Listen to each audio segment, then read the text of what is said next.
Welcome, sleepy one. I'll be your storyteller tonight. Before we begin, please like and subscribe for more bedtime stories. Let me know in the comments where you're watching from. And now, close your eyes. Let's begin. I moved into Maple Ridge Apartments last June, carrying everything I owned in 2 suitcases and a box of dishes that still smelled faintly of the old place. Smoke, bleach, and someone else's perfume. The hallway upstairs was narrow, light bulbs humming and thick glass covers that hadn't been cleaned in years. The carpet sank underfoot like damp moss. I remember thinking the whole building felt waterlogged, as if it had been left out in the rain too long. Lydia, the manager, jingled a ring of keys that looked older than she was. "You're in 3A, she said, pointing to the very end. "Only one neighbor."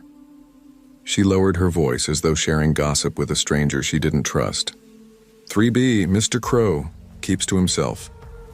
The name hung there, heavy and sour. I nodded, pretending not to notice the way her eyes flicked to the wall between the 2 doors before she turned and walked away without saying goodbye. Inside 3A, the air was stale, the kind that sticks to your throat. Sunlight leaked through crooked blinds, striping the walls like old scars. I unpacked slowly, telling myself the silence was peaceful, not lonely.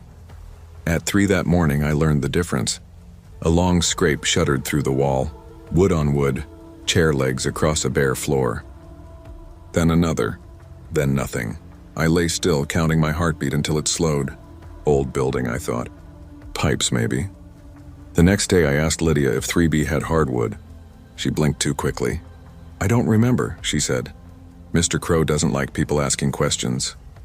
That night, the scraping came again, joined by a sound like humming. Low, tuneless, broken. It wavered on one note until my teeth ached. I pressed my ear to the plaster. The vibration trembled through it like a living thing. And then, clear as breath, my name. I jerked back so hard I hit the bed frame. No one knew me here. I hadn't even given Lydia my first name, just initials on the lease. The humming stopped. Silence expanded until it felt like pressure on my chest. Morning brought a note under my door. "Sorry about the noise. I'll be quieter tonight." No signature. The paper smelled faintly metallic, like coins held too long in a sweaty hand. I almost laughed. A neighbor with manners, that was all. But at 2:17 a.m., 3 slow knocks traveled through the wall, measured, patient, followed by a single laugh that broke halfway through its breath. I didn't sleep again. By daylight, I convinced myself to call the landlord. The line clicked and crackled. Lydia's voice came through thin and distant. "Mr. Crow," she repeated. "He passed away in April, stroke. That unit's been empty ever since." The phone slid from my hand. I heard her still talking, asking if I was there. But the sound behind the wall had already started again, slow rhythmic tapping like fingers searching for the right spot. For the next week, I tried everything. Headphones, white noise apps, sleeping pills. It only got worse. Some nights I woke to faint music, something old and warbled, seeping through the plaster. Other nights I heard footsteps pacing, always stopping when I moved. Once I smelled rain though the windows were closed, followed by the warm metallic tang that made me think of blood drying in sunlight. On Friday I found another note. "You hear it too." I threw it away, but later I noticed the handwriting was identical to my own. That evening, the power flickered. The television stuttered through channels until it settled on static. Behind the hiss, a voice whispered the same phrase again and again, each time closer. "You left the door unlocked." I checked. It wasn't. I even pushed the couch against it. Still, the whisper laughed softly, like someone amused by a child's effort. I dreamed that night of a chair facing a wall, of hands resting calmly on its arms, of a man with no mouth humming through his throat. When I woke, the smell of metal filled the room, and warm moisture traced a line down the baseboard. I pressed my finger to it. It pulsed. The following day, I found Lydia outside sweeping cigarette butts into the gutter. She looked older in daylight, skin gray beneath her makeup. "I need to move," I told her. "There's something in the next apartment." She shook her head slowly. 3B? "Yes. That's where you live," she said. I stared at her. "No, I'm 3A. She frowned, pulling a clipboard from under her arm. 3A's the storage unit. Been that way for years. I left her standing there and ran upstairs. The brass number on my door, tarnished and crooked, read 3B. Inside, the humming started again, as if it had been waiting for me to notice. I shouted until my voice cracked. The hum rose to match it, louder, warmer, until the wall seemed to breathe with me. I slammed my hands against it. It pushed back once, gently. That night, I found a cassette recorder on my kitchen counter. I hadn't owned one in years. The play button was already pressed. My own voice whispered from the speaker. I'm already inside. I don't remember dropping it. The tape kept spinning long after it went silent. I packed what I could and went for the door, but the hallway was gone. Only the wall remained, stretching endlessly forward. I turned around. My apartment had rearranged itself, one chair facing the wall. A faint draft breathed through a new crack in the plaster, carrying the smell of rain and rust. Something on the other side began to hum the tune again, low, tuneless, broken. I sat. I listened. When the building superintendent finally opened 3B months later, they found dust, one chair, and a cassette still turning. The tape hissed, catching the last bit of sound, a human voice humming softly, waiting for the next breath. The tape ends, but the hum doesn't. It slides out of the speaker, thick as breath, and curls under the door. I sit there listening to it fade down the hall until it becomes part of the building's own pulse. When I finally move, the air feels heavier, as if someone else is breathing through me. Days pass, or maybe it's only one day stretched too long. The lights flicker in slow rhythm with the hum behind the wall. I keep telling myself I'll leave when the sun rises, but the blinds never open properly. The slats stay shut no matter how hard I pull, letting in only a thin orange dusk that never changes. I start writing letters to no one. Dear whoever finds this, there's a man in the wall and I think he remembers being me. I tear them up before I finish. The sound of paper shredding is the only proof I can still control something. A knock comes from inside the vent. 3 times I whisper back, "What do you want?" The answer seeps through like warmth through cloth. To stay. That night I hear footsteps in the hallway. I open the door to tell whoever it is to stop, but the hall is empty except for wet footprints leading toward my unit. They stop at my threshold, turn, and disappear into the wall. When I press my palm against the plaster, it feels slick. I pull back. A faint outline of my own hand remains, darker than paint, pulsing once before fading. Sleep becomes impossible. The hum grows louder until it replaces my heartbeat. I stop eating, stop counting hours. Every time I blink, the room shifts an inch closer to the shape of the one I saw in my dream. Bare walls, single chair, no doors. On the 7th day, or the same day looping again, the smell of metal thickens until I gag. I follow it to the bathroom. Water runs even though the tap is off. The drain trembles. When I kneel, I hear the hum echoing up through the pipes. I whisper, "Mr. Crow?" The water answers with my own voice, distorted by the gurgle. "You came back." The mirror fogs, though the air is cold. In the condensation, words appear slowly, one letter at a time. "Your turn." I stumble backward. The light above the mirror flickers, then steadies on a deeper orange, the color of old blood under varnish. A faint reflection remains when I leave the room. Me, still standing there, lips moving to a tune I can't hear. The humming follows me into the kitchen, softer now, coaxing. My body feels borrowed, my thoughts like echoes returning too late. I reach for the recorder still lying on the counter. The play button sticks halfway, then clicks down by itself. A new voice fills the room, warmer than before, layered beneath the hum. It's quieter when we share. Something inside the wall scratches as if agreeing. Plaster dust falls across my arm, gritty and cold. Beneath the white powder, my skin looks gray. I push the chair against the wall, unable to stop myself. Sit. Lean forward until my ear touches the paint. The surface yields a little, soft as breath. The humming shifts pitch, matching the rhythm of my pulse. I say, "I'm here." The wall says, "So am I." It's almost peaceful. Outside, somewhere beyond this floor, someone knocks 3 times. A distant voice calls a name I once used to answer to. I can't tell if it's Lydia or the new tenant. It doesn't matter. The sound barely reaches through the thickening hum. I wonder what she'll think when she moves in, when she hears the scraping, the low broken tune at 3 a.m. Maybe she'll press her ear to the wall like I did. Maybe she'll find a note that smells faintly of metal.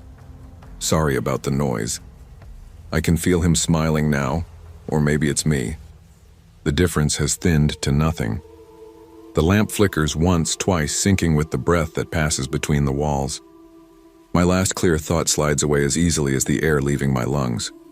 Every night at 3 I hum the same tune back. Because when I stop, he starts again, and he's getting louder.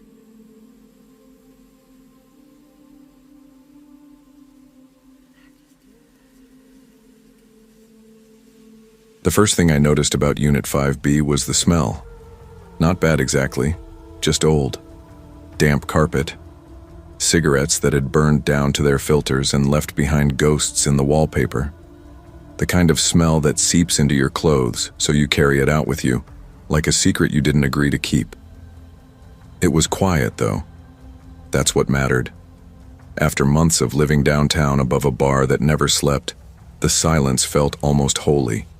The walls were thin, sure, but I could live with that.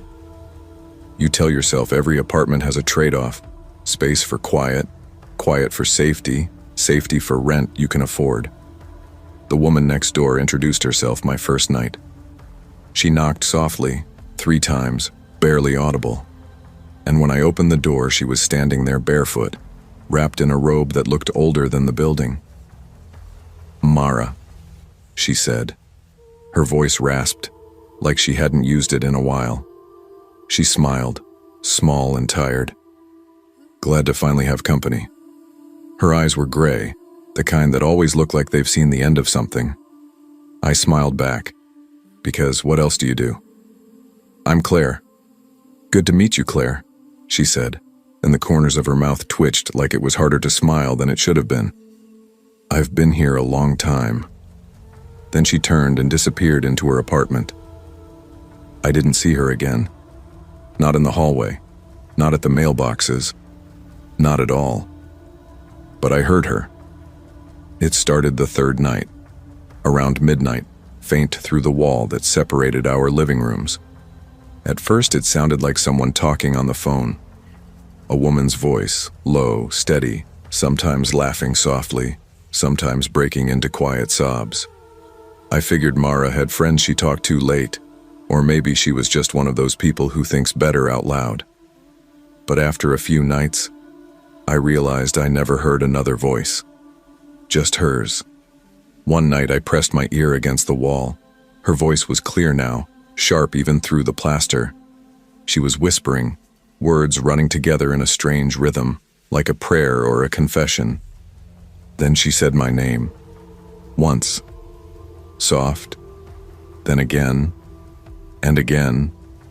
Over and over until the syllables stopped sounding like words and started sounding like breath.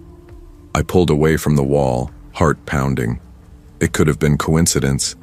She might have been saying something that sounded like my name. Or maybe I was overtired. Still, I didn't sleep much that night. The next day, I kept telling myself not to make it weird. People mumble in their sleep. People talk to themselves. By the next week, I was used to her voice. If you can get used to something like that, it became background noise, a strange kind of comfort, a reminder that I wasn't alone, even when I wanted to be. Then the tone changed. The laughter stopped. The crying grew sharper, wet and broken. Some nights she didn't talk at all.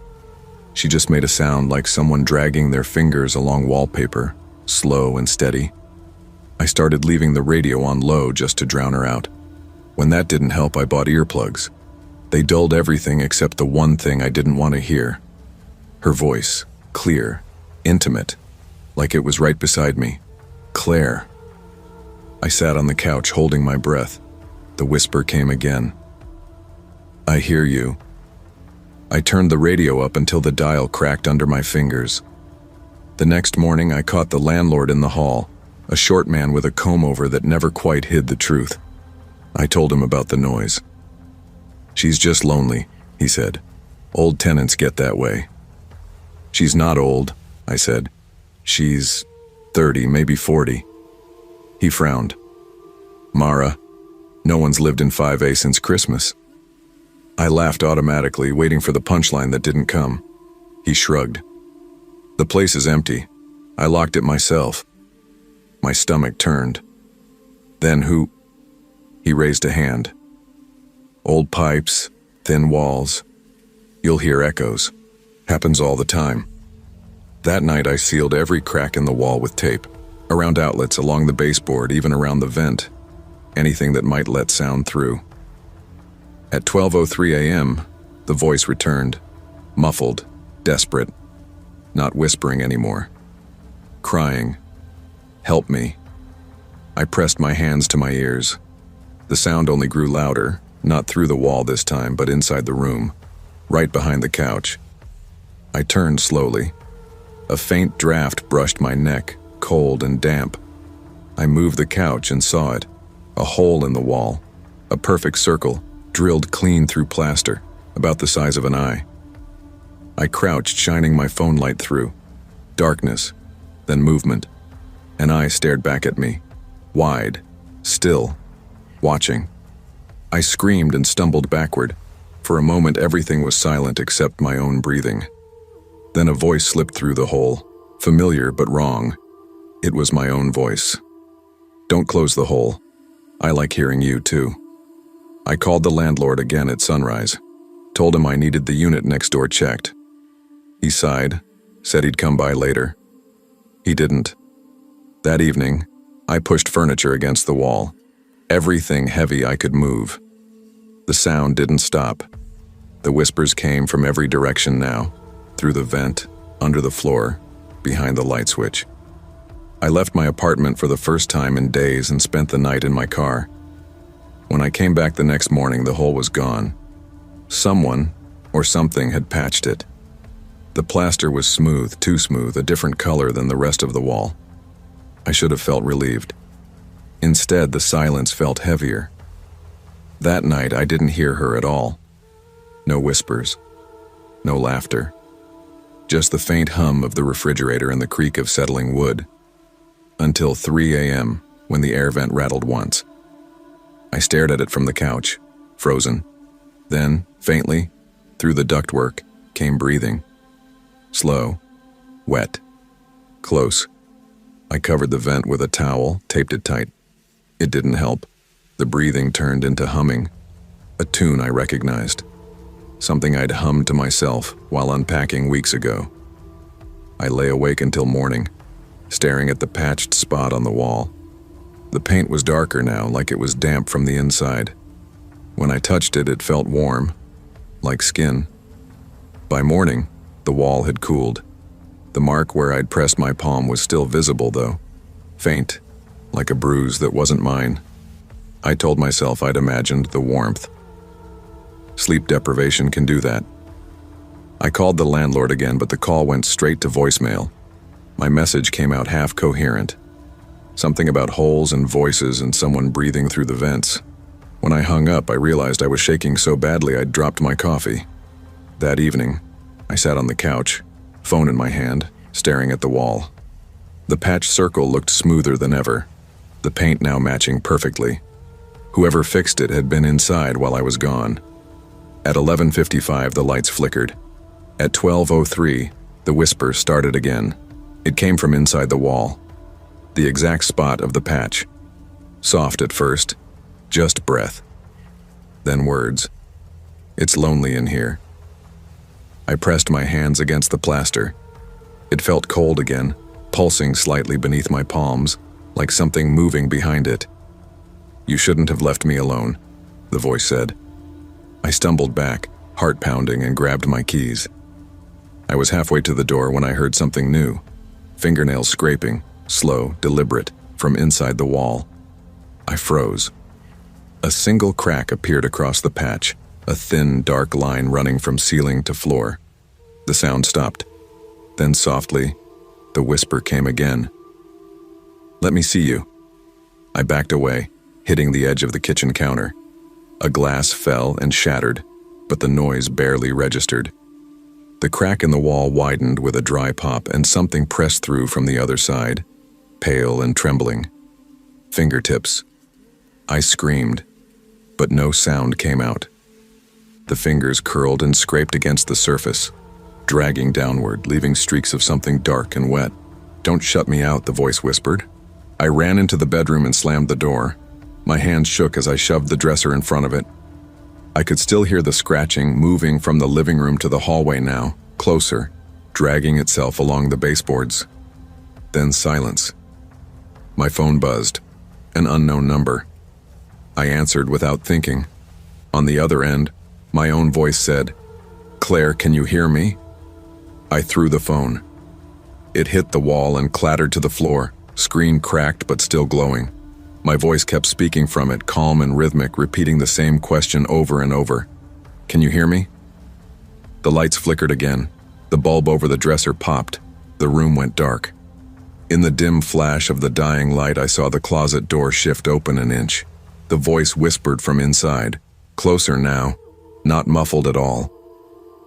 "I can hear you." I pressed my back against the far wall, tears burning down my cheeks.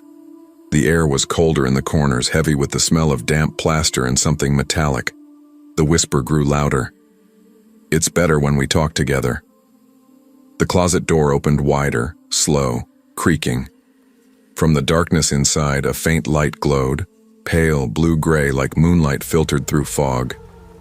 And then I saw her. Mara, or what was left of her.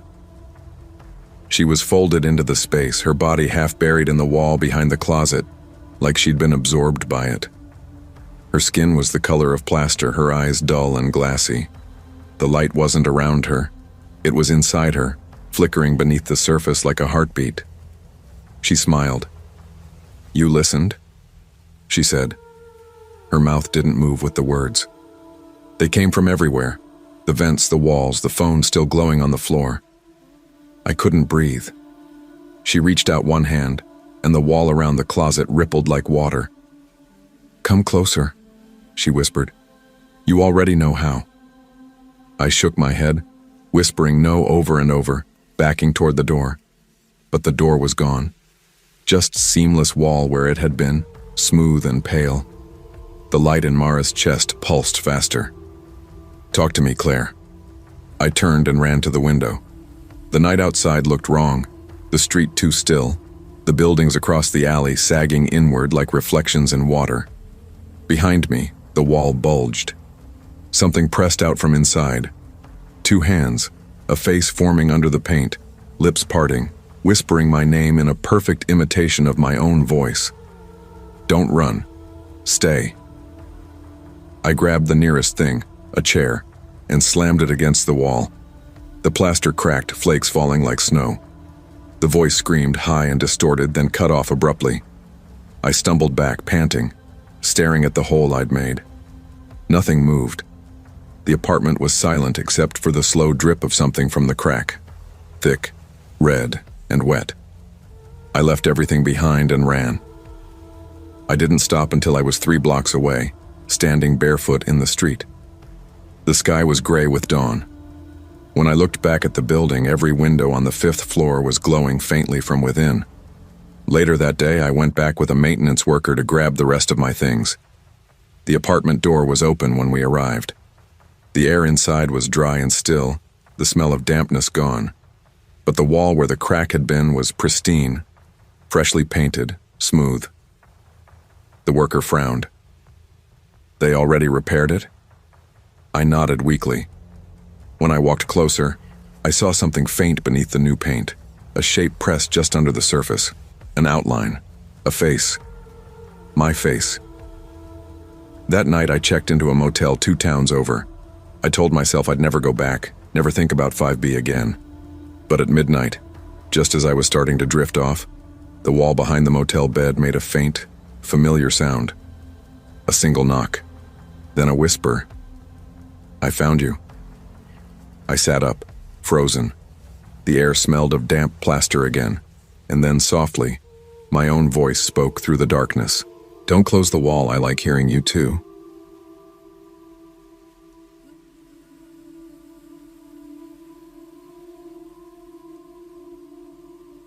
I moved into the building because it was quiet.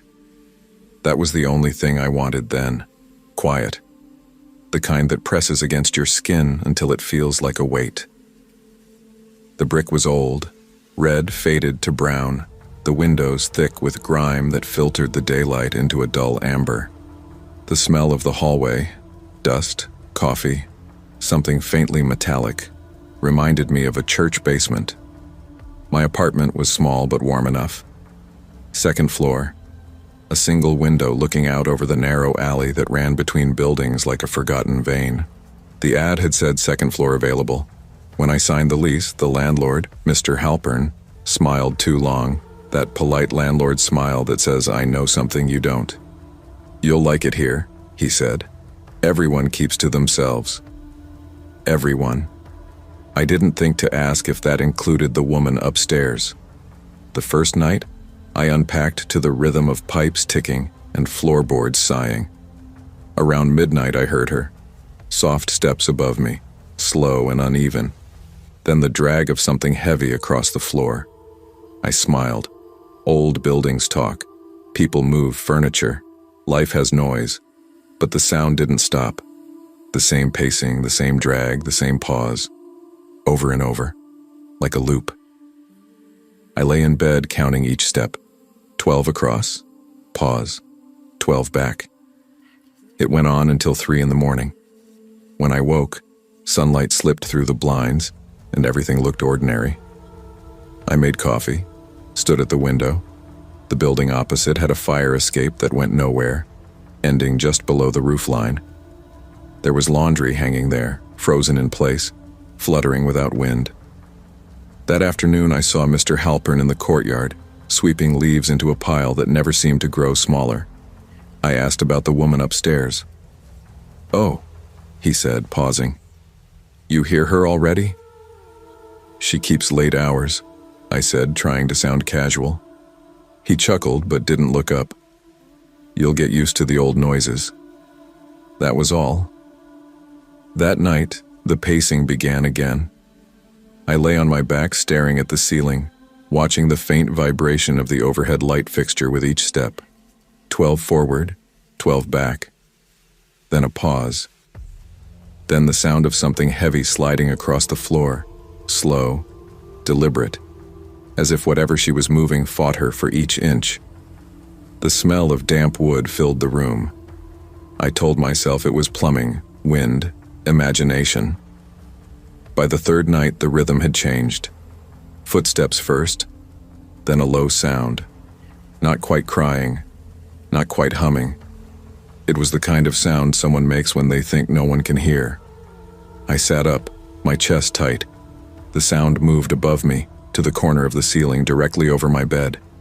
It was crying, muffled, trembling. I almost went upstairs. Then came a heavy thud. Something dropped, hard enough to shake dust loose from my ceiling. I froze, heart in my throat. Silence followed, long and absolute. The next morning, I found Mr. Halpern locking the front door. "Is everything all right with the tenant upstairs?" I asked. He looked genuinely confused. "There's no tenant upstairs, not since last winter." I laughed, because that's what you do when something feels wrong. "You must mean another unit." He shook his head. "Top floor's been sealed off. Roof leaks, bad wiring. I can show you." He led me up the narrow stairwell that smelled like rust and rain. The door at the top was padlocked, heavy and new. "No one's up there," he said. "You'll sleep better if you stop thinking otherwise." I nodded, but his words didn't settle. That night, the crying returned. Louder now, closer. It sounded like it came through the ceiling. I stood on my bed, knocked 3 times. The crying stopped. Then a whisper. "Thank you for hearing me." I stepped back so fast I nearly fell. The next morning, the padlock was gone, and muddy footprints trailed down the stairwell toward my door. I told myself I dreamed it. That's easier than believing you live under something that shouldn't exist. Days blurred together.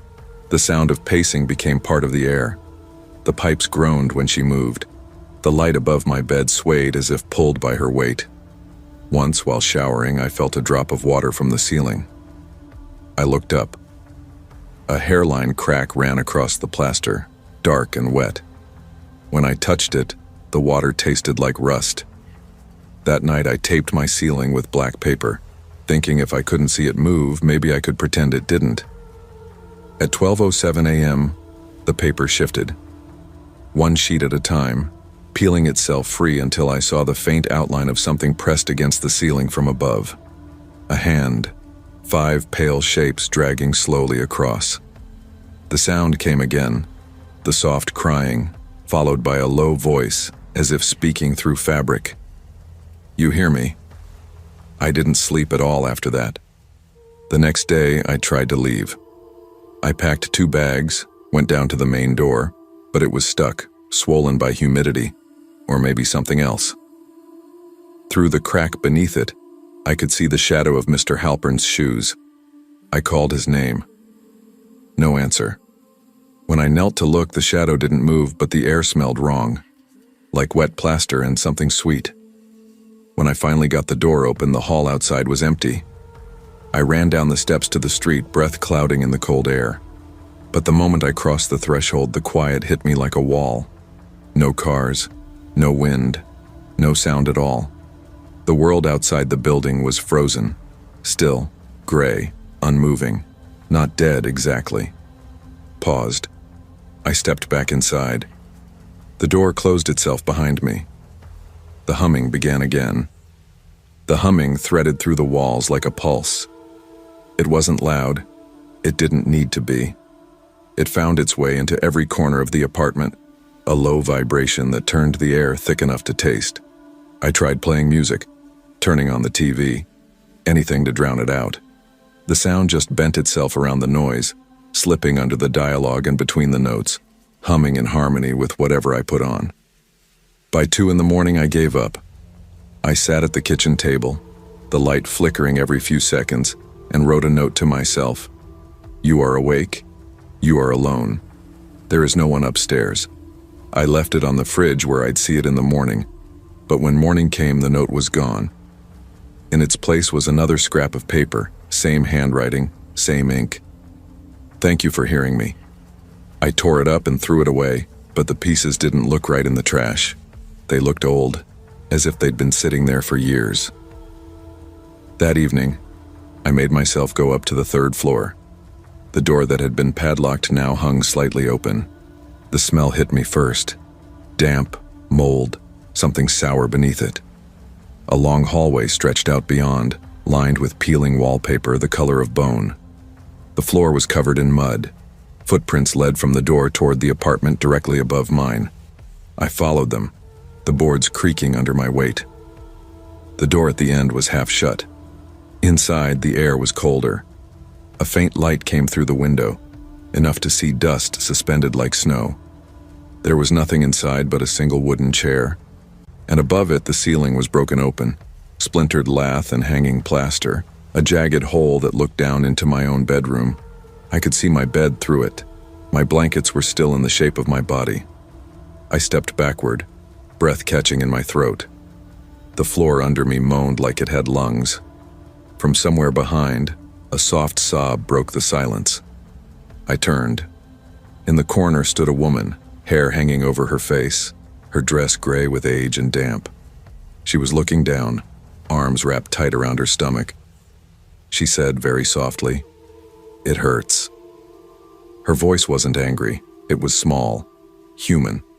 I tried to speak, to ask if she was all right, but the words stuck. She took one step forward and the air folded in on itself. The smell of metal filled my mouth. When I blinked, she was gone.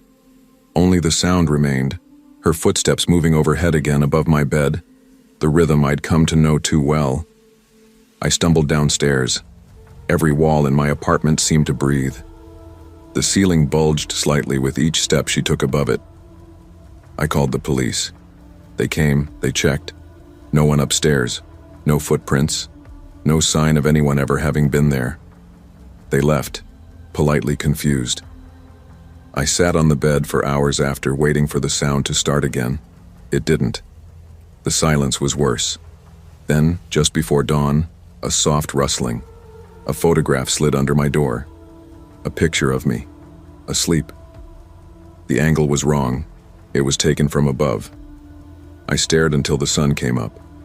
Then I packed everything and left the building without locking the door. For 2 nights I stayed in a motel across town. No pacing, no humming. Just the hum of the vending machine outside my window. On the 3rd night I woke to the sound of someone walking above me. Slow, steady, dragging. I turned off the lamp. The ceiling was thin, just drywall and silence between me and whatever moved up there. Then the crying started, muffled, trembling.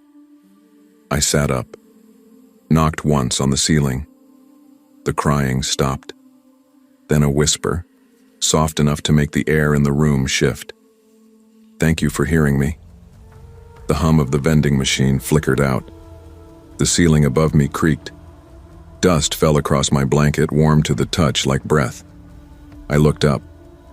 The shape of a hand pressed through the drywall, fingers spreading slowly, pushing downward until I could see each joint. I tried to move but couldn't. The hand retreated. The crying came from behind my head now, inside the wall.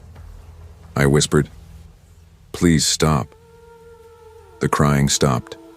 Then my own voice, quiet, uncertain, echoed back, "Okay." Now every night I hear her pacing again, but it's not from above anymore. The sound starts in the corner of the room and circles the bed once, twice, each pass a little closer. When I close my eyes, I can feel her breath on my face, warm and damp, smelling faintly of dust and rust. Sometimes she hums, a low tune with no melody. Sometimes she whispers my name. I've learned not to answer. But last night, she whispered something else, something that wasn't my name. She said, "Your turn." The air went still.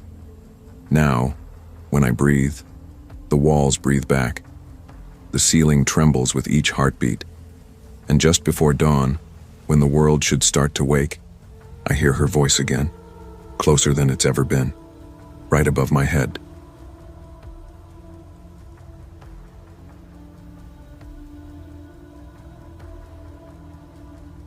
The first thing I noticed about Riverside Court wasn't the silence. It was the smell. Old carpet, rust, a sweetness that didn't belong there, like fruit left too long on a windowsill. The landlord met me in the hallway with a half smile that didn't touch his eyes. "Cheap rent, quiet neighbors, no questions," he'd said. That last part stuck with me. The building was small, only 4 apartments on each floor. Mine was 2A.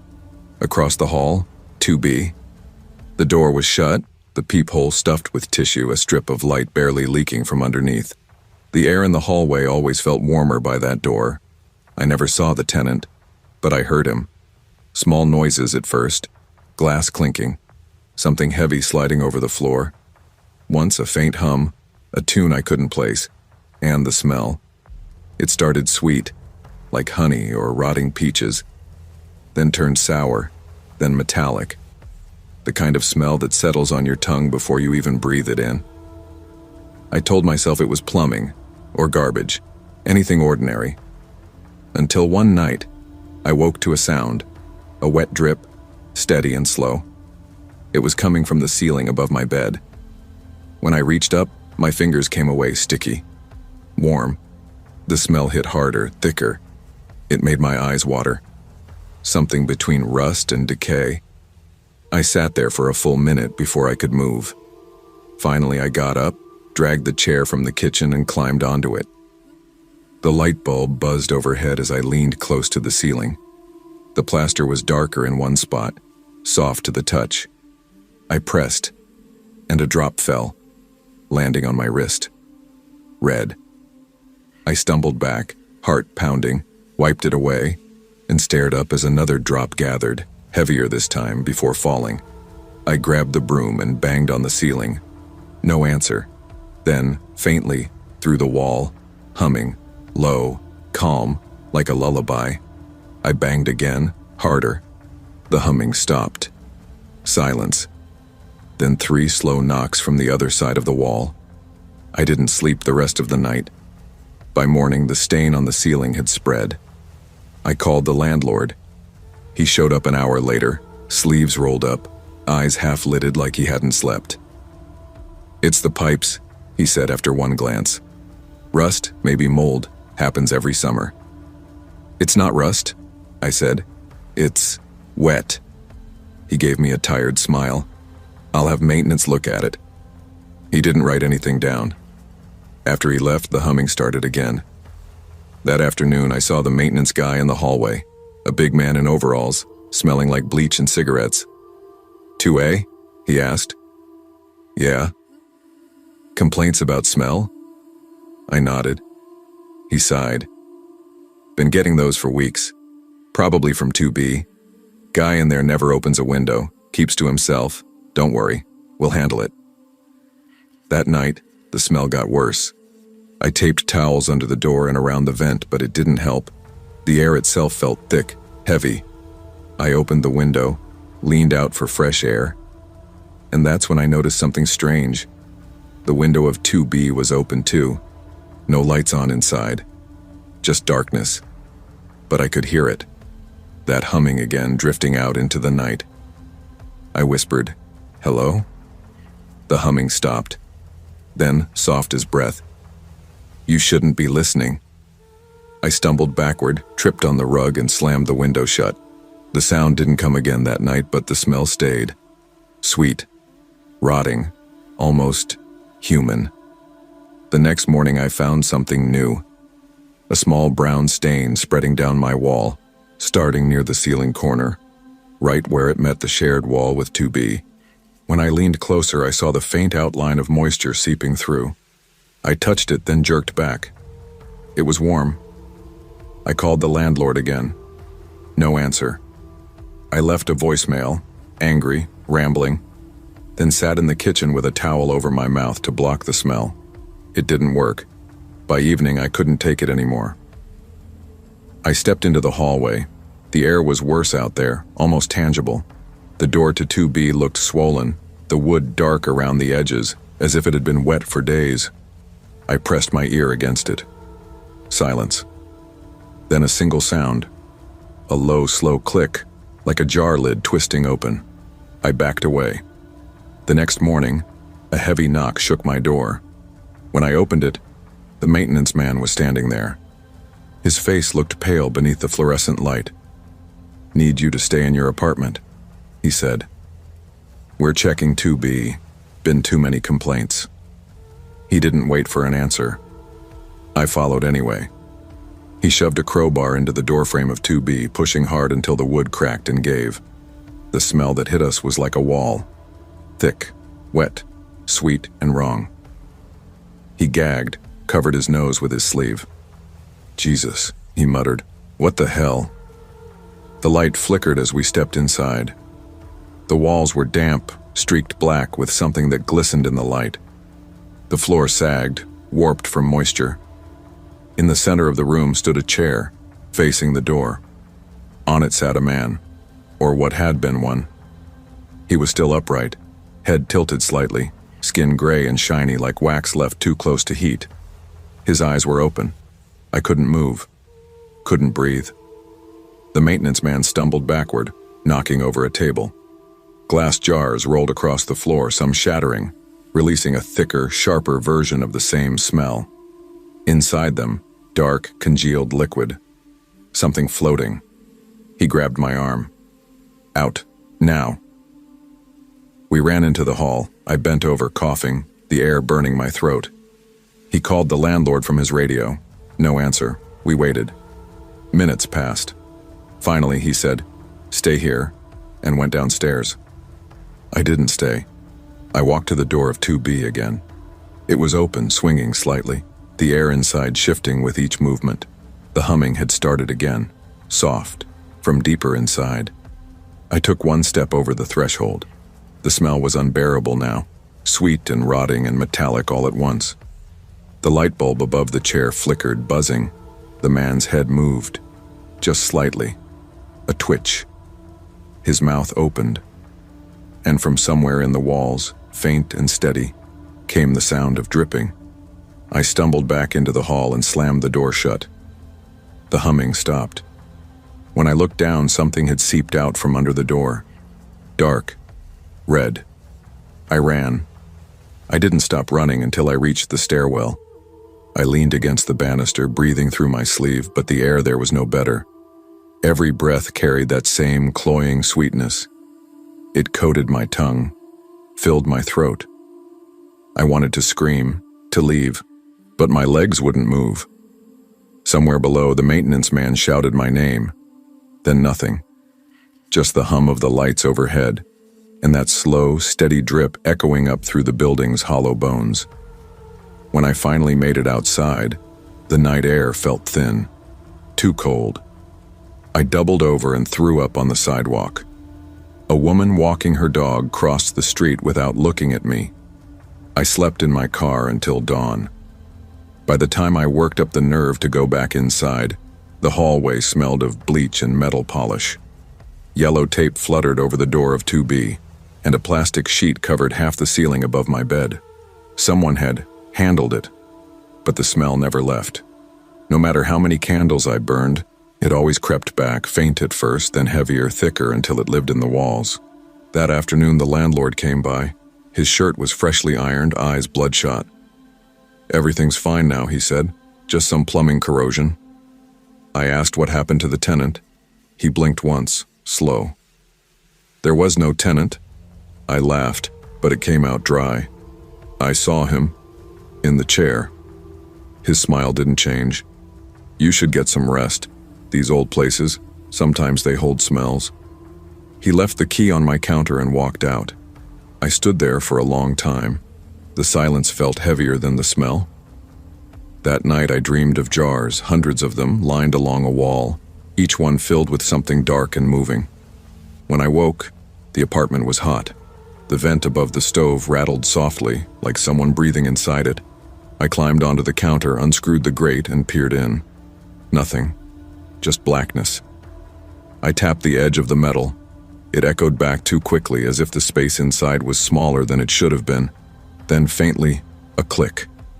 I froze. Another click. Like a lid twisting open. The smell poured out, stronger than ever, sickly sweet and electric, like meat left under a heat lamp. I shoved the grate back on and stumbled down, covering my mouth. At 2 a.m., I woke again. The dripping had returned, softer this time, coming from the vent. Drip, drip, drip. I couldn't stand it. I grabbed a flashlight and went into the hallway. The door to 2B was open. No tape. No sheet. Just darkness yawning inside. "Hello?" I whispered. The flashlight flickered. Inside, the chair was gone. The jars were gone. The walls were clean, repainted. And on the floor, a wet patch shaped like footprints leading toward the shared wall. My wall. The humming started again. Low. Familiar. I backed away until my shoulders hit the opposite wall.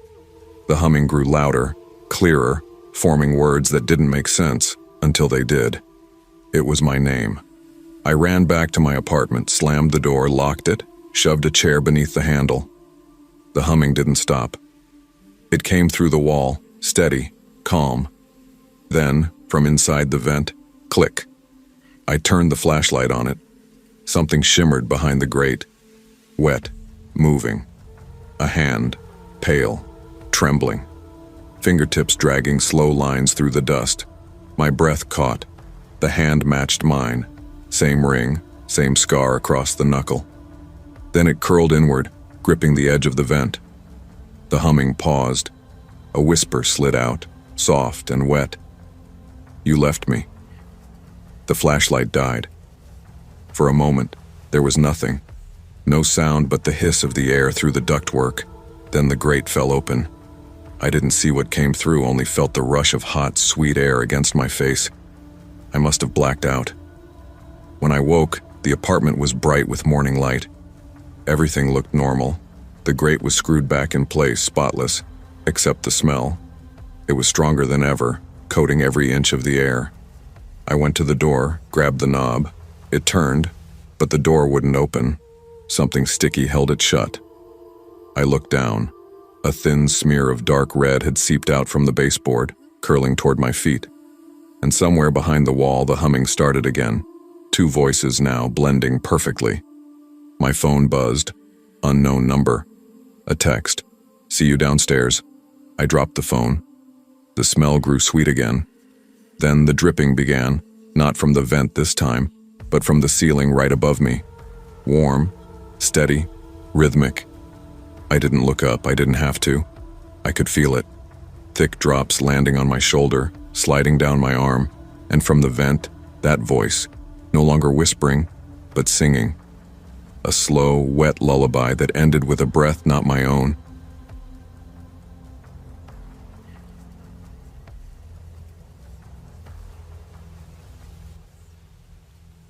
I moved into apartment 2A because it was quiet. After the breakup, I wanted walls that didn't echo someone else's voice, nights that didn't sound like traffic or laughter spilling from bars I used to go to. Brookmere Street was the kind of place that went still after sunset. No music, no sirens, no neighbors shouting through the drywall. The building was old enough to creak when you looked at it. 2 floors stacked over a sunken basement no one talked about. The air smelled faintly of dust and old varnish. My downstairs neighbor lived in 1A. Or at least, that's what the mail slot said. I never saw him. Not once. But I heard him. The first week it started as small sounds. A chair moving, the dull thump of something dropped, pipes humming underfoot. I told myself it was normal. Old buildings move. Then the pattern began.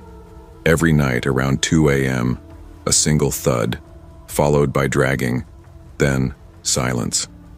Always the same order, always the same rhythm. At first I thought it was furniture. Maybe he worked night shifts and rearranged things when he got home. But the sound wasn't right. It was too slow, too heavy, like something being pulled 1 inch at a time. It rattled the glasses in my kitchen. One night, curiosity won. I went downstairs, barefoot, the wooden steps cold under my feet. I stopped outside 1A. The door looked swollen from moisture, its paint cracked like dry skin. I knocked. Once. Nothing. Then, just as I turned to go, a voice whispered from the other side. "Come back later." The words barely reached me, as though spoken through cloth. I froze, heart hammering. My mouth felt dry. I wanted to ask when later, but didn't. Instead, I went back upstairs, trying to convince myself I'd heard a television.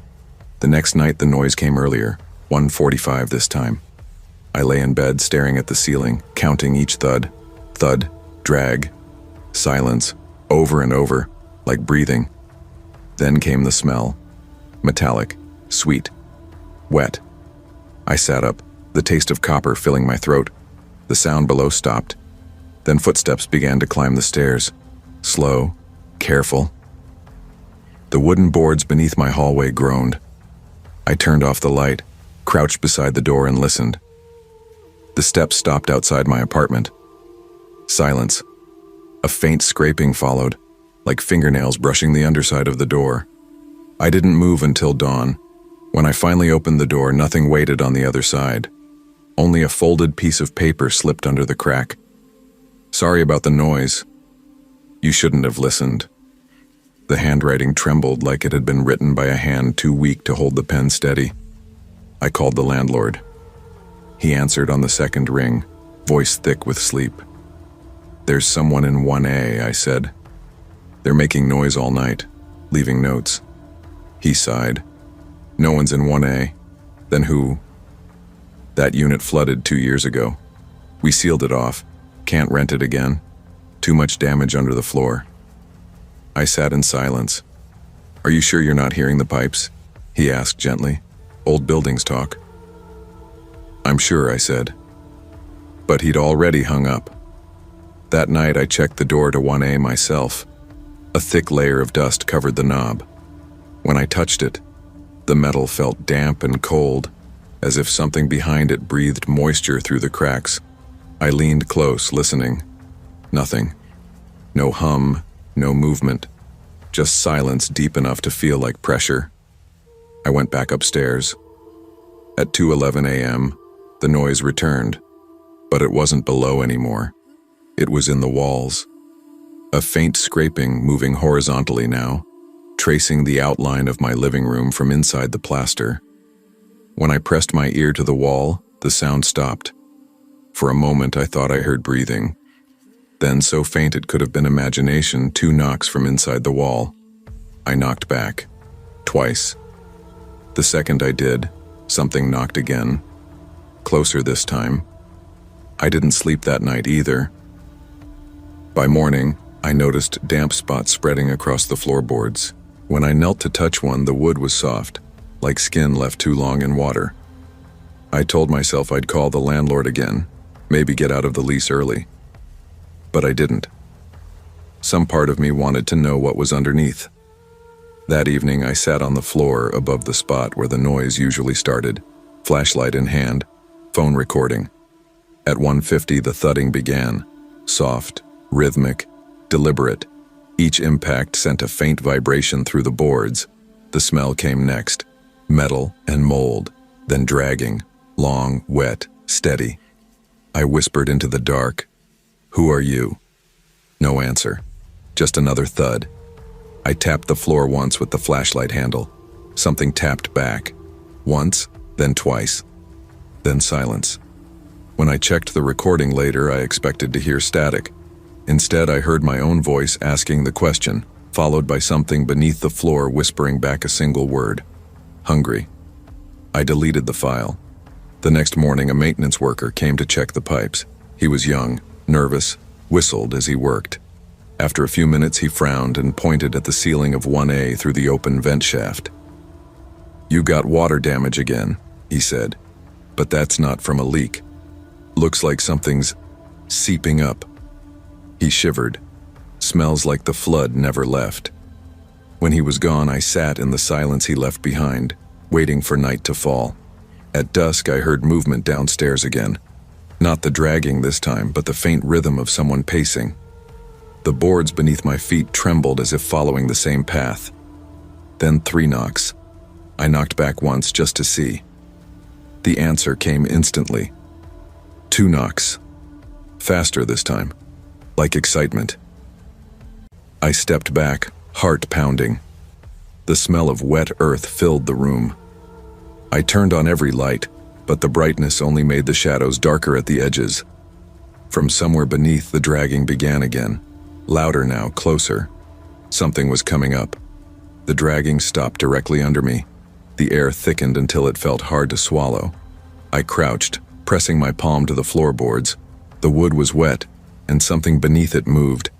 A slow push upward, like breath under skin. I backed away until my shoulders hit the wall.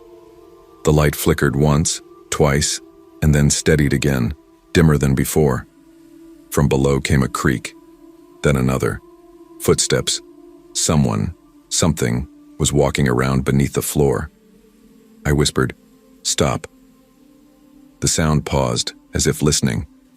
Then, in answer, 3 sharp knocks. I clapped my hands over my mouth to keep from making a noise. The smell of metal filled the room. I turned and ran to the front door. The handle slipped in my hand. The door wouldn't budge. It was as if humidity had sealed it to the frame. The footsteps changed direction. They were under the hallway now, coming toward the stairs. I could hear the faint rasp of something wet brushing against the underside of the boards. The sound moved slowly, deliberately, like a hand feeling its way toward me. Then silence. I leaned forward, listening. The quiet stretched so long that for a moment I thought it had ended. That whatever haunted this place had decided to rest. Then came a sound so soft it barely existed. A nail scratching against the wood directly below me. Once. Twice. I stepped back. A crack appeared in the floor, a thin dark line running between the planks. Water beaded up through it, glistening in the weak light. It wasn't water. It was red. I stumbled back, heart hammering until my legs hit the couch. The crack widened with a splintering groan, and from it rose a smell that turned my stomach, copper and mud, and something sour. I ran to the bedroom, slammed the door, shoved the dresser against it. The thudding started again, louder now, vibrating through the walls, shaking dust from the ceiling. Then, silence. I waited, counted to 60, then another 60. Nothing. I tried to calm myself, telling my brain what it needed to hear. Old wood, bad plumbing, trapped air. Then the closet door creaked open, just a few inches. Enough to see the darkness inside shift, like breath caught behind fabric. I took a step forward, every nerve screaming against it. The floor under my feet was soft, spongy. I could feel moisture seeping through my socks. A smell hit me, rot and iron. And from inside the closet, a low voice whispered, "You shouldn't have listened." I dropped the flashlight. It rolled under the bed, the beam cutting wild shapes across the walls. The floor dipped beneath me as if something underneath had just rolled over. Then, from inside the closet, a wet dragging sound began again, muffled by the floorboards. I pulled the dresser away and ran into the hallway. The apartment felt smaller, the air heavier. Each light flickered as I passed. I could hear the dragging keeping pace with me, following beneath the boards, turning whenever I turned. At the front door, I threw my shoulder against it. The frame groaned but didn't give. A faint sound joined the dragging now. Breathing, slow, wet, too close. When I turned back toward the living room, I saw it. The floor had split open where I'd been standing. A dark, wet hole yawned between the boards, maybe 3 feet across, edges lined with splinters and damp earth. From inside came a faint red glow. Not light exactly, but movement. Something shifting deep below like water reflecting fire. And over that glow, a hand reached up. Long fingers, skin bloated and pale, veins black like cracks in porcelain. It pressed against the edge of the hole, nails scraping. Another hand followed. Then an arm, elbow twisting wrong, pulling. The smell hit harder.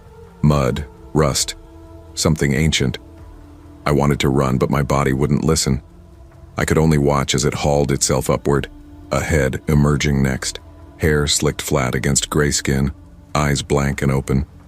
It looked like a man who had drowned long ago and somehow remembered the way back. He dragged himself up to the floor, water spilling from his mouth. His voice came out broken, full of air. "You were above me." He took another step. Each one made the wood bend and creak, water rising in his footprints. I was below. I couldn't speak, could barely breathe. He smiled, or tried to, lips splitting where they stuck together. "You heard me." He reached out a hand and I stumbled backward. My heel hit the edge of the rug and I fell hard, the air leaving my lungs in a single gasp. When I opened my eyes again, he was closer. I crawled backward, desperate, until my back hit the wall. He crouched in front of me, dripping, head cocked like he was studying a reflection. His voice came out softer now. "Too quiet up here." The lights flickered, and for an instant the room went completely dark. When they came back, he was gone. Only the wet prints remained, leading from the hole to the closet. The door was open again. From inside, 2 faint knocks. I crawled forward on trembling hands, staring at the prints. They stopped right at the edge of the closet, then vanished into the floorboards. I whispered, "Please stop." The answer came as a whisper from below. "Your turn." The boards under my knees shifted. The cracks widened. Cold air rushed up, bringing with it that same metallic smell. I lunged for the door again, threw my weight against it until it finally gave. The hall outside was silent. I didn't stop running until I was in the street, barefoot, shaking, the night air burning my lungs. Through the upstairs window, I saw my apartment light flicker. Then, faintly, I heard the thudding start again. Drag. Silence. Drag. Silence. From the sidewalk, I could see water dripping from the underside of the building, forming a dark puddle that spread across the concrete. I stayed in a motel that night. The wallpaper smelled like cigarettes and mildew, but it was dry and quiet. At least it was at first. Around 2 a.m. something tapped the pipes in the wall. Once, then twice. A low, slow thud followed, deep enough to vibrate the bed frame. I held my breath. The sound came again, closer this time, rising through the floor like a heartbeat. I whispered to the dark, "No." But the pipes answered anyway, the rhythm matching my pulse. When I finally looked down, water was seeping out from under the bathroom door, creeping across the tile toward me. I could smell the same damp earth, the same iron taste. Then came the last sound. 2 knocks from beneath the bed, soft, patient, and in the silence that followed, I heard it again, dragging. Only now it wasn't below, it was moving beside me, slow, steady, like something remembering how to breathe.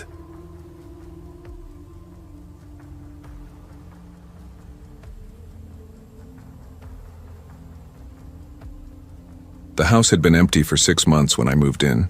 It smelled like damp wood and old wallpaper, a smell that felt like memory, thick, trapped, reluctant to leave. The windows rattled when trucks passed on the road, and the kitchen tiles never warmed even in sunlight.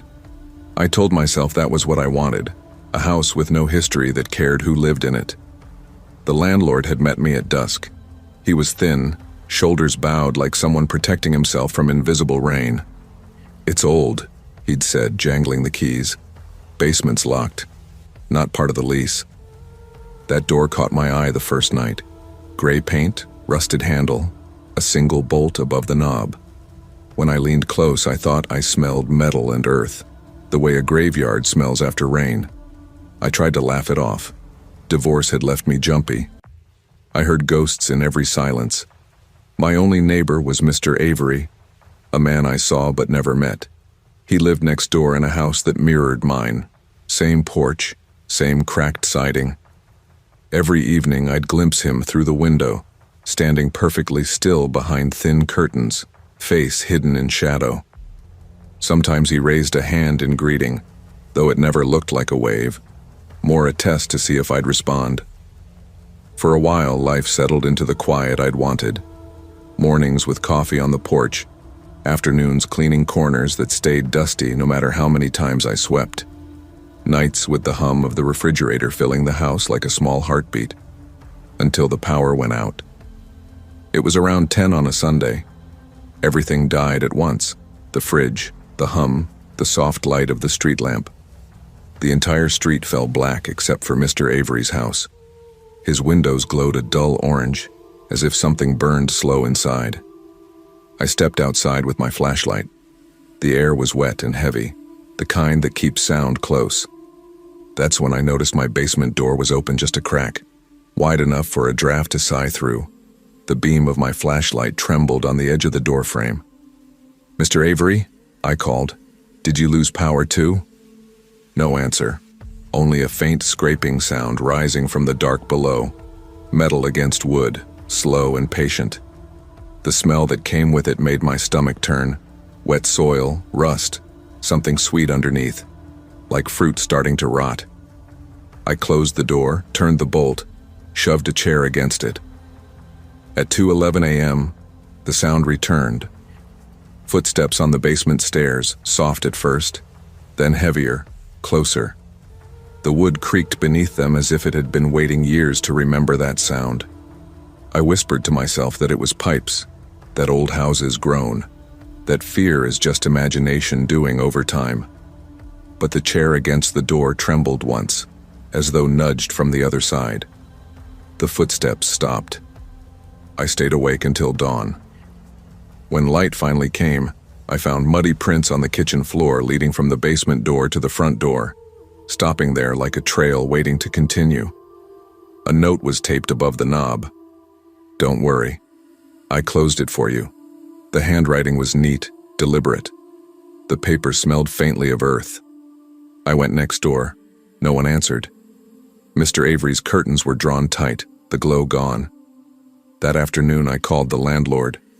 His voice sounded tired, distracted. "There's someone in the basement," I said. He exhaled long into the receiver. "No one's supposed to be down there." "Then why was the door unlocked?" "Maybe the lock slipped. I'll check this weekend." He didn't. That night the wind changed. The whole house felt like it inhaled and forgot how to exhale.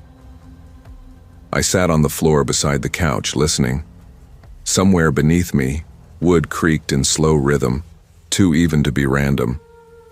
I turned on every light. They flickered once, twice, and steadied. At 2:11 the bulbs dimmed again. I heard the first step groan, then another. By the fifth, the sound was right beneath where I sat. Something brushed the underside of the floor, gentle, deliberate. The boards flexed under my palm. When silence returned, I realized I'd been holding my breath so long my vision swam. In the morning, I walked to the window. Mr. Avery stood in his, same place as always, curtain half drawn. I lifted my hand in greeting. He mirrored me. But there was something wrong with the movement. Too stiff, too slow, as if someone were guiding his arm from behind. Later, while cleaning, I found a hair snagged in the basement door hinge. Coarse, gray, damp. The same smell of dirt clung to it. I wrapped it in tissue and threw it away. It was back on the counter an hour later. That evening I watched television with the volume low. A faint hum seeped from the vents, a tune without melody. My name threaded through it once, almost too quiet to hear. I turned the TV off. The hum stayed. Through the window, Mr. Avery's house was dark again. I told myself to stop looking. But when I did glance up, I saw him, or someone, standing behind the glass. Tall, shoulders wrong, as though the bones had forgotten their shape. I dropped the blinds and left them that way. Sleep didn't come. At 2:11, a whisper rose from the floorboards, barely audible, like a sigh escaping from deep underground. It said something I couldn't understand. Then the smell returned, metal and soil, thick enough to taste. I pressed my ear to the wall and heard it clearly this time. Humming. The same broken tune from the vent, the same rhythm as the footsteps. I whispered into the dark, "What do you want?" The humming stopped. Then, soft and close to the baseboard, a single word, "Home." I jerked back. The light bulb above me flared white, then died. When I opened my eyes to the dark, the outline of the basement door glowed faintly, edges breathing red as if lit from behind. The faint red glow pulsed once like a heartbeat, and vanished. I didn't move for what felt like an hour. I sat in the dark, fingers pressed against my knees, trying not to breathe too loudly, as though sound might wake something waiting below. When morning finally scraped through the blinds, I went straight to the basement door. The bolt was still turned, the chair still wedged under the knob, but the floor in front of it was damp. I knelt, touched the puddle. Mud, cold and thick, smelling of copper and roots. I told myself I'd imagined it. Fear has texture when you live alone. It fills gaps that ordinary life can't. By afternoon, I couldn't stay inside. I walked the length of the street just to prove the world was still moving. Neighbors raked leaves. Kids kicked a ball down the pavement. No one seemed to notice the house beside mine, blinds drawn, quiet as breath held too long. When I returned, the sun was sinking. In the orange light, I could see a shape behind the basement window. Just a shadow, but it moved when I moved. I called the landlord again. "You said that door wasn't part of the lease," I said. "What's behind it?" A pause. Then softly, "You really don't want to open it." "Why?" His sigh crackled through the line. "It's better if you think of it as support. Some parts of these old houses are hollow." The phone went dead. That night I sat on the floor again, back to the couch, flashlight on my lap. Every few minutes the bulb flickered. The hum returned through the vents, slow, tuneless, patient. At 2:11 the house went silent. Not quiet, empty. Even the wind stopped. The first creak came from below. Then another, steps climbing one at a time. I aimed the flashlight toward the basement door. The beam trembled over the frame.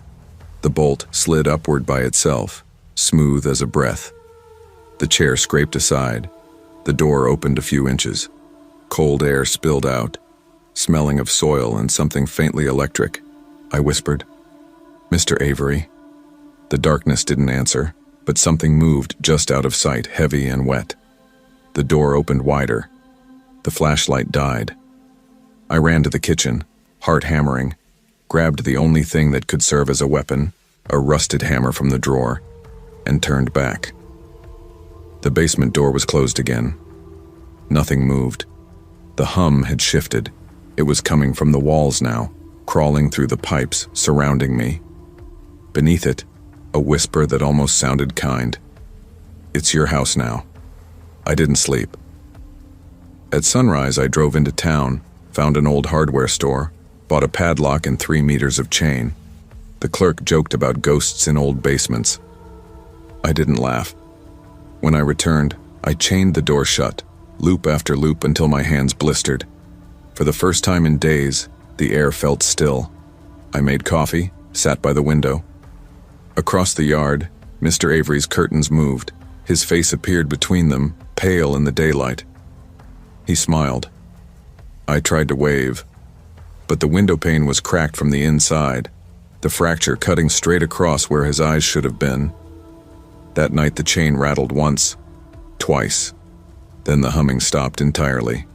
Silence filled the house like water rising. I almost felt relief, until the smell returned, stronger now, sharp as blood.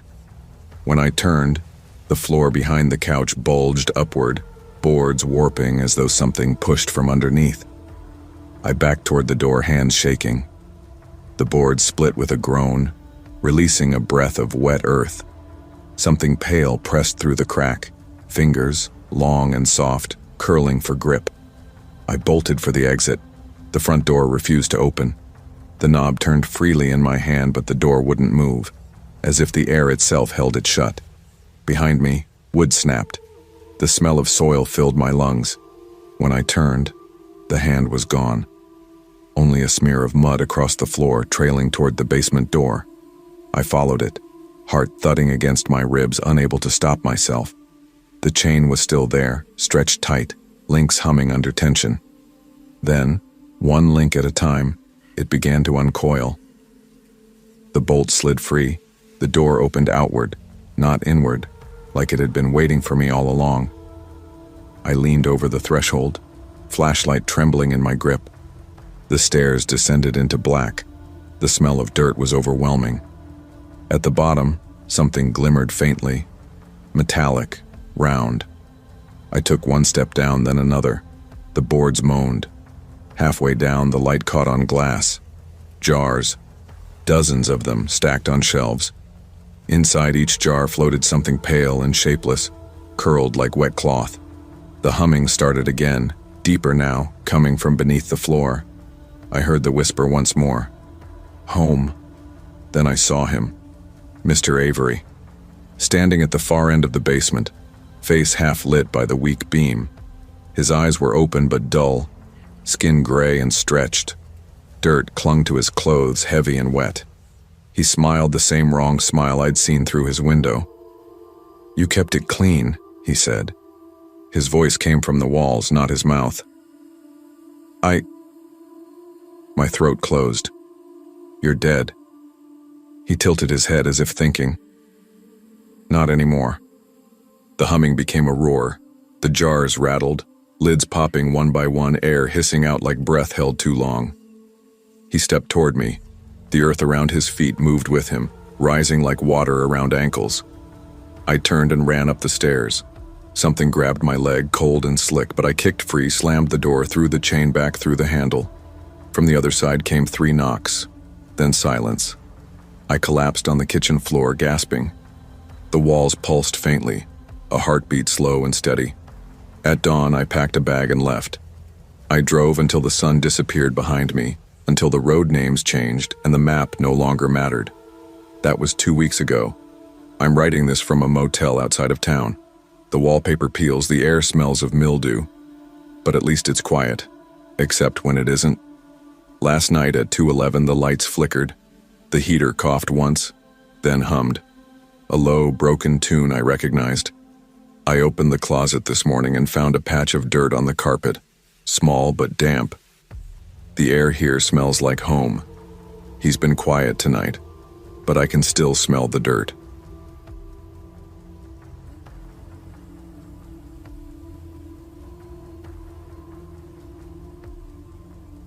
The first thing that drew me to Briarwood Towers was the view. You could see the whole city from there, all the way down to the river where the streetlights broke on the water like candlelight. It looked peaceful, distant, something you could live above and not inside. I moved in at the end of August. The air smelled like hot concrete and rain, and the elevator groaned each time it climbed. The hallway was narrow, painted beige that had turned the color of old teeth. My place, 4B, was small but bright in the day. I told myself it was enough. I didn't want neighbors. I'd had too many of those in the last place, arguments through thin walls, television laughter leaking into my sleep. I swore that this time I'd keep to myself. For the first week I didn't hear a sound from anyone else on the floor. No footsteps, no doors closing, no plumbing. Just the faint hum of the building itself. Then, at 3:12 a.m. on a Thursday, came the light. At first I thought it was the red dot of a smoke alarm, a flicker bleeding through the frosted glass of 4C across the hall. I stared at it for a moment before going back to bed. But when it happened again the next night, the light pulsed, slow, deliberate. I stood by my peephole watching the hallway. The glow from under the door was alive, rising and dimming in rhythm, like a heartbeat trying to find its pace. I counted, every 6 seconds. By the third night I couldn't sleep. I told myself to ignore it, that people leave things plugged in, that red isn't always danger. Still, I found myself staring at the crack under the door until the light faded around dawn. During the day, the hall looked dead. Dust lined the baseboards and the brass numbers on the doors had gone green around the edges. I asked the superintendent about it when I caught him replacing a light bulb in the stairwell. Tom, mid-50s, shoulders sloped from years of shrugging. 4C? He said, squinting. That place? No one's been in there for months, leased but empty. Some mix-up with the paperwork. I nodded. There's a light on at night. He frowned. Shouldn't be any power in there. That night I tried to sleep with the blinds closed, lights off, earplugs in. But even through my eyelids, I saw the red pulse painting the inside of my apartment, faint and steady, bleeding through the door frame like a slow alarm. At 3:12 curiosity won. I stepped into the hallway, bare feet cold against the tile. The air smelled of dust and something faintly sweet, like fruit left too long on a counter. The light flickered once as I approached 4C. I knocked. Nothing. The door creaked open half an inch. Inside, the air was colder. A fine coat of dust muted everything. The floor, the furniture, the air itself. White sheets covered the shapes of a couch, a chair, a table. It looked like a room waiting for a memory to return. In the middle stood a single lamp, small, old-fashioned, its cord trailing across the floor and ending in nothing. It wasn't plugged in, yet it glowed, red, slow, pulse. Each flash lit something new on the walls, photographs pinned in uneven lines. I stepped closer. They were all of my apartment, my kitchen, my hallway, my bed. Some from angles I couldn't explain, as if taken from the ceiling or through walls. My stomach turned cold. The lamp blinked faster. A breath, soft and wet, broke the silence behind me. "Do you like the light?" The voice was low, calm, too close. I didn't look. I ran. The door to 4B slammed shut behind me. I locked every bolt, dragged a chair against it, turned off all my lights. At 3:12, the red glow returned, this time leaking under my door. It pulsed once, then twice. I sat there until the sun came up, the light finally gone, the building silent. When I opened the door the next morning, police tape crisscrossed 4C. A detective stood there, bored expression, coffee in hand. "Building inspection," he said. "Stay in your unit, please." I nodded. Later that afternoon, Tom knocked. "They sealed it," he said. "Tenant vanished months ago." I told him about the lamp. He frowned. "We cut the power to that unit last year." That night, I couldn't help myself. I stared at my ceiling until my eyes burned. 3:12 came. The red light blinked once inside my apartment. I tore the plug from the wall, but it kept glowing, pulsing in rhythm with my heartbeat. And underneath it all, faint and steady, came breathing. Slow. Deep. In the dark. The breathing didn't stop when the light faded. It only grew quieter, like someone trying not to be heard. I sat on the edge of the bed, afraid to move, afraid that stillness might sound like listening. The air smelled faintly of dust and iron, the scent that comes before a storm or after blood dries. Morning arrived thin and colorless. I made coffee but couldn't drink it. The water looked pink in the mug. I told myself it was reflection from the neon sign across the street, though the sign hadn't worked since I moved in. By noon, I convinced myself to go to work. Normal things anchor you, that's what people say. I locked the door twice, walked down 4 flights of stairs and stepped into air that felt too warm for October. The world outside was painfully ordinary. Buses, sirens, people. But every reflective surface, a car window, a storefront, seemed to blink faintly red when I passed. That night I taped the edges of my door with black duct tape. I turned off my phone, unplugged everything. The apartment hummed anyway, a low vibration under the floorboards. At 3:12 I opened my eyes. The light was already on. It came from the wall opposite my bed this time, bleeding out through hairline cracks in the plaster. Each pulse lit the room in brief stutters, freezing my shadow mid-breath. I whispered to no one, "Stop." The light hesitated, as if considering, then pulsed once more. I approached the wall. The plaster was warm beneath my hand. A faint hum shivered through it, deep as electricity but slower, steadier. I pressed my ear to it and heard the same breathing, followed by a faint rustle, the sound of someone adjusting a camera. My throat went dry.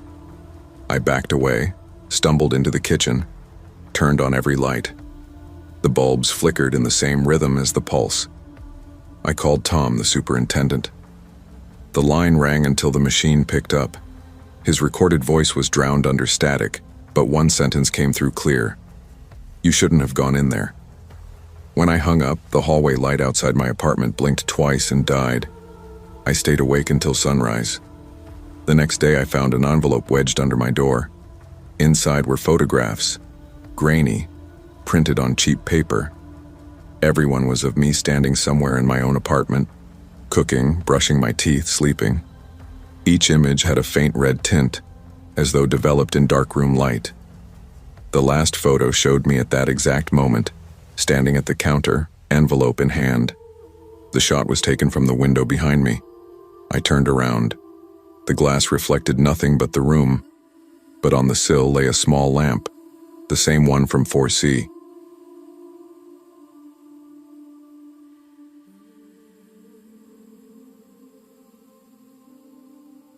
The first night in Willow Heights was quieter than I expected.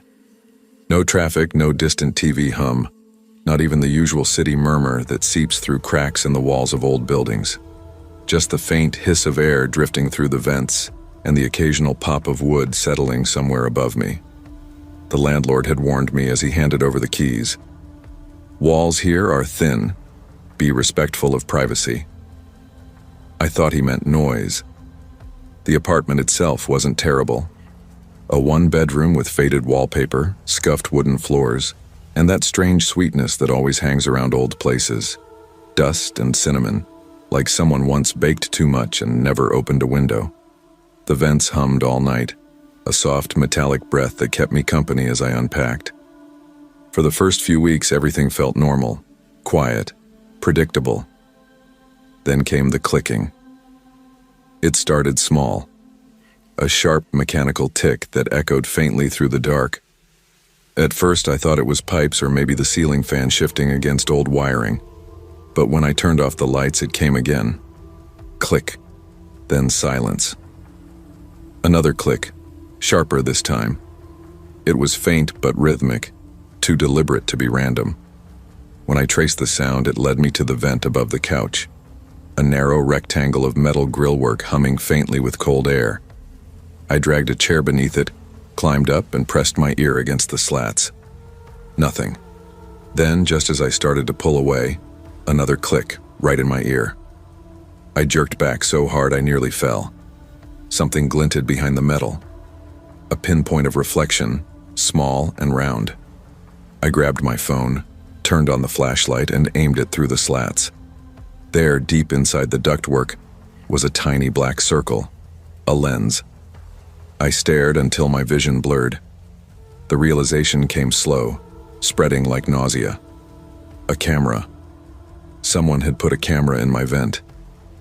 The air coming through it was warm, faintly metallic, and when I leaned close I could smell something electrical, dust burning off hot wires. The camera was still running. I could almost feel it watching me. My hands were shaking when I called the landlord. He answered on the second ring. "There's something in my vent," I said. "A camera. Someone's..." He sighed before I could finish. "Don't touch it." "What?" "Just leave it. Maintenance will handle it." "When?" "Soon," he said. "Just don't touch it." The line went dead. I stood on the chair for another minute, staring at the faint red light inside the vent until it blinked once and went dark. The next 3 nights were silent. I almost convinced myself it had been taken care of. Then, on the 4th night, the clicking returned. Click, click, click. 3 in a row, like someone taking pictures. My phone buzzed at 2:14 a.m., unknown number. I opened the message. "Nice pajamas." My heart stopped. I was wearing an old gray t-shirt and flannel shorts, the kind I hadn't worn in years. I jumped off the couch and ran to the door. The locks were still bolted. The chain was secure. I turned on every light and checked the windows, each one sealed shut. But the clicking kept going. Click, click. I dragged the couch under the vent and sat there with the lights on, knees pulled to my chest, staring up until sunrise. In the morning, my phone buzzed again. Another message. "You move when you sleep." No punctuation, no name. Just those words. I didn't reply. When I got home from work that day, the door was unlocked. Everything else looked untouched. My keys still on the counter, dishes stacked in the sink, except for one thing. Taped to the ceiling above the couch was a photo of me, asleep, the vent visible just above my head. The angle was perfect. I tore it down, shaking so hard the tape ripped paint from the ceiling. I called the landlord again. No answer. I called again. Still nothing. I walked to the office on the 1st floor, the one with the dusty glass door and the brass number 101 stenciled on it. The blinds were drawn. I knocked anyway. No response. Through the slats, I could see dust floating in a beam of weak sunlight. Desks covered in papers. A coffee mug tipped over, long dried. The door wasn't locked. Inside, it smelled like mildew and printer ink. The desk drawers were empty except for one, the bottom one stuffed with old lease papers. I picked one up. The name on it made my stomach twist. Eli Morris. The same name signed at the bottom of my own lease. The same name that had sent me the text. My phone buzzed again. Unknown number. "Why are you in my office?" I dropped the phone.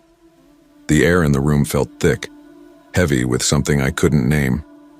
I backed out slowly, heart pounding. The hallway outside was silent, but I could hear the faint hum of air moving through the building again, a constant low vibration coming from every vent. By the time I reached my apartment door, I could smell cinnamon again. Stronger this time, cloying, almost sickly. I checked the vent above the couch. The red light was back. That night, I couldn't bring myself to sleep. Every creak felt amplified, every whisper of air like breathing. Around 3 a.m., I realized the clicking had stopped again. Relief washed over me like warm water. I even laughed a little. Then I heard a new sound, a faint metallic scrape, something shifting inside the ductwork. I climbed onto the couch, flashlight in hand. The vent cover was slightly bent now, one corner pulled loose. As I leaned closer, I felt a faint pulse of air brush against my face, my warm, rhythmic breathing. I aimed the flashlight inside. The camera was gone. In its place, deeper in the dark, a shape glimmered wetly. An eye, blinking once. I fell backward off the couch, the flashlight rolling under the coffee table. The clicking started again, louder this time, echoing from every vent in the apartment. I crawled toward the door, heart hammering, and grabbed my phone. The screen lit up with a new text. "Don't leave. It's your turn now." The room went black. Every light, every hum, every sound stopped. The silence was absolute. Then, just above me, the vent opened with a slow metallic groan. Something heavy shifted inside, and I heard a voice, low, calm, too close, smile, click. For a long time after that click, I couldn't move. It felt like the air had thickened, pressing down on me, every sound from outside swallowed by the weight of silence. I stared up at the open vent. Nothing came out, but I could feel it watching me from the dark. My phone buzzed again, the screen lighting up the room in pale blue. A new photo. Me. On the floor, looking up at the vent. The timestamp read 2:37 a.m. I threw the phone across the room. It hit the wall and slid under the table. When I crawled over to get it, the flashlight beam cut across the carpet, a small trail of dust, fine as ash, falling from the vent above. Something had moved. The voice came again, softer, closer. "Smile for me." I bolted for the door, unlatched it, and yanked it open. The hallway was empty, the fluorescent light overhead flickering on and off. Every other door was closed, silent. But the hum, that faint mechanical whir, followed me, whispering through the air ducts that lined the ceiling. I ran down the hall and slammed my fist against the stairwell door. Locked, the knob wouldn't turn. Behind me, the vent grill over apartment 3A rattled once, then another one, farther down. Each vent along the hall groaned open, one by one, the sound rolling toward me like footsteps in metal. Click, click, click. Every flash was faster now, too quick to be random. Each click lit the corridor for half a heartbeat, white bursts freezing me in fragments of motion, hands half raised, eyes wide. I didn't scream. I don't know why. I think I was afraid of giving it something else to capture.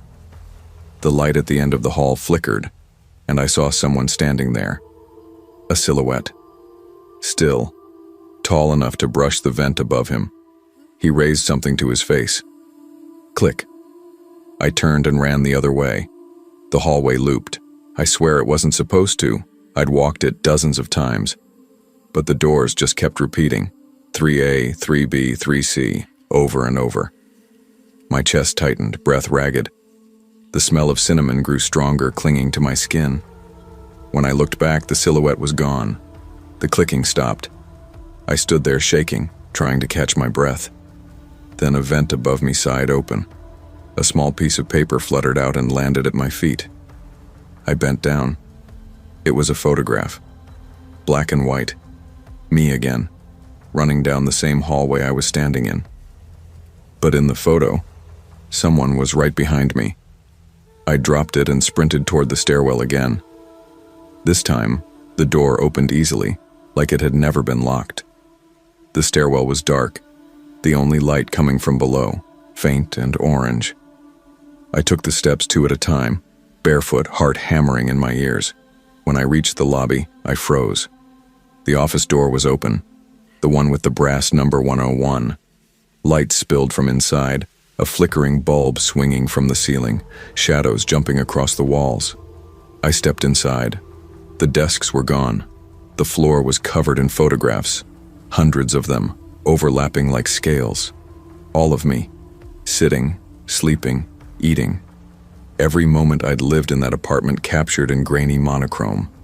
Each image slightly different, like someone had been watching me frame by frame. In the center of the room sat a tripod. On it, a camera. Not a security camera. A real one. Black, heavy, old-fashioned. The lens was pointed at me. I could hear the motor inside, faintly humming. Then it spoke. The same voice I'd heard through the vent. Smile. Click. The flash burned white. I stumbled back, blinded, knocking over a stack of photos. When my vision cleared, the room was empty. No camera, no light, only the smell of burnt film. I turned and ran out of the building. The air outside was cold and clean, the dawn just starting to gray the horizon. I didn't stop until I reached the corner.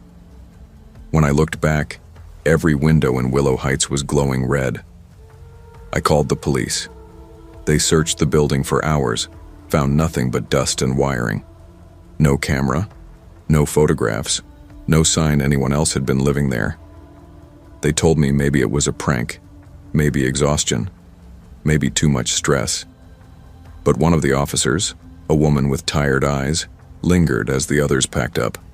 She asked quietly, "You said you saw a name on your lease?" "Yeah, Eli Morris." She hesitated. "There's no one by that name in city records, but there was, years ago. He owned Willow Heights." I frowned. "Owned?" She nodded. "He was arrested. Hidden cameras, tenants. Some kind of obsession. They said he recorded everything." I felt my stomach turn. "What happened to him?" "He hung himself in one of the apartments before trial." She glanced up toward the building. Unit 2B, I think. My apartment. I moved out that day, left everything behind. Clothes, furniture, phone. The new place is smaller, cleaner, quieter. No vents on the walls, just open windows. I don't even hang pictures anymore. But sometimes late at night I hear it, a faint click from somewhere behind me. Soft, careful, and the air smells like cinnamon again. Last week a letter arrived. No return address. Inside was a single photograph. Me, sleeping. A red dot glowing faintly in the corner of the frame. On the back, written in shaky ink, "Your turn." Click.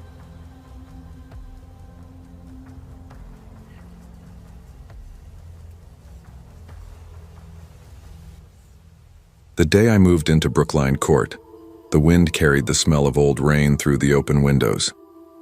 The building sat at the end of a narrow street that never seemed to dry, its bricks dark with age and the faint trace of smoke that the air never lost. My apartment was small, one bedroom, creaking radiator, windows facing another building close enough that you could have passed a cigarette between them if you were bold enough to lean out far. It wasn't much, but it was mine. The landlord called it a city view. In truth, it was the wall of the next building, lined with windows that matched mine perfectly, like facing a mirror that breathed. I unpacked slowly, turning the silence into something I could live with. The refrigerator hummed in uneven bursts, the pipes rattled each time the upstairs unit flushed, and the wooden floor sighed when the wind shifted. Small noises that made an old building feel alive. That first night, I sat by the window with a cheap beer, watching the glow from apartments across the way. Curtains half drawn, televisions flashing, shadows moving. It was strangely comforting, proof of other people existing, living parallel lives just a few yards away. Then I saw him, third window from the left. Standing still, lights off, only his outline visible against the faint reflection of the city behind him. I assumed he was looking outside like I was, one insomniac to another. But the longer I watched, the more certain I became that he wasn't looking out. He was looking in, at me. I laughed under my breath. Paranoia is easy when you're new somewhere. I turned off my own light and watched again. expecting his shape to fade when the glare disappeared. It didn't. He stayed there, motionless, head tilted, like someone listening. When I woke the next morning, sunlight made everything harmless. The opposite window was just glass reflecting the sky. A week passed. I settled into the rhythm of work and the lonely rituals that come after a breakup. Frozen dinners, late-night calls to no one, lists of reasons to stay busy. Every night I noticed him again. Same window, same posture. Sometimes I caught myself staring longer than I meant to, waiting for him to move. He never did. One Friday, curiosity won. I leaned out my window and tried to see which unit he occupied. The brass number beside it was too tarnished to read. Someone had taped paper over the mail slot on his door downstairs, but the name had faded to gray smudges. That should have been the end of it. 2 nights later, the power went out. The city dropped into blackness. Streetlights dead, neon gone. My phone light cut through the dark, just enough to show the reflection of my face in the window. Then behind it, another face. Pale, unmoving.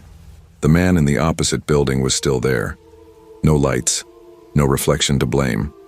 His skin seemed to hold its own faint glow, a soft shimmer that made the glass between us disappear. I couldn't see his eyes, but I felt them, like cold fingertips pressed against my chest. I stumbled back, heart racing. The lights returned in a flood, washing the shape away. I closed the curtains and didn't open them again that night. When morning came, a note was taped to my window. Don't close them again. The handwriting was thin, deliberate, written backward on the glass so I could read it from inside. I checked the fire escape, thinking maybe someone had climbed up as a joke, but the metal was coated in rust. Dust undisturbed, no footprints on the sill. I went downstairs and found Marcus, the security guard, drinking coffee at the lobby desk. There's a guy across from me, I said, keeps watching my window. He frowned, flipping through a small logbook. Across the courtyard? Yeah. 3rd window from the left. He shook his head. That unit burned last year. Nobody moved back in. They're still sorting the insurance. He offered to check, though his tone said he didn't believe me. We went up together, his keys clinking softly. The hall smelled like char and damp plaster. The door opposite my window bore black scorch marks around the frame. Marcus unlocked it. The hinges screamed. Inside, emptiness. Soot on the walls, a single chair melted to its metal bones, dust thick enough to blur the floor. No footprints, no sign of anyone living there. He closed the door and gave me a look halfway between pity and warning. Old buildings play tricks. Light bounces strange. Back in my apartment, I tried to believe him.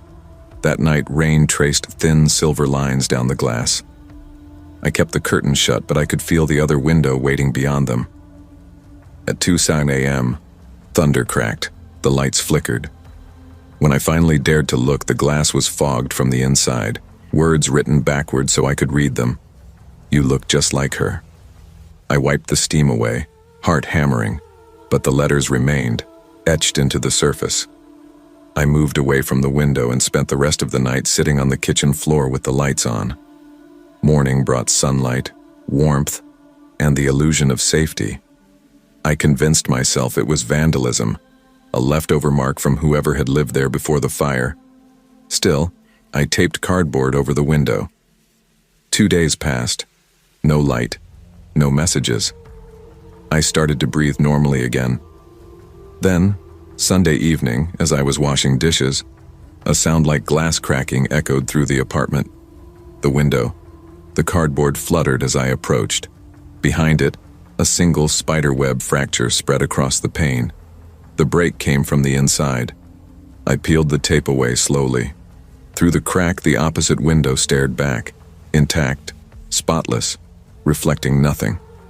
Something moved behind it, slow as water under ice. I stepped closer, trying to make out the shape.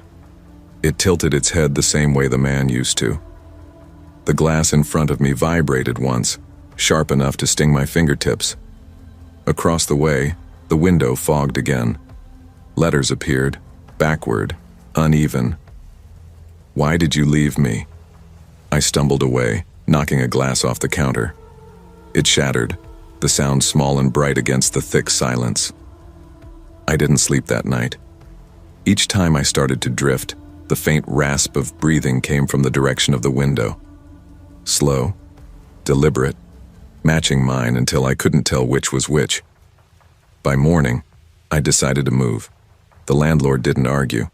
"Lease is flexible," he said, though he wouldn't meet my eyes. Brookline courts had incidents. When I asked what kind, he only said, "You should have faced the street." That evening I started packing. Outside, the sunset hit the windows opposite mine, turning them blood orange. For a moment I saw the faint shape of a woman behind the glass. Hair long, posture tense, face blurred by light. She looked so much like the outline I'd seen before that my hands went cold. Then the reflection shifted, and she was gone. I told myself it was the sun, the tricks of mirrored glass, until I turned off my lamp and saw her again. She was closer this time, not in the opposite window, but inside its reflection, standing just behind me. The air turned thick. My breath fogged the glass.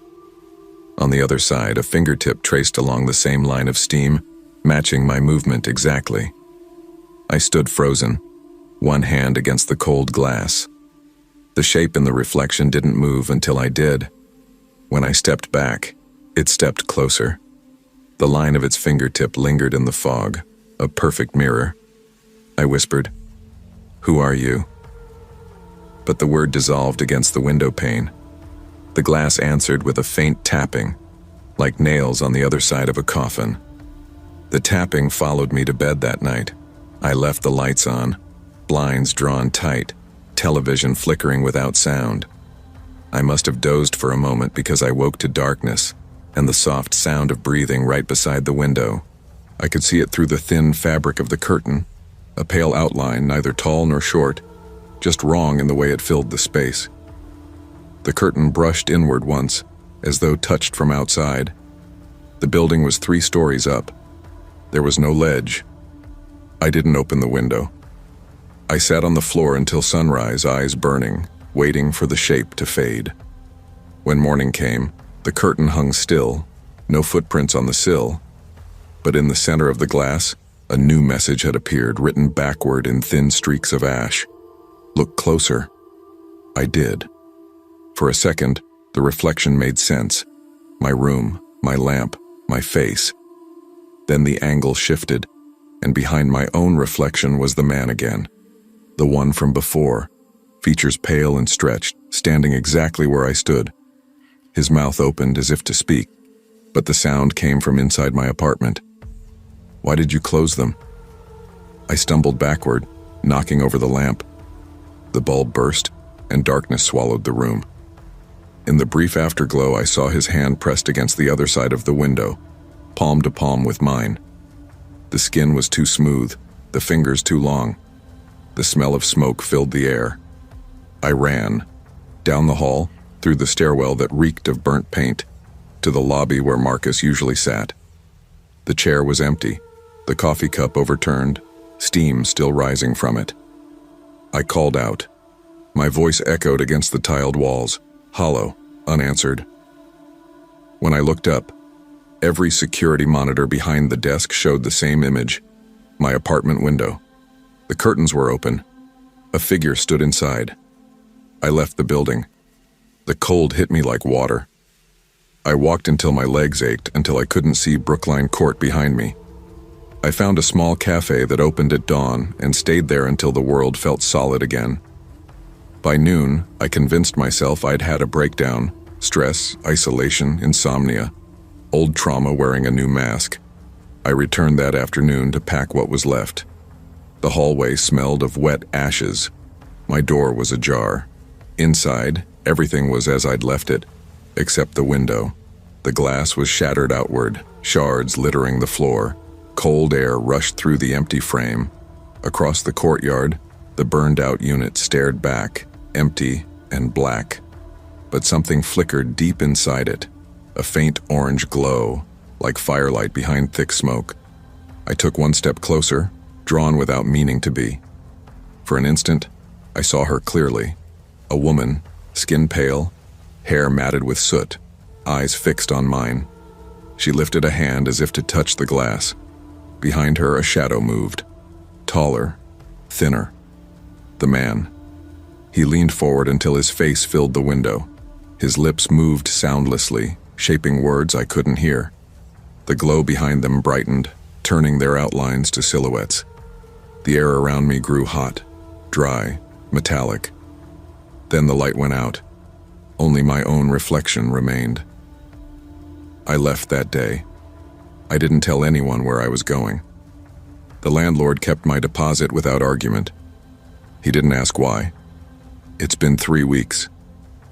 I found another apartment across town. Smaller, basement level, no view. The windows face a brick wall. I thought that would help. But last night, while I was brushing my teeth, I noticed the faint glimmer of light reflected in the mirror. Red, rhythmic, coming from the bathroom window I'd covered with cardboard. I pulled the tape free.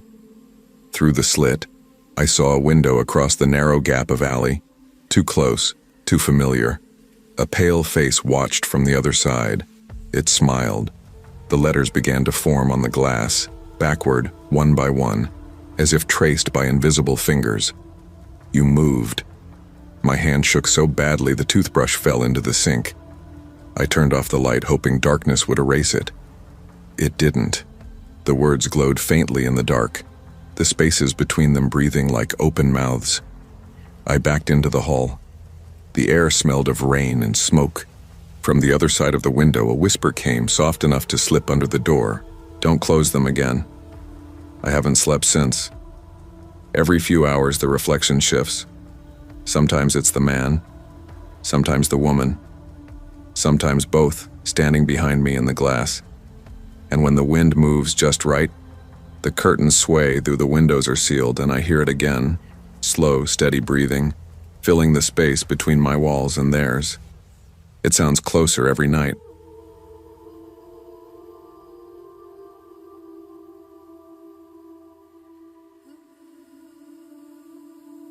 The first night I slept in Maple Terrace, I woke up to the sound of footsteps above my bed. Soft, steady, and too slow to be a neighbor walking to the kitchen or bathroom. They circled once, paused, then started again. 10 steps, always 10. The ceiling creaked with each one. The rhythm so deliberate I found myself counting under my breath like a lullaby I didn't want. When I moved in, the landlord had smiled too wide when handing me the keys. Old building, he said. Ceilings like to talk.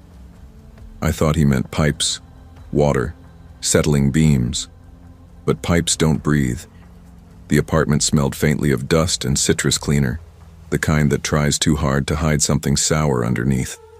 The windows rattled when the wind hit right, and the walls were thin enough that I could hear Mrs. Heller downstairs humming along to old radio shows. It felt lived in, comfortable even, until midnight. That first week, I told myself it was the weather, temperature shifts, wood expanding, but the pattern was too precise. Always at 12:14 a.m., always 10 steps, then a pause. By the fourth night, I couldn't stand it anymore. I lay staring at the ceiling, tracking every sound like a heartbeat I couldn't turn off. Then, on impulse, I grabbed the broom from the corner and knocked 3 times on the ceiling. The sound stopped. For a full 10 seconds, nothing. Then came 2 sharp knocks in return. I froze, broom handle still in my hand. The silence after that felt heavier than noise ever could. Then something scraped across the floor above me, long, drawn out, like a chair dragging slowly across wood. I dropped the broom, didn't sleep after that. The next morning I caught Mrs. Heller by the mailboxes. She was in her 60s, hair white and thin, eyes soft behind thick glasses. "Do you know who lives above me?" I asked, trying to sound casual. She frowned. "Above you?" "Yeah, 3C, right?" Her lips pressed tight. "Honey, you're the top floor." I laughed, but she didn't. "Must be the pipes," I said finally. She nodded too quickly. "Old building," she murmured, walking away. That night I left the hallway light on. The glow leaked under my door in a thin golden line, and for a while I thought it would be enough to make me feel safe. At midnight the footsteps returned. 10 steps. Pause. 10 more. I pulled the blanket to my chin, heart hammering. Then the steps stopped, right above my bed. Dust drifted down, tiny motes swirling in the faint light from the window. The air changed, warmer somehow, thicker. I could hear it now. Breathing, slow, wet, rhythmic. I held my breath, every muscle locking. Then, from directly above me, a whisper. "Don't look up." I did anyway. The ceiling wasn't just creaking anymore, it was moving. A long crack stretched across the plaster, widening 1 slow inch at a time. Dust rained down like ash. I stumbled out of bed, grabbed my phone, turned on the flashlight. The beam caught the smallest hole, a perfect, deliberate circle cut clean through the plaster. Inside it, 2 eyes stared back, not blinking, not shifting, just watching. I screamed and fell backward, the phone clattering to the floor. When I scrambled up again, the hole was gone. Not patched, gone, like it had never existed. I left the lights on until dawn. When morning came, a note was waiting under my door. Neat handwriting, black ink, the paper stiff like it had been folded and unfolded too many times. "You weren't supposed to see me yet." The handwriting looked careful, practiced. I turned the paper over, expecting something else, a signature, a threat, a clue, but the back was blank. I called the landlord. He didn't answer. When I went to the office downstairs, the blinds were closed, the open sign flipped backward. The silence inside was total. Through the glass, I could see his desk. A single cup of coffee sat on the corner, half empty, long since gone cold. I went back upstairs. That night I tried to convince myself it had been a trick of light, that the eyes had been my reflection, warped by the cracked plaster. I turned the lights off at midnight and waited. 10 steps. Pause. 10 more. But this time the sound wasn't directly above. It moved, across the ceiling, over the hall, then stopped above the bathroom. The pipes rattled once. A soft knock came from the wall, then another, and then, from the vent above the shower, a slow exhale of air, like someone sighing through their teeth. I backed out, turned on every light again, and left the TV blaring static just to fill the silence. I don't remember falling asleep, but I remember waking up. The TV was off, and something was standing at the foot of the bed. I didn't move, didn't breathe. The dark felt thicker there, like it had shape. I reached for my phone with shaking hands, turned the flashlight on, and aimed it forward. Nothing, just the empty space between the bed and the wall. But the dust on the floor was disturbed. Faint footprints leading from the door to where the shadow had been. Small prints, barefoot. I sat up all night, staring at the ceiling. When morning came, I found another note under the door. Almost time. No handwriting this time, just words printed in block letters, too clean to be written by hand. My stomach turned. I packed a bag, grabbed my phone, and walked to the building across the street. There's a cafe there, warm, bright, full of people who didn't know what was crawling through my ceiling. I stayed until they closed, then sat on the curb outside until sunrise. When I finally went back inside, the hallway lights were out. The air smelled like dust and rain. At my door, a faint hum buzzed in the silence, like electricity running through the walls. I reached for the knob and froze. A single, deliberate knock came from the other side. Once. Then silence. I waited. Nothing. Finally, I turned the key and pushed the door open. The apartment was dark except for a thin beam of light falling through the crack in the curtains. Dust hung thick in the air, and in the center of the room, directly under the light, something new had appeared. A chair, old wood, carved legs, perfectly centered. right below the spot in the ceiling where the footsteps always started. The chair hadn't been there when I left. I would have noticed. There was no mistaking it. It was old, carved from dark wood, the kind that creaks even when you look at it. I approached slowly, the floor cold under my bare feet, every breath loud in my ears. The air beneath the ceiling felt warmer, heavier, like someone else's breath mixed with mine. Dust spiraled lazily down through the shaft of light and landed on the seat of the chair. I whispered, "Who put this here?" The silence pressed back against me, thick and living. Then, softly above me, footsteps, 10 steps, pause, 10 more. I stepped closer to the chair, tilting my head up. The ceiling groaned and a fine crack appeared running right above where the chair stood, as if something behind the plaster had shifted closer to the surface. I took another step back. The wood creaked under my heel, echoing through the room like a reply. Then, quietly, the whisper came again. "Don't look up." It was lower this time, closer. I couldn't help myself. I looked anyway.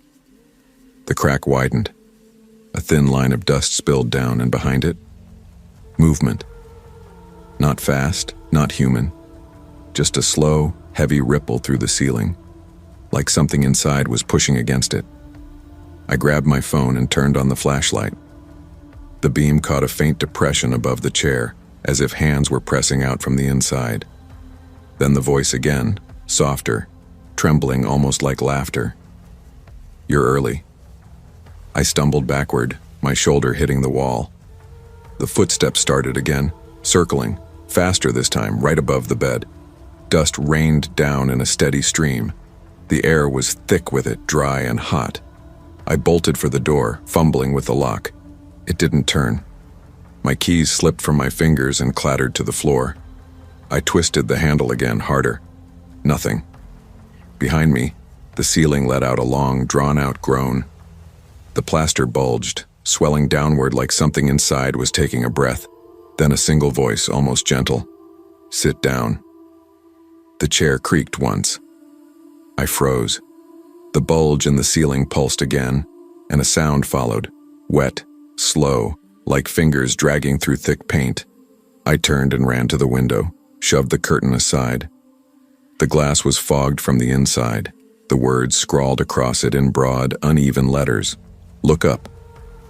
I didn't want to, but my head moved on its own. The ceiling had split open. A long tear ran across it, plaster dangling in curls. Between them, a face looked down. White skin stretched thin, eyes wide and pale, mouth open in something that could have been a smile or a scream. I fell backward, hitting the dresser. The lamp toppled and smashed. The room went dark. Then I heard it crawl. Not walk. Crawl. Fingers digging into the edges of the hole, nails tearing through plaster, the sound of joints bending wrong. I scrambled for the door again, pounding on it, yelling for help. From the other side came 3 knocks. Slow. Deliberate. Then a voice. My landlord's voice. "Everything okay in there?" "Yes, please help, someone. Something's..." The door handle turned, and the moment it clicked, the noise above me stopped. The air went still. He opened the door halfway, his face pale, eyes wide. "You look like you've seen a ghost," he said. I pointed at the ceiling, shaking. "It's up there, something's..." The words died in my throat. The ceiling was whole again, smooth, untouched. No cracks, no dust, just silence. He stared for a moment, then sighed. "Old buildings make strange sounds," he said. "You should get some rest." I wanted to argue, to scream, to make him see what I'd seen, but my throat closed up. He closed the door behind him, and his footsteps faded down the hall. I sat on the floor for what felt like hours, until my breathing slowed and the room settled back into that same too-heavy quiet. At some point, I must have dozed off. When I woke, the sunlight was cutting through the blinds. Everything looked ordinary again, except for one thing. The chair was gone. In its place on the floor lay a single slip of paper. Tonight. That was all it said. I packed a bag and left. I didn't lock the door. I told myself I'd never come back, that I'd find somewhere else, anywhere else. But that night, when I checked into a motel across town, I heard it again. 10 steps, pause, 10 more. Above me. I looked at the ceiling. The plaster was cracked, just slightly. I told myself it was nothing, that my mind was replaying old sounds. Then faintly, dust fell onto the pillow beside me. Warm dust. The light flickered once, twice, then steadied. And just before I could convince myself it was all in my head, a voice whispered through the vent above the bed. "You weren't supposed to leave yet." I froze, eyes locked on the ceiling. A line of fresh dust fell between my hands. Then, one last time, the whisper, closer now, almost touching my ear. "Don't look up." The ceiling creaked.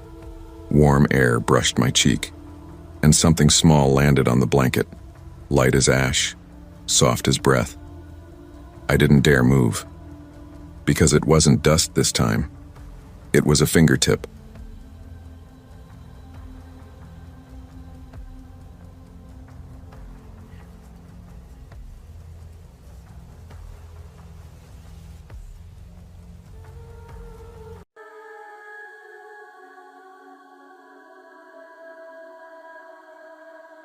I traveled so often that the rhythm of it had become second nature. New city, new hotel, new conference hall, land at the airport, grab a cab, check in. Then a blur of meetings, presentations, polite small talk, and stale catered lunches. But that particular morning, something was off. I'd just arrived in a city halfway around the world after a red-eye flight that had drained me completely. Sleep had teased me during the flight, only to be stolen away again and again. Passengers. Shifting overhead announcements breaking the quiet, and the endless drone of the engines humming in my skull. By the time we touched down, I was a shell of myself, my head foggy and my limbs heavy. I planned to grab a proper breakfast at the airport. Nothing extravagant, just some food and a strong cup of black coffee.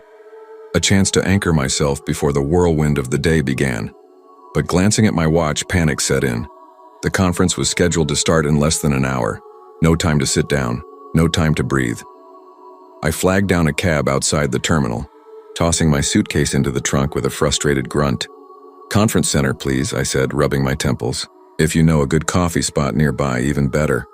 The driver gave me a nod and pulled away from the curb, merging into the dense morning traffic. My stomach churned, not from hunger, but from nerves. I was running on empty. I needed caffeine, something, anything, to keep me from blanking out in front of a crowd of suits.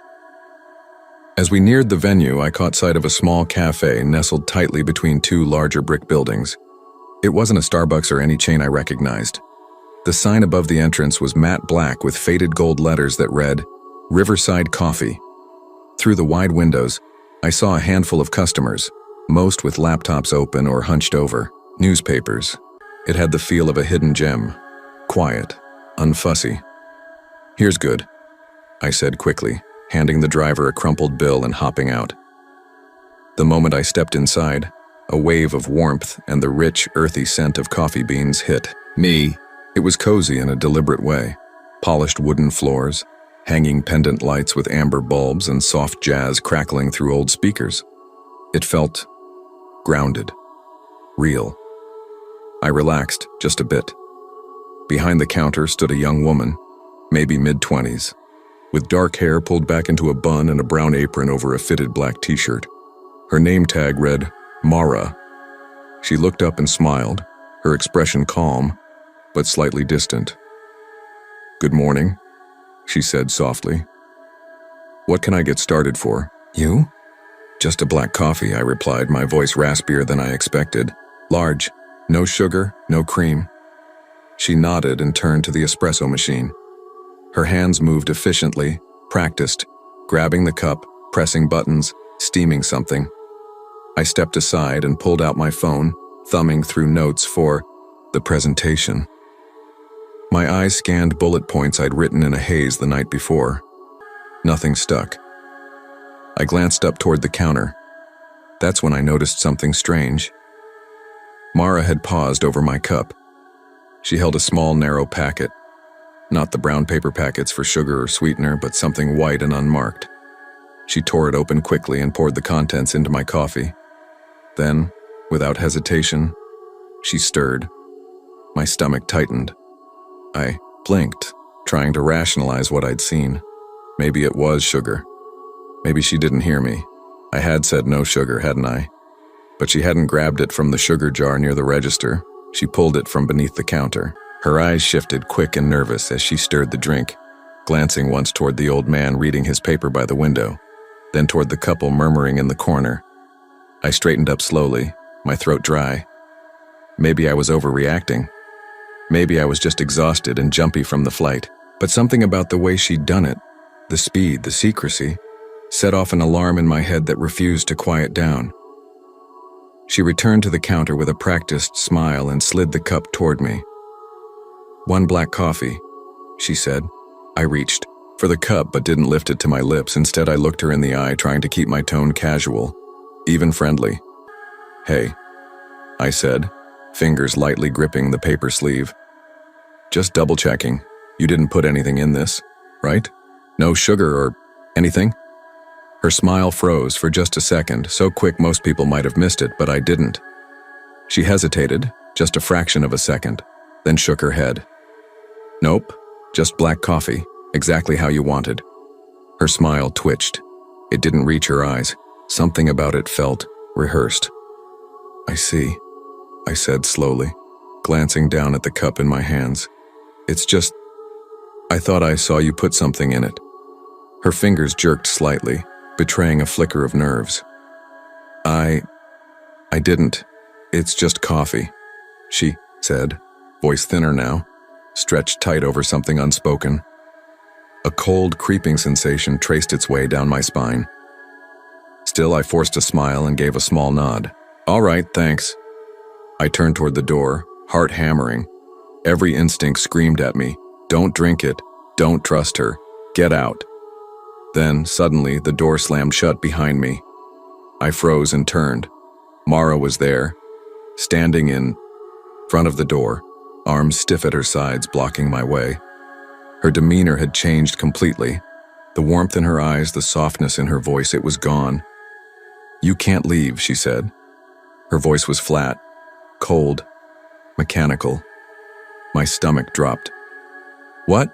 I asked, eyebrows raised, gripping the cup tighter. "I've got a meeting to get to. You have to drink your coffee." "Here." Her voice didn't waver. It didn't sound like a suggestion. Something about the way she said it, so calm, so final, sent a jolt of fear straight through me. Before I could respond, she turned her head and called out, "John, Jimmy, come here." 2 men stepped out from the back room. I hadn't even known there was a back room. They were massive, both easily over 6 feet, with thick arms, squared shoulders, and the kind of blank, heavy expressions you see on nightclub bouncers. They walked out in sync, standing on either side of Mara like shadows. My pulse surged in my throat. I looked around instinctively, but the cafe was empty. The old man, the couple, the businessman, all gone. When had they left? I hadn't heard the door, hadn't seen anyone move. 1 minute the place had been comfortably full, and now it was just me and them. My voice cracked. "Look, I don't want any trouble. I just wanted a coffee." One of the men, John, I assumed, cracked his knuckles and stepped forward. "Then drink it," he said simply. I tightened my grip on the cup. My hands were slick with sweat. Every muscle in my body was screaming. "Don't drink it. Don't trust them. Something is wrong. Get out." The powder, her hesitation, that twitch in her voice. The lie something was in this coffee. I was cornered. If I stayed, I didn't know what they'd do. If I drank, I wasn't sure I'd stay conscious long enough to find out. So I did the only thing I could think of. I screamed. A loud, desperate, raw scream. I turned and started pounding on the glass with my free hand, my fist slamming against the door hard enough to rattle it in its frame. "Help! Somebody! Call the police!" John lunged. I turned at the last second and shoved the steaming cup of coffee into his face. He roared as the scalding liquid splashed onto his arm and neck. That split second was all I needed. I wrenched the door open and bolted. I hit the sidewalk running, almost knocking over a woman walking her dog. People turned toward me, startled by the noise, their faces blurs as I fled down the street. I didn't look back until I was half a block away. When I did, Mara and the two men were standing in the doorway, perfectly still, watching me and smiling. They didn't chase me. They didn't need to. Later that night, after the adrenaline had finally started to wear off, I took the coffee sample, what was left of it on the inside of the lid, to a lab I knew through a colleague. The results came back just before midnight. It contained an extremely high concentration of phenyl O, a powerful anesthetic, typically used in surgical settings. In a dose that size, it could have stopped my heart. I filed a report with the police immediately. They took it seriously. They even dispatched a team to investigate. And that's when things get quietly, hidden in the folds of normalcy, until you're already caught in their grip. I work. Far from home and without a car, I rely on public transport. That means waking up at 4 a.m. every day. My apartment at that hour feels like a tomb, silent, cold, and still. The only sounds are the hum of the refrigerator and the occasional creak from the floorboards. Outside, the city is barely stirring. Streetlights cast a pale orange glow on empty sidewalks, and the occasional distant engine rumbles like a reminder that life is slowly waking up. My one comfort before the long commute is the tiny cafe at the corner of my street. It opens early. Bless whoever owns the place, and has a kind of quiet charm. The lights inside are low and warm. The smell of roasted coffee beans greets you like an old friend, and soft jazz plays just loud enough to fill the silence without demanding attention. It's the kind of place that makes you feel human again, even if just for 15 minutes. Lucy, the barista, always opens alone. She's in her 20s maybe, with tired eyes and a calm presence. We never really talk beyond a quiet morning or a small smile. But there's an unspoken bond there. Two people awake while the rest of the city dreams. Most mornings I'm the only customer. I sit at my usual spot by the window, sip my latte, and review emails or scroll through spreadsheets until it's time to catch the 5:10 a.m. bus. But that morning 4 months ago was different. It started with the soft chime of the door. I didn't look up at first. It was probably someone grabbing a coffee before a long shift. But the air shifted. You know that feeling when something just feels wrong, even if nothing obvious is happening? A man, a woman, and a little girl walked in. Right away, I knew they didn't belong. Not because they looked strange, but because they didn't look local. This is a small town.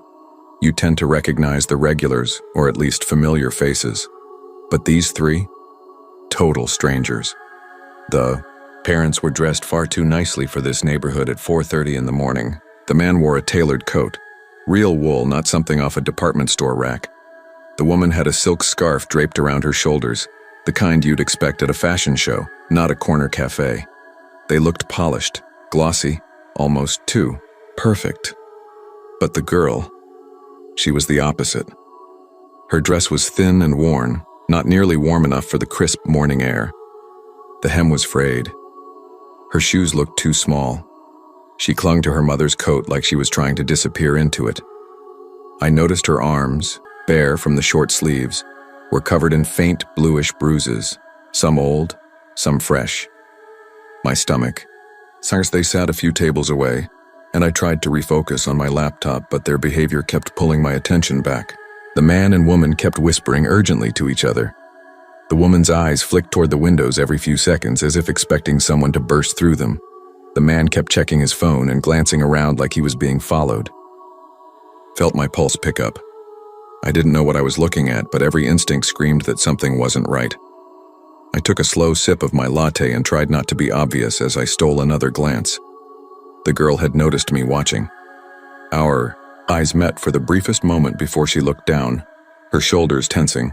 I wanted to believe maybe I was overthinking it, paranoia fueled by too little sleep and too much caffeine. Then the woman's phone rang. The sound was jarring in the quiet room. She snatched it up, stared at the caller ID, and her whole expression changed. Panic, raw, immediate, washed over her face. She whispered something to the man, and within seconds they both stood and hurried outside, the bell over the door jingling wildly behind them. They left the girl alone. I hesitated for only a second before standing. Something in me, something primal, told me I couldn't just sit there. I approached slowly, careful not to startle her. "Hey there," I said, crouching beside the table. I kept my voice low, soft. "Are you okay?" She didn't answer. Her small hands were clenched in her lap, trembling. She stared hard at the table like she wanted to vanish into it. I leaned a little closer, lowering my voice to a whisper. "Do you need help?" Her eyes filled with tears. She still didn't speak, but she didn't have to. Her silence was louder than words. She looked at me like someone on the edge of drowning, like she was just waiting for someone to notice. Behind the counter, Lucy had stopped what she was doing. She was watching us, her brow furrowed, a worried look in her eyes. I caught her gaze and subtly motioned for her to come over. "Can you keep them distracted when they come back?" I asked under my breath as she approached. She nodded immediately without asking a single question. I whispered, "Can you do it?" Lucy hesitated. Her eyes flicked to the front door, then back to me and the trembling little girl beside me. She gave the faintest nod, her lips tight with fear. With a deep breath, she straightened her apron and walked toward the counter just as the door chimed again. The couple returned. "Excuse me, ma'am, sir. Your order's ready," she said, with a forced smile that didn't quite reach her. Eyes. The man paused in the doorway. His eyes cut sharply toward the table where the girl had been sitting. I froze. For a second, I thought he'd seen through everything, that he knew exactly what we were doing. His gaze lingered, cold and calculating. But then he turned to Lucy and walked toward the counter, the woman trailing behind him. That was the window I needed. I gently took the girl's hand. "Come with me," I murmured. She looked at me, really, looked and then stood up without a word. Her fingers tightened around mine. We moved quickly but quietly toward the restroom, slipping inside before anyone noticed. I locked the door behind us, the sound of the bolt sliding into place far too loud in the tense silence. I fumbled for my phone, my hands shaking. 911. I hit call. But before the line even connected, there was a thunderous bang on the door, then another. The voice that came from the other side chilled my blood. "Open the door," the man growled, his voice low and full of fury. My voice trembled as I whispered into the phone. "There's a child in danger, please send someone, hurry." Another bang. The lock rattled violently. I could hear the woman now, whispering something frantically to the man. Then, crack. The door burst inward with terrifying force.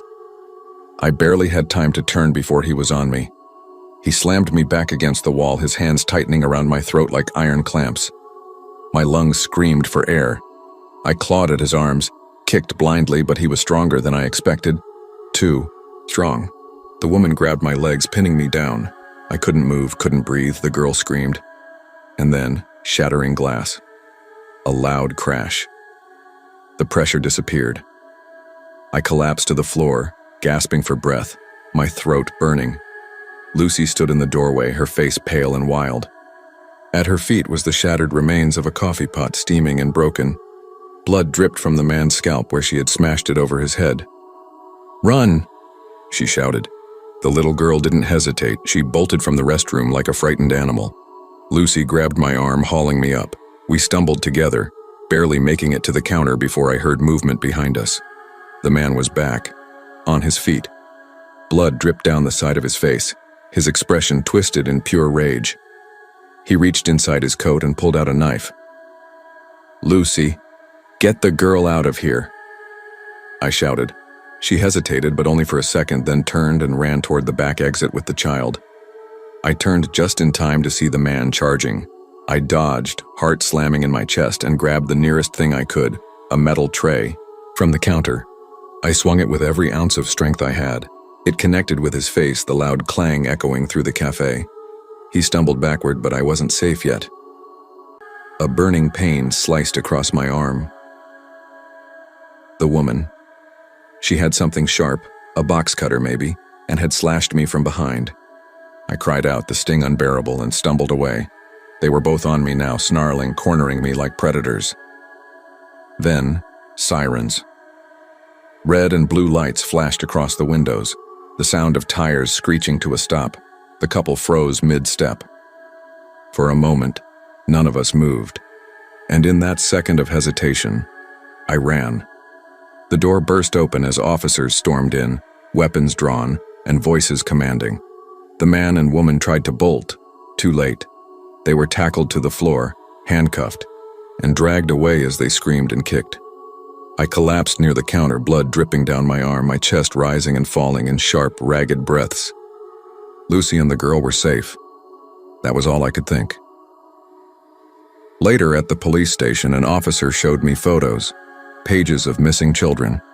My heart stopped when I saw one. The girl. She'd been reported missing 2 months ago. The couple weren't her parents. They'd abducted her, and from what investigators believed, they were planning to take another. Me. The case was far from over. Police suspected they weren't working alone. There were signs this went deeper, wider, maybe a network. People like them, still out there, watching, waiting. The little girl was placed in protective custody. Lucy and I gave our statements, our faces still pale, hands still shaking. I still go to the coffee shop every morning. Same time, same table. Lucy's always there, and sometimes we exchange quiet glances, like survivors of something unspeakable. But now, it started like any other shift I'd worked at Bean and Brew. A small, slightly run-down coffee shop wedged between a laundromat that always smelled like fabric softener and a used bookstore that never had the same hours twice. I'd been there, just over a year. It wasn't some polished chain cafe, just a cozy little spot that drew in quiet regulars. You know the type. Grad students hammering away at dissertations, couples on first dates that might or might not be going well, loners flipping through worn-out novels. The best part? It was close. My apartment was barely a 10-minute walk away, just 5 blocks through mostly residential streets. I didn't have a car, not that I needed one. My routine was simple. Wake up, walk to work, walk home, repeat. That part of the city wasn't loud like downtown, but it wasn't dead either. It had a heartbeat, a rhythm, familiar faces, streetlights that buzzed faintly, just enough foot traffic to feel safe even after dark. At least I used to feel safe. That night, I was closing alone. It wasn't unusual. Bean and Brew didn't run a big staff. Most nights, we only had one person on for close, and that person was me. I didn't mind it. It gave me a kind of quiet control over the space. By 8 p.m., the shop had mostly cleared out. The tiny dinner rush had fizzled. A couple who'd been whispering by the window left hand in hand. Then the guy on his laptop finally packed it in and gave me a tired smile as he left. And then there was him. He'd been sitting in the far corner for, God, I don't even know how long. He'd ordered something early in the evening, just a black coffee, and since then, nothing. No refills, no food, no movement, no book, no phone, no laptop, just sitting, alone. At first I figured he was waiting for someone, but as the clock ticked on and his posture never changed, that explanation started to fall apart. I tried not to stare. Really, I did. But there was something wrong about the way he sat there. Still, too focused. Not like he was zoned out or lost in thought. Like he was aware. Aware of me. I glanced up at the wall clock. 8:50 p.m. I decided to start my closing routine. Wiped down the counters. Flipped chairs onto empty tables. Ran the mop in lazy figure eights across the scuffed floor. Every so often I'd sneak a glance in his direction. He never moved. Didn't check his watch. Didn't shift in his seat. Didn't even blink, it seemed. Then, at 8:55, he stood. Slowly, as if uncoiling from something. He stretched, just a small, almost robotic motion, and walked calmly to the door. Without a word, he stepped outside. The moment the door shut behind him, I locked it. My breath came out in a shaky exhale I hadn't realized I'd been holding. I still had to count the register and shut off the machines, but I didn't want anyone else wandering in. The idea of unlocking that door again made my skin crawl. By 9:10, I was done. Lights off, money bag zipped, jacket slung over one arm. I stepped out into the cool night, locking the door behind me. The air smelled like distant rain and detergent from the laundromat vents. The street was mostly empty, but not unnervingly so. A few people passed on the far sidewalk, heads down, headphones in. I turned right toward my apartment, hands shoved in my coat pockets. Then I heard them. Footsteps. Soft, distant, but unmistakably there, and matching mine. I didn't turn around. Not right away. I just quickened my pace slightly, listening carefully. The footsteps behind me did the same. My breath caught in my throat. My heart started to pound in my chest like it wanted out. I turned my head. Just a little. Just enough. To glance over my shoulder. It was him. The man from the coffee shop. Keeping a good distance, maybe half a block, but his eyes, God, his eyes were on me. Not casually glancing around like someone walking home. Not distracted. Just watching. I clenched my fists inside my pockets and tried to keep walking naturally. Maybe it's a coincidence, I told myself. Maybe he lives nearby. Maybe he's just headed home too.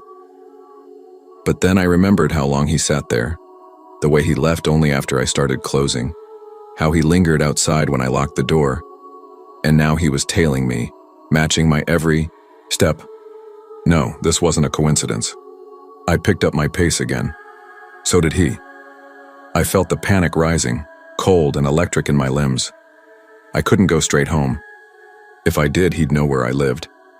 I scanned the street, my eyes darting left and right, searching for a way out, somewhere with people, lights, noise. And then I saw it. A small bar across the street on the corner, its neon sign buzzing faintly in the night air. Corner bar. No creativity, but it didn't matter. I didn't think. I just moved, stepping off the curb and crossing without even glancing at the crosswalk. The street was empty, no cars, just the distant hum of traffic, blocks away. I didn't have to look back to know he was still behind me. I felt him. The bar was dim, lit mostly by old hanging bulbs and the glow of muted TVs playing a game no one was watching. There was a soft murmur of conversation, a couple of patrons scattered along the counter, a few tucked away in booths. Not crowded, but occupied. Public. Safe. I slipped into a booth near the back, my hands gripping the edge of the sticky table. My breath trembled in my chest as I tried to steady it, to think. Slowly, I turned my head and peered out the front window, just enough to see without being obvious. He was there, standing on the sidewalk across the street. Still. Silent. Watching me through the glass. My stomach twisted itself into a knot. My fingers were numb where they clutched the tabletop. I tried to reason with myself. Maybe he's just waiting for someone, maybe he's confused, maybe he's not watching you. But he wasn't on his phone. Wasn't smoking, wasn't doing anything, just waiting. For me. That's when I saw it. The red glow of an exit sign near the back hallway of the bar. A door. Probably led to the alley or a service street. A way out. I exhaled slowly and stood, trying to make it look casual. No sudden moves. No panic. I walked past the bathrooms, past the jukebox that hadn't worked in years, pushed open the metal exit door, and stepped into the darkness outside. The door swung shut behind me. With a heavy thud, the alley smelled like damp concrete and old grease. A flickering street lamp at the far end barely lit the path. I didn't wait. I walked fast, shoes crunching over broken glass and gravel, not quite running but close. The alley emptied onto a side street 1 block over from my normal route home. I paused at the corner and glanced behind me. Nothing. The street was quiet. The kind of quiet that made your ears ring. but he wasn't there. I didn't waste time. I picked up my pace, turning onto my block, glancing over my shoulder every few steps. Still no sign of him, no footsteps, no shadow trailing behind me. Then, finally, my apartment building. I sprinted up the steps 2 at a time, heart thundering in my chest, hands shaking as I fumbled with my keys. I got the door open, slammed it shut behind me, and threw every lock, every chain into place. I stood there for a moment, forehead pressed to the cool wood of the door, trying to slow my breathing. He never showed up again. Not outside the building. Not at the coffee shop. No messages, no strange notes, just silence, like he'd evaporated into the city. I never figured out who he was or what he wanted. And I try not to think about it, but sometimes, when I'm just about anywhere, my apartment did the job well enough, but sometimes I needed a shift in environment, something with a little background buzz to keep me grounded, a place where the soft murmur of conversation and the low whir of an espresso machine could drown out the silence that got too loud in my head. There was this coffee shop I found a few months back. Local, small, a little tucked away. The lighting was low and warm, the air always thick with the scent of fresh beans and baked pastries. It had just the right amount of noise, enough to feel alive but not so much it drowned out my thoughts. I went there often, always to the same seat, a tiny 2-person table in the far corner. It became a ritual. Order a black coffee, nod to the barista who recognized me by now, and open up my laptop to lose myself in work. That morning started like all the others. I woke up early, the sky still tinged with soft gray. Threw on a hoodie, grabbed my laptop, and drove over. The place was quiet, just how I liked it. A few regulars were already there, hunched over their books or laptops, earbuds in, lost in their own little worlds. I ordered my usual, gave a polite smile to the girl behind the counter, and walked straight to my corner. I sat up, took a sip of my coffee, and got to work. For the first hour, everything was normal, peaceful even. Then he walked in. At first, I didn't even register him. I was in the zone, fingers flying over keys, thoughts spilling out onto the screen. But then, I felt it. A subtle shift, movement directly across from me. I looked up, expecting to see someone I knew maybe. Instead, there he was, sitting at my table. My table. It wasn't like the place was packed. There were empty tables all over the shop, but he had chosen mine. No coffee, no laptop, no phone or book, just him, sitting there like it was the most natural thing in the world. I blinked at him, unsure what to say. Maybe he was waiting for someone and just needed a spot for a moment. Maybe it was a mistake. But he didn't look confused. He looked settled. Tried to brush it off, went back to my screen, but I could feel him, just sitting there, not fidgeting, not scrolling through a phone, just still, watching. His hands rested calmly on the table, and then his eyes started to wander, slowly scanning the room before settling right on me. I didn't look up right away. I told myself not to, but his gaze, it pressed on me like a weight. After a moment, I risked a glance. He wasn't blinking. I offered a tight, uncertain smile, hoping he'd say something. Ask if I minded, explain himself, even make a joke, anything. But he didn't. He just kept watching. Minutes passed. I shifted in my seat, heart picking up speed. I wasn't scared yet, not really, but I was uneasy. People don't just sit at a stranger's table and stare. This wasn't normal. My pulse thudded harder with each second of silence. Finally, I couldn't take it anymore. I closed my laptop with a quiet snap and began sliding it into my backpack. My chair scraped softly against the floor as I stood up.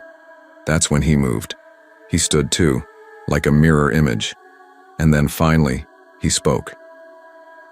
"Where are you going?"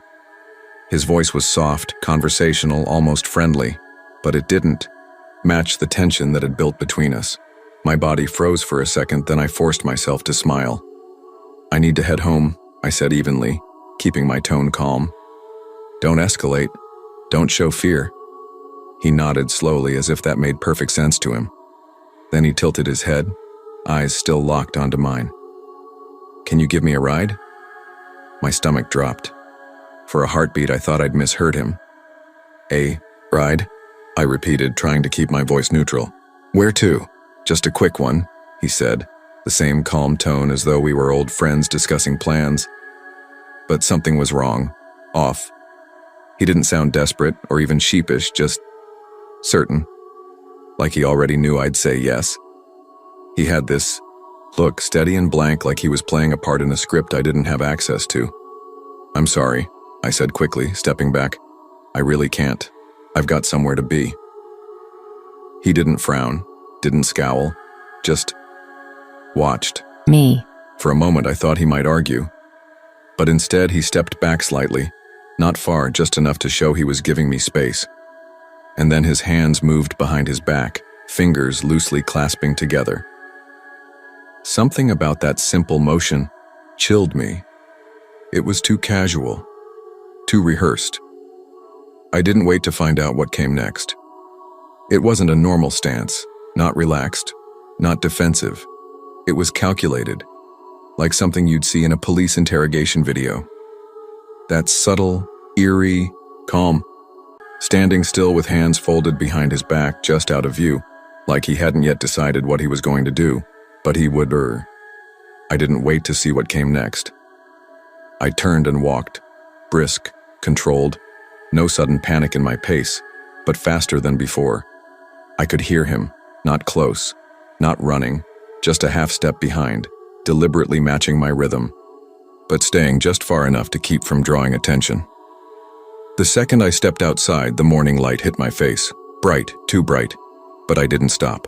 I didn't look back. My car was halfway down the lot and I had the keys in my hand already, my thumb nervously brushing the unlock button like a nervous tick. Then I heard him behind me. Sat at my table without a word. "You followed me out here, just leave me alone." His expression didn't change. Not anger, not confusion, just that same unreadable stare. I turned back and pressed the unlock button. The beep echoed in the lot. Then I felt it, his hand, fast, clamping around my wrist. It happened in an instant.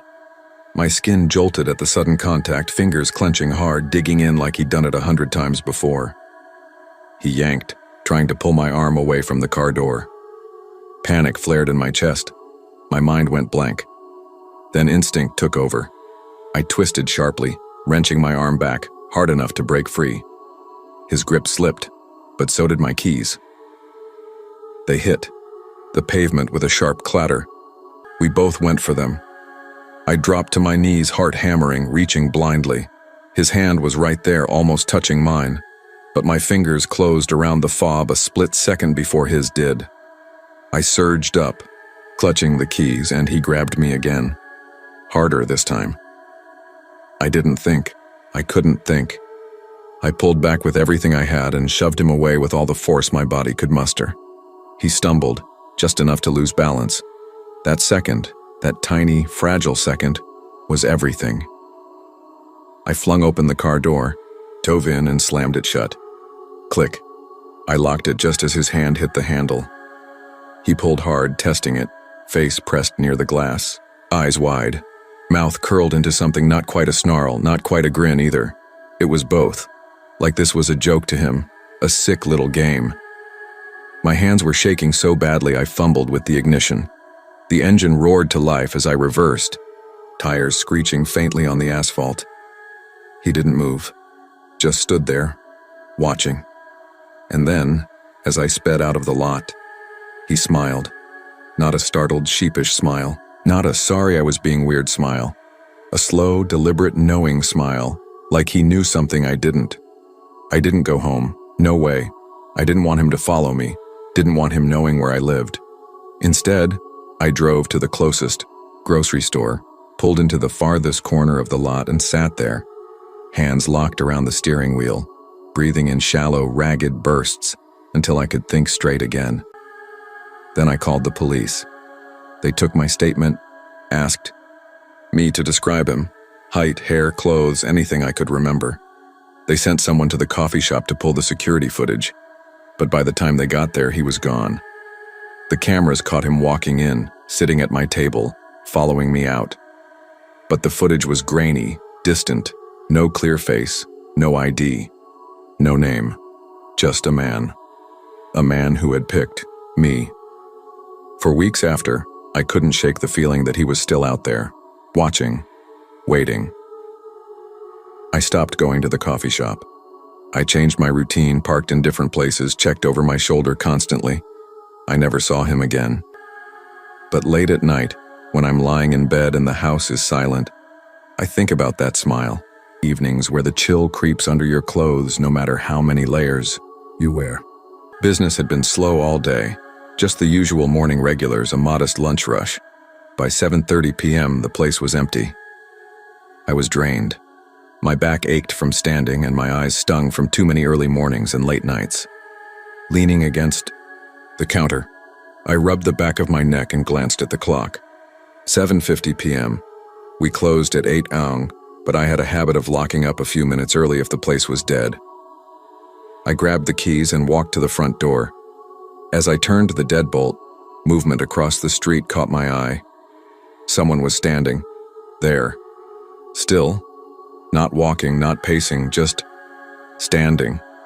They were dressed in dark clothing, face obscured by the shadow cast from a nearby street lamp. Their silhouette looked almost frozen, like a cutout pasted onto the night. I hesitated, hand still on the lock, staring just a second too long. Then I shook my head and stepped away. Probably waiting for a ride, I muttered. Or maybe they were drunk, trying to find their bearings. Either way, it wasn't my problem. I moved behind the counter, slipping back into autopilot. Clean, stock, close, the same routine I'd done 100 times. I had just started wiping down the old espresso machine when I heard it. The door handle. It rattled. I froze. My stomach clenched. The cafe was closed. The sign was flipped, the door was locked, still someone was pulling at the handle. I turned slowly, heart thudding.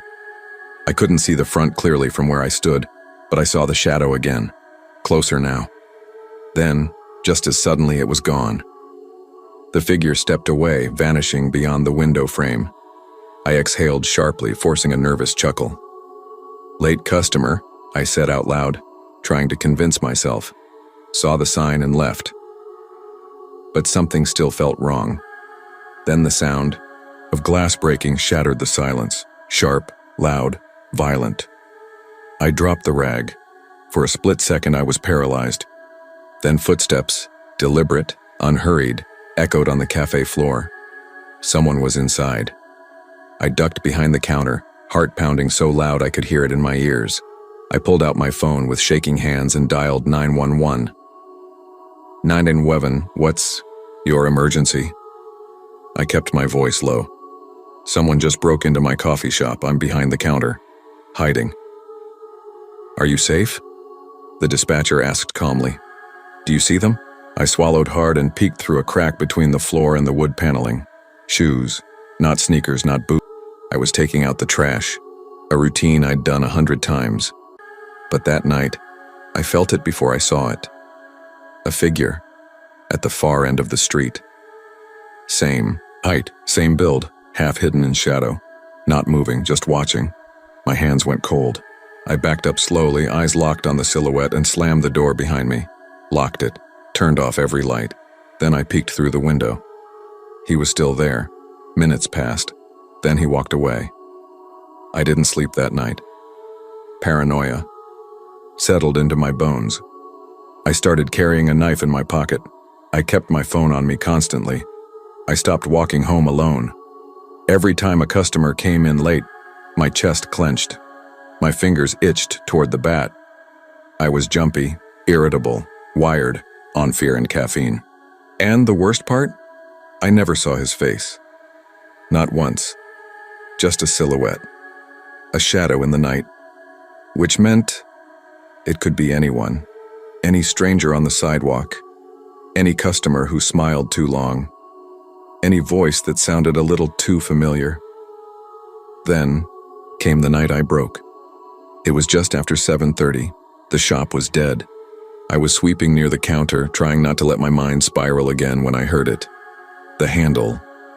It rattled, slow, deliberate, like someone testing it. My heart thundered in my chest. I stood frozen, broom in hand, waiting. Then a knock, not loud, not rushed. Waiting. I didn't breathe, didn't move. Another knock. Then silence. I crept forward, inching toward the door, barely daring to lift my head and look. Nothing. No one. But across the street, in the orange glow of the streetlight, there he was. A shape. Still. Silent. Watching.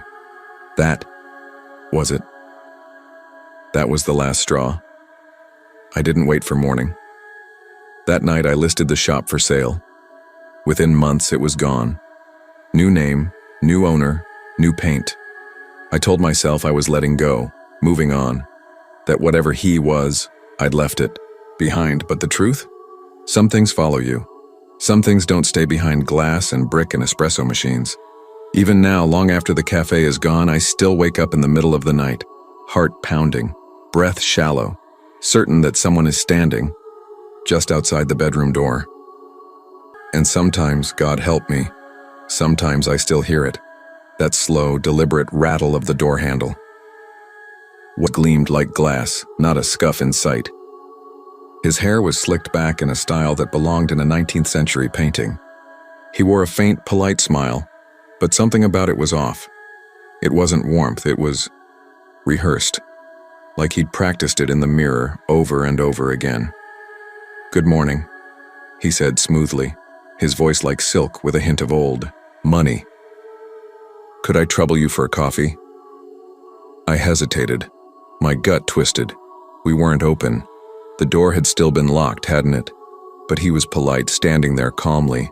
And really, how much trouble was one coffee? Sure," I said, forcing a casual tone. "We don't open for another hour, but I can make you something real quick." "Wonderful." He smiled wider and moved to a table by the window. He sat down, folded his hands on the table, and just stared. Not at the menu, not at his phone, not around the room, just at the chair across from him. I kept my eyes on him as I moved behind the counter, grinding beans. Something about his stillness unsettled me. Most people fidgeted, checked their phones, glanced around, but not him. He just kept staring at that empty chair. Then he started muttering. At first I thought he was talking to himself. Plenty of people did. But as I leaned in, pretending to wipe the counter, I realized this wasn't just idle muttering. He was having a conversation, pauses and all, with someone who wasn't there. I shook off a chill creeping up my spine and finished his drink.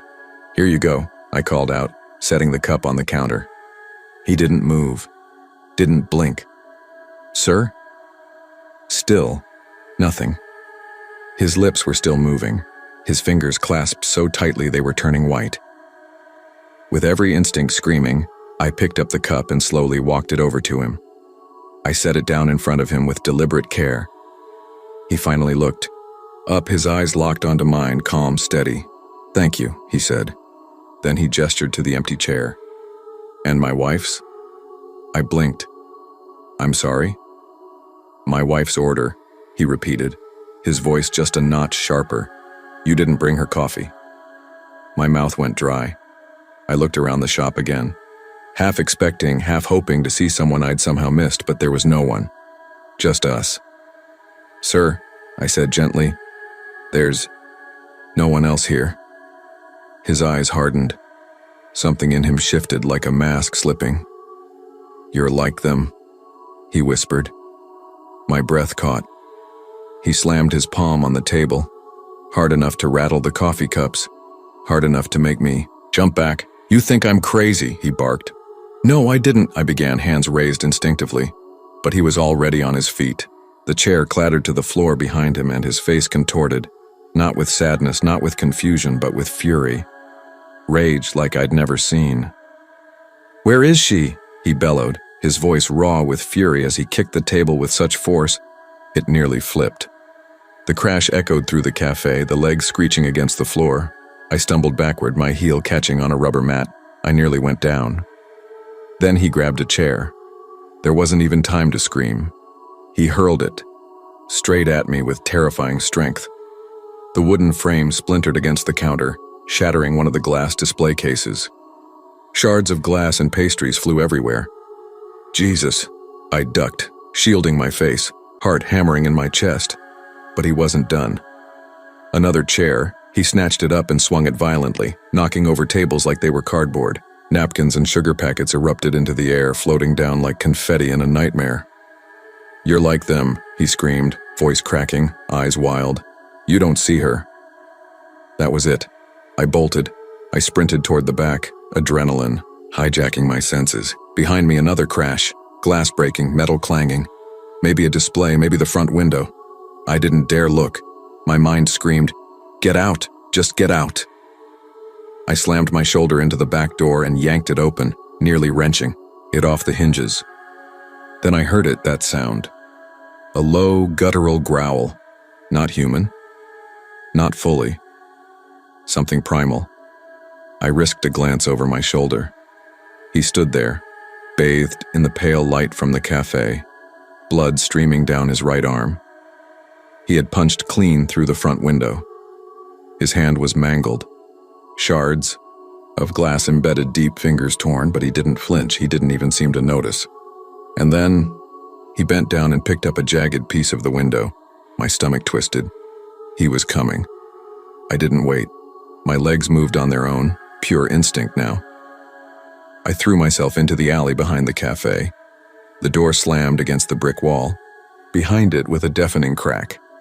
The alley was narrow, lined with dumpsters, recycling bins, and stacked crates from heavy, fast, unrelenting. I didn't look back. The early morning air was frigid, biting into my lungs with every breath, but I pushed forward. I knew this alley better than I knew my own living room. If I could make it to the end and turn right, I'd hit the main road. People, cars, help. "You're like them," he shouted behind me, his voice rising in fury, distorted by rage. "You pretend she isn't here just like they do." The alley's end came into view, then a sharp right. I rounded the corner and nearly slammed into the side of a parked van. Shit! I threw out my hand, smacking the metal to catch myself. It was enough. A hand clamped down on my shoulder. I screamed. His grip was inhuman. Steel fingers digging into my jacket, yanking me backward. My body twisted and I caught my first clear look at his face in the dim light. His eyes were huge, red-rimmed and bloodshot, unblinking. His face was a grotesque mask of rage and obsession, veins bulging at the temples. That same stretched, unnatural smile still clung to his face, unmoving even as blood streamed down from his shredded arm. I acted without thinking. I threw my elbow back, hard. There was a dull crack. He let out a strangled grunt and staggered, his grip loosening just enough. I tore free. I ran, this time straight into the street. A horn blared, tires screeched. A small hatchback swerved and came to a dead stop inches from me, the smell of burnt rubber filling the air. The driver, a middle-aged man in a coat and tie, threw open his door. "What the hell is wrong with you? Are you trying to get yourself killed?" I didn't answer. I spun around, expecting him to be there, charging, lunging, much something. But the alley was empty. No footsteps, no sound, just a few stray leaves stirring in the early morning breeze. Gone.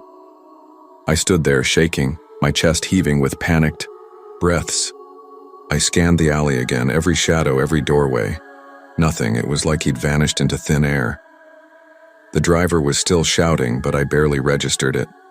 His voice was a distant echo beneath the thunder of blood in my ears. Slowly, I took a step back toward the alley, heart pounding. Where did he go? I knew what I saw. I'd felt him grab me, heard him scream. The blood, the glass, the chair through the counter. It was real. I wasn't crazy. I turned back to the driver. "Call the police." They arrived faster than I expected. Maybe it was the way I looked, wide-eyed, shaking, blood on my clothes, that made the driver take me seriously. 2 officers questioned me while a third went inside to assess the damage. "You're saying he just disappeared?" one of them asked, giving me a skeptical look. I nodded slowly. My throat felt like sandpaper. I don't know how. There's only one back door and the alley goes straight to the street. Someone would have seen him. The two officers exchanged a glance. I could tell they didn't know what to make of it. Then from inside the cafe, the third officer called out, "Got something?" We rushed in. Blood. A thick smear stained the floor near the broken window, already starting to dry. But that wasn't what made my stomach drop. On the counter where he had been sitting, 2 coffee cups, one full, the other empty, drained, as if someone had been drinking from it. The bay.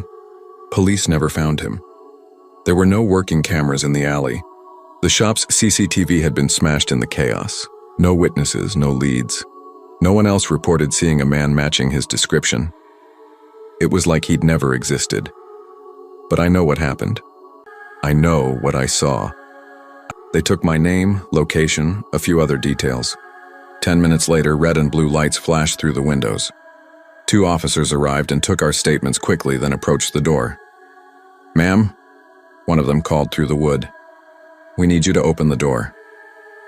No reply. They exchanged a look. Then the older officer stepped back and gave the door a solid kick. Crack. The lock gave way. The door swung open. What I saw made my stomach turn. My office had been torn apart. Papers scattered like confetti, drawers pulled open and dumped onto the floor, folders ripped to shreds. My computer monitor had been knocked sideways, blinking. But the woman, she was gone.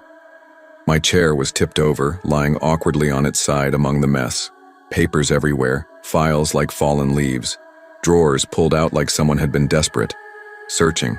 But what made the whole scene feel wrong, truly wrong, was that she was still there. The woman stood in the middle of it all, motionless, not trying to run, not even flinching, just standing like she'd always been part of that room. One of the officers stepped forward cautiously, hand resting on the holster at his side. "Ma'am," he said, keeping his voice steady, "we need you to come with us." For a long moment, she didn't react. Then slowly, she turned to face them. Her lips parted like she was about to speak, but no sound came. Just a faint, dry breath that barely stirred the air. The second officer stepped in and gently took her arm. She didn't resist. No struggle, no words. Just let herself be led out, silent and vacant, as if none of it mattered. I let out the breath I hadn't realized I was holding, dragging a hand through my hair. Jason muttered behind me, "What the hell just happened?" I shook my head. "I have no idea." One of the officers turned to me as they guided the woman down the hall. "Do you know her?" "No," I answered instantly. "I saw her standing in the alley before I went for coffee. When I got back, she was just in my office." The officer's brow furrowed. "The alley?" He glanced at his partner, something unreadable passing between them. "That door should have been locked," the other one said. "I thought it was," I muttered. A chill worked its way down my spine.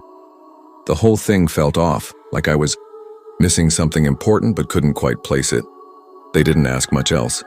Took my statement, collected what little they could, and then left with her in tow. No cuffs, no questions. Just that eerie silence trailing in her wake. I stood there in the wreckage, trying to make sense of it. I picked up one of the scattered folders from the floor, project notes, client files, all intact. Nothing missing, nothing of value disturbed. So what the hell had she been looking for? That question dug in deeper the longer I stood there. I sat at my desk and pulled up the building security camera feed from my phone. We didn't have full coverage, but there were a few cameras. One on the main entrance, one in the alley, and 2 in the hallway. I tapped into the alley cam and rewound the footage. There I was, stepping out into the alley.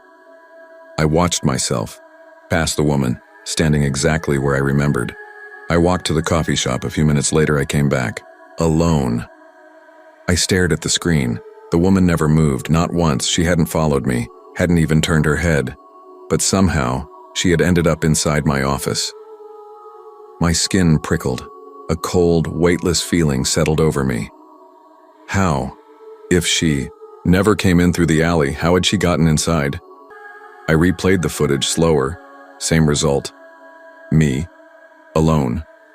The woman, frozen like a statue near the side just after sunset, and Cedar Brew had more life than usual. 2 college students sat hunched over open textbooks, speaking in low, urgent whispers. An older man in a faded coat slowly flipped through a newspaper. The barista, the same one from before, was working behind the counter, tapping a beat on the register as she waited for a kettle to finish steeping. It felt normal again. Cozy. Familiar. For the first hour, everything was fine. I was typing steadily, halfway through a paragraph when the feeling returned. Subtle at first. That heavy, prickling awareness at the back of my neck. Like someone had dropped a lead weight onto the air around me. I paused. My fingers hovered over the keys mid-sentence. I didn't want to look up, but I did. And there he was. Same table, same distance, same man, same empty stare. I froze. He hadn't been there a minute ago. I was sure of it. I hadn't heard the bell above the door. No footsteps, no chair. Scraping across the floor. It was like he'd materialized. My hand wrapped tightly around my coffee cup, the ceramic warm against my palm, grounding me. My pulse thudded in my ears. I looked around, hoping someone else had noticed. The barista continued tapping out a rhythm with her pen. The students were still murmuring about exam dates. The man with the newspaper hadn't turned a single page. No, one saw him. No one could see him. That thought hit me harder than I expected. I really tried to focus on my screen, to finish the thought I'd been writing, but I could feel his eyes on me. Every few seconds I'd glance up, hoping he'd turned away, stood up, left. But no, his gaze never shifted, never wavered, like he was waiting. 10 minutes passed, maybe less. It felt like a lifetime.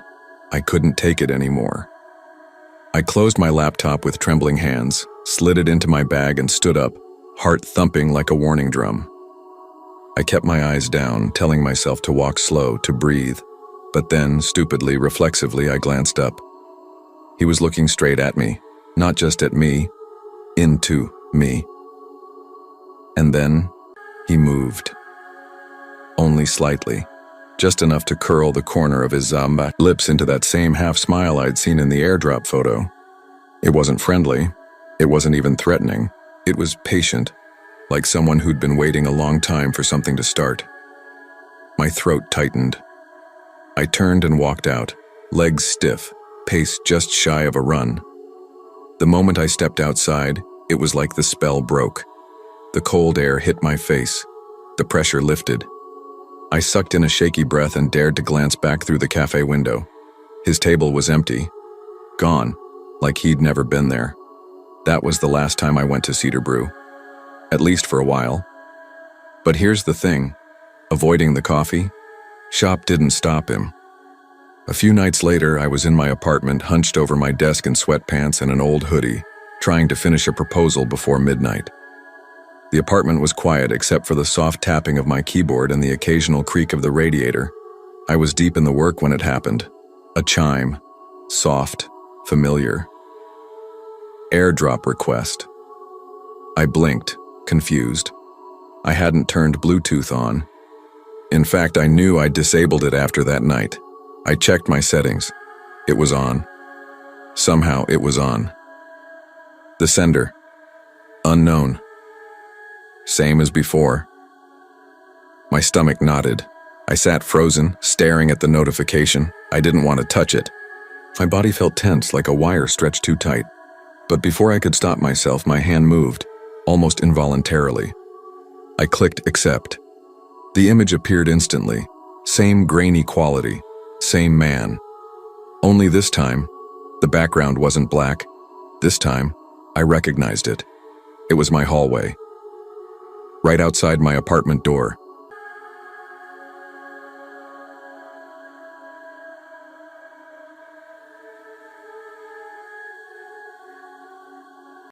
Hello, everyone. Before we start, make sure to like and subscribe to the channel and leave a comment with where you're from and what time you're watching. That way, YouTube will keep showing you stories just like this one. Now, let's begin. I'm not the kind of person who usually posts anything personal online, but this has been eating away at me for over a year. I have to put it somewhere. Anywhere. My name's Eli Turner. I was 16 when it happened, living in Bridgeport, Oregon. It's a small, quiet place tucked between the coast and the woods where nothing ever really happens, unless you count the annual town fair. That year, the fair landed on the first weekend of August. Same as every summer, it rolled in with rusted rides, overpriced cotton candy, and that strange mix of excitement and slow decay that somehow clings to everything. I went with 3 friends, Jordan, Casey, and Lena. We weren't exactly a tight-knit group, more like the kind of friends you end up with out of proximity and boredom. We spent the afternoon drifting from stall to stall, stuffing our faces, trying to win rigged games, and making fun of the creepy clown cutouts near the funhouse. Just after sunset, we noticed a vintage-looking photo booth wedged between 2 food stalls. It had chipped red paint, tarnished brass trim, and faded lettering that read, "Memories in a Flash." It looked like something from the 60s, something you'd expect to see collecting dust in a museum, not squeezed into a modern fairground. Naturally, we couldn't resist. We crammed ourselves inside. It was a tight fit, and it smelled faintly of dust and sun-warmed plastic. We took the usual goofy shots, tongues out, peace signs, scrunched up faces. When the strip printed, the first 3 frames were exactly what we expected, us being idiots under the booth's sickly light.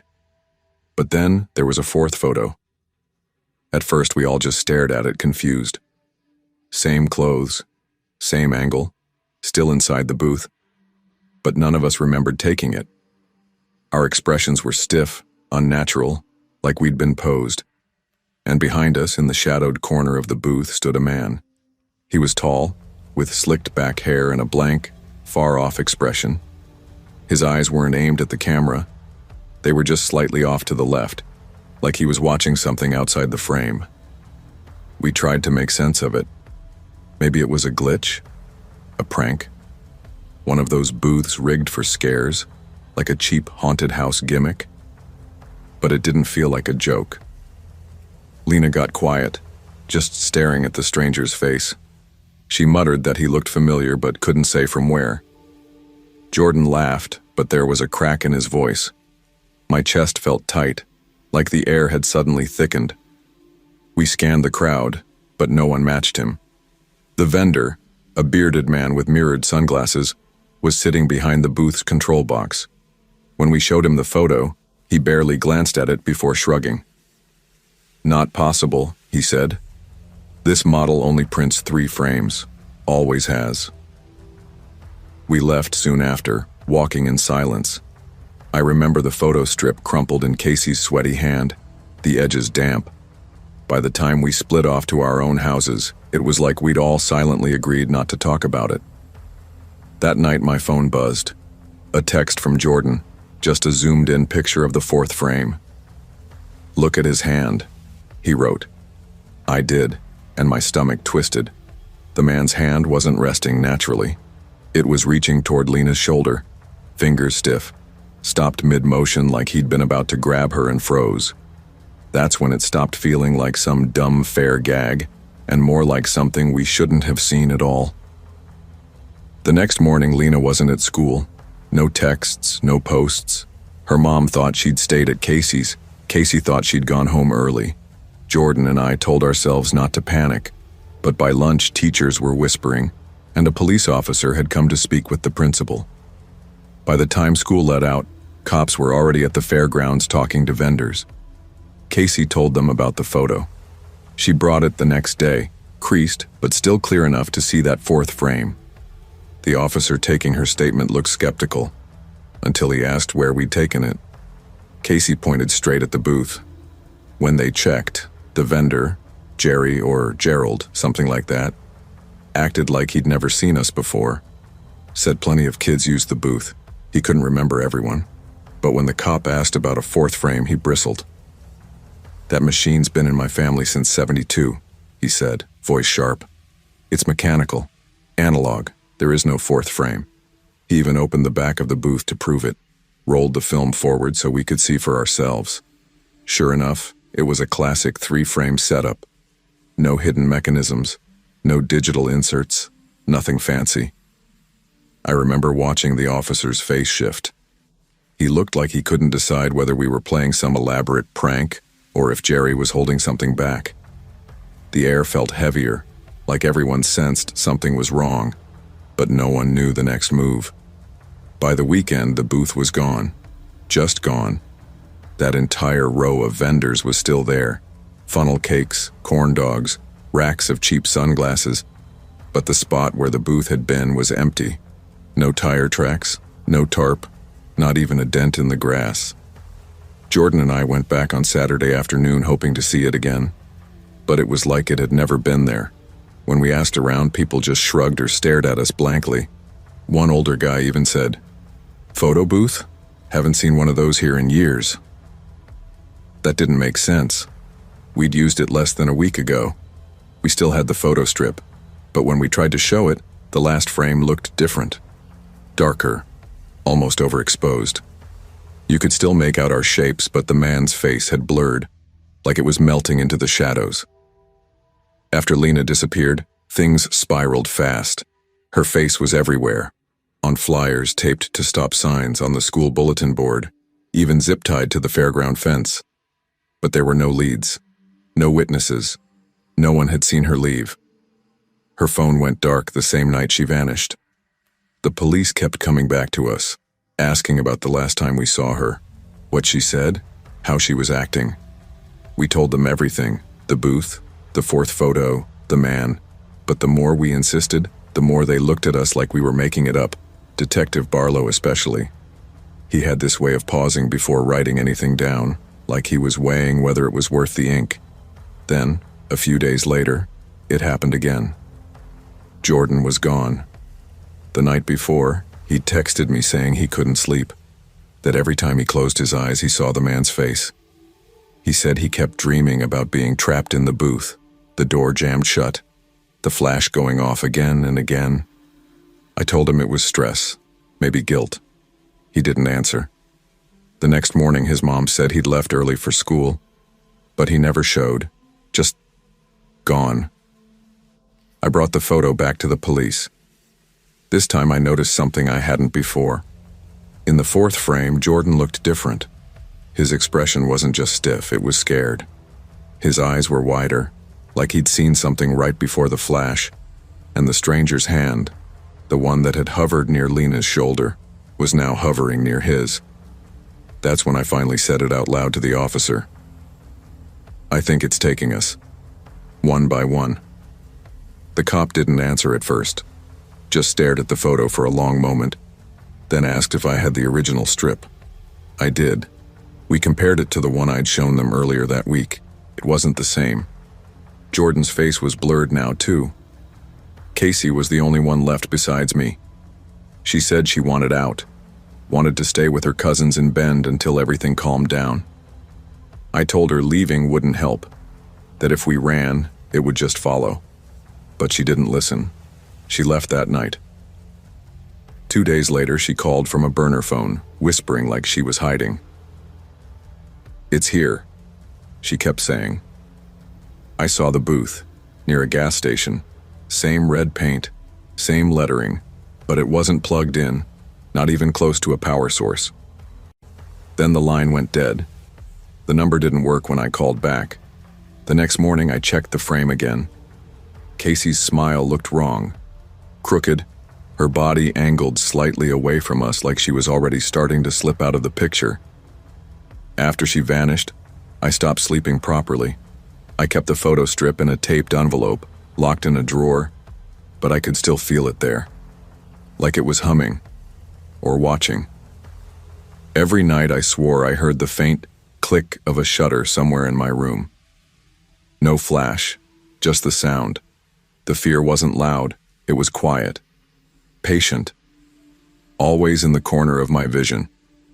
I started to wonder if it wasn't the booth doing this. Maybe it was the photo itself. A trap, a curse. Whatever it wasn't finished.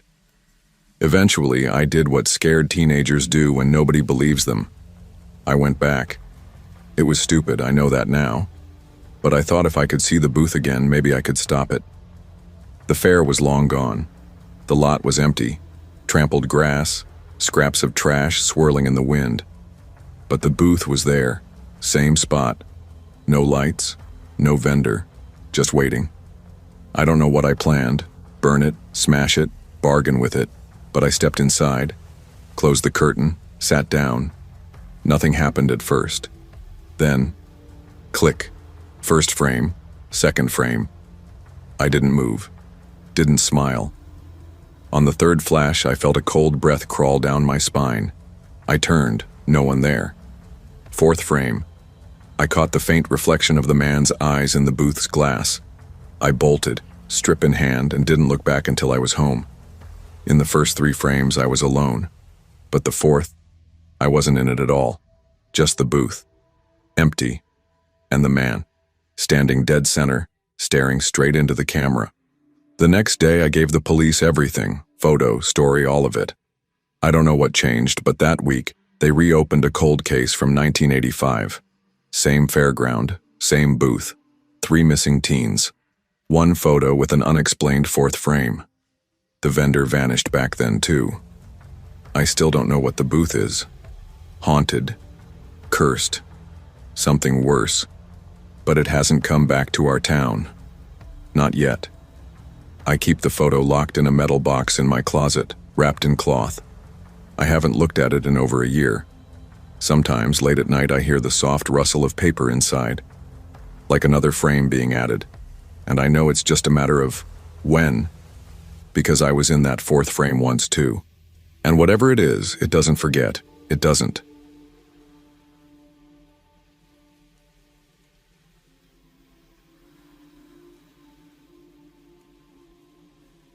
Not sure if this is the right place to post, but I've been reading stories here for years. And after what happened to me and my wife last spring, I figured it was time to share. My name's Josh, I'm 33, and my wife Emily is 29. We'd just bought our first home together in rural Ohio, a beat-up old duplex on the edge of a dying little town called Mercer Hollow. The kind of place where people still waved from their porches but didn't quite make eye contact. The kind of place with more for sale signs than neighbors. We found the duplex on a foreclosure listing. It was dirt cheap, a fixer-upper sure, but we thought we were getting a deal. Turns out, we were getting way more than that. It was 2 stories, nothing fancy. Vinyl siding peeling in strips, faded blue shutters, and a half-collapsed shed out back that smelled like wet leaves and mouse piss. But we loved it.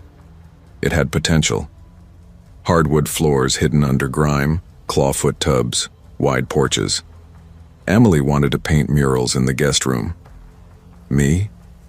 I just wanted to make coffee in the mornings without hearing upstairs neighbors stomping around. The basement was a bonus for storage, though when we first moved in there was 1 locked door down there. We figured it was for plumbing access or a utility panel and didn't think much of it. We knew the previous owner had died, an old guy named Kenneth Doyle. No family, no obituary. One of those people who just quietly fade into the background of a town. The realtor didn't say much beyond that, only that the place had been sitting vacant for a while. While cleaning the attic, we found stacks of yellowed newspapers dated between 2006 and 2012, and a single Polaroid of a young girl. Cassie was written on the back in shaky handwriting. It creeped us out, but we chalked it up to leftover junk. We were focused on the future, not the past. It wasn't until our 2nd week there that we finally got the basement door open. I'd tried every key we had and gave up. One afternoon, frustrated, I grabbed a crowbar. The door was solid wood, unusually heavy, with deep scratch marks around the frame, like someone had tried to pry it shut, not open. Behind it was a narrow hallway that didn't match the rest of the basement. The drywall ended abruptly, replaced by bare concrete walls painted black. At the end of the hall stood a steel door. No handle on our side, just a keyhole and 5 heavy bolts. It felt wrong. I didn't tell Emily right away.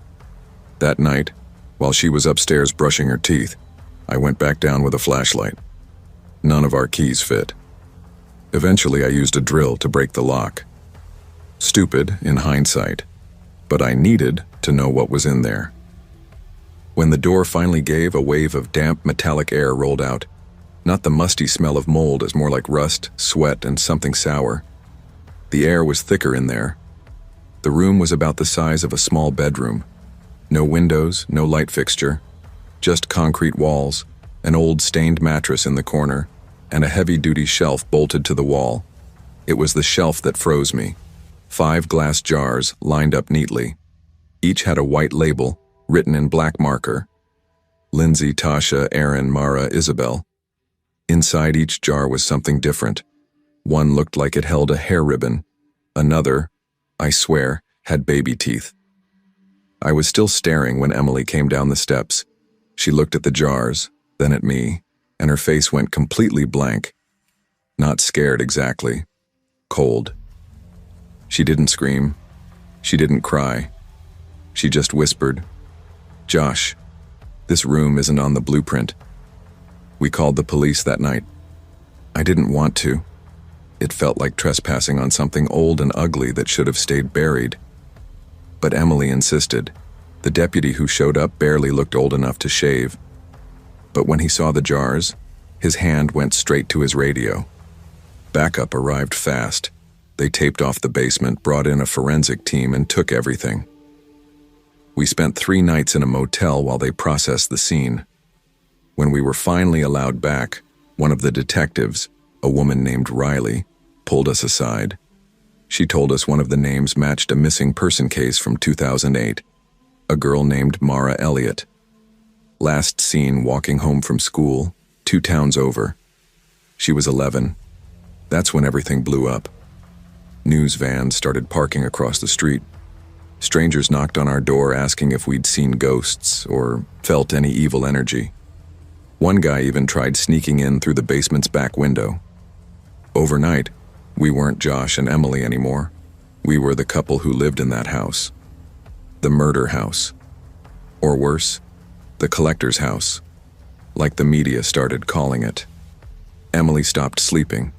She'd sit in bed all night, scrolling through articles, digging through missing persons databases, looking for patterns in the names. I couldn't even go down to the basement anymore without feeling like something was standing in that 4th room, just barely out of sight, watching me. 2 weeks after the story hit the news, Emily shook me awake at 2:30 in the morning. "I heard footsteps," she whispered, "in the basement." I told her it was probably the pipes, or a raccoon, something logical, but I still grabbed my baseball bat and went to check. The steel door was wide open. I had locked it. I locked it. But the latch was twisted like someone had opened it from the inside. The room was empty, except the mattress had been moved just a few inches, enough to notice. And on the shelf next to the 5 jars, there was a 6th. No label, just a dried-up Band-Aid floating in cloudy water. I didn't tell Emily about that part. After that, we tried to sell the house. Dropped the price, no one wanted it. The property had gone infamous. Bloggers, ghost hunters, even a couple of true crime YouTubers tried sneaking onto our lawn for content. One guy from Indiana offered to rent it for a week so he could do a ritual. Emily almost threw her coffee at him. We felt trapped, not just by the mortgage, but by this legacy we'd never asked for. The town stopped seeing us as neighbors. At the grocery store, people stared. One morning, we found a note in our mailbox. Should have stayed locked. Detective Riley kept in touch for a while. She wasn't just doing her job. She looked genuinely disturbed by the case. She told us they'd tested the DNA from the jars, but the results came back inconclusive or possibly contaminated. Then she said something that stuck with me. That the shelf had deep scratches under each jar's base, like they'd been moved many times, carefully over years. Almost like part of a ritual. But what chilled me most was when she leaned in, lowered her voice, and said, "This room wasn't built to keep people out. It was built to keep someone in. That sentence lodged in my brain like a splinter. I think about it too often, especially when I'm alone in the house. A month later, we made our decision. No discussion, no ceremony. One Sunday morning, we boarded the steel door shut, 2x4's nails silence. Then we shoved a shelf in front of the hallway and moved the washer and dryer to block it completely. Emily said it was for peace of mind, but I could tell she didn't believe it would actually stop anything. Still, things went quiet. No more jars, no more strange noises. Just us, in a house we no longer loved, pretending we were normal. But sometimes, in the kitchen, I swear I hear that steel door creak behind the drywall. Just once. Just enough to make me freeze. It took 9 more months before we finally moved out. Some investor from out of state bought it, planning to turn the duplex into rentals. Legally, we disclosed what we had to. The rest we left buried. Now we live near Emily's sister in Columbus. We don't talk about Mercer Hollow. It's like an unspoken deal between us. She won't bring it up if I don't. But sometimes I wake up in the middle of the night and she's already lying there, eyes open, staring at the ceiling. A few weeks ago, I got an email from an anonymous Gmail account. No subject line, no message, just an attachment. It was a photo of the shelf. Same concrete room, same jars. Except now, there were 8. 2 new labels. Josh. Emily. The picture was taken from the corner of the room, like the person was standing inside it. I tried to trace the IP. It bounced through so many proxies it led nowhere. I didn't tell Emily. I deleted it. But I kept a copy. I don't know why. Sometimes I wonder what Kenneth Doyle was really doing in there. Was he just a recluse with a sick obsession? Or was he keeping something worse contained? Maybe that 4th room isn't really a room. Maybe it's a doorway, or a trap, or something that needs names. All I know is, that place changed us. Not just how we live, but how we think about safety, about secrets, about the things that hide in plain sight right under your feet. If you ever find a locked room in a house that shouldn't exist, don't open it. Whatever's behind that door isn't meant for you, and once you see it, it sees you back. It sees.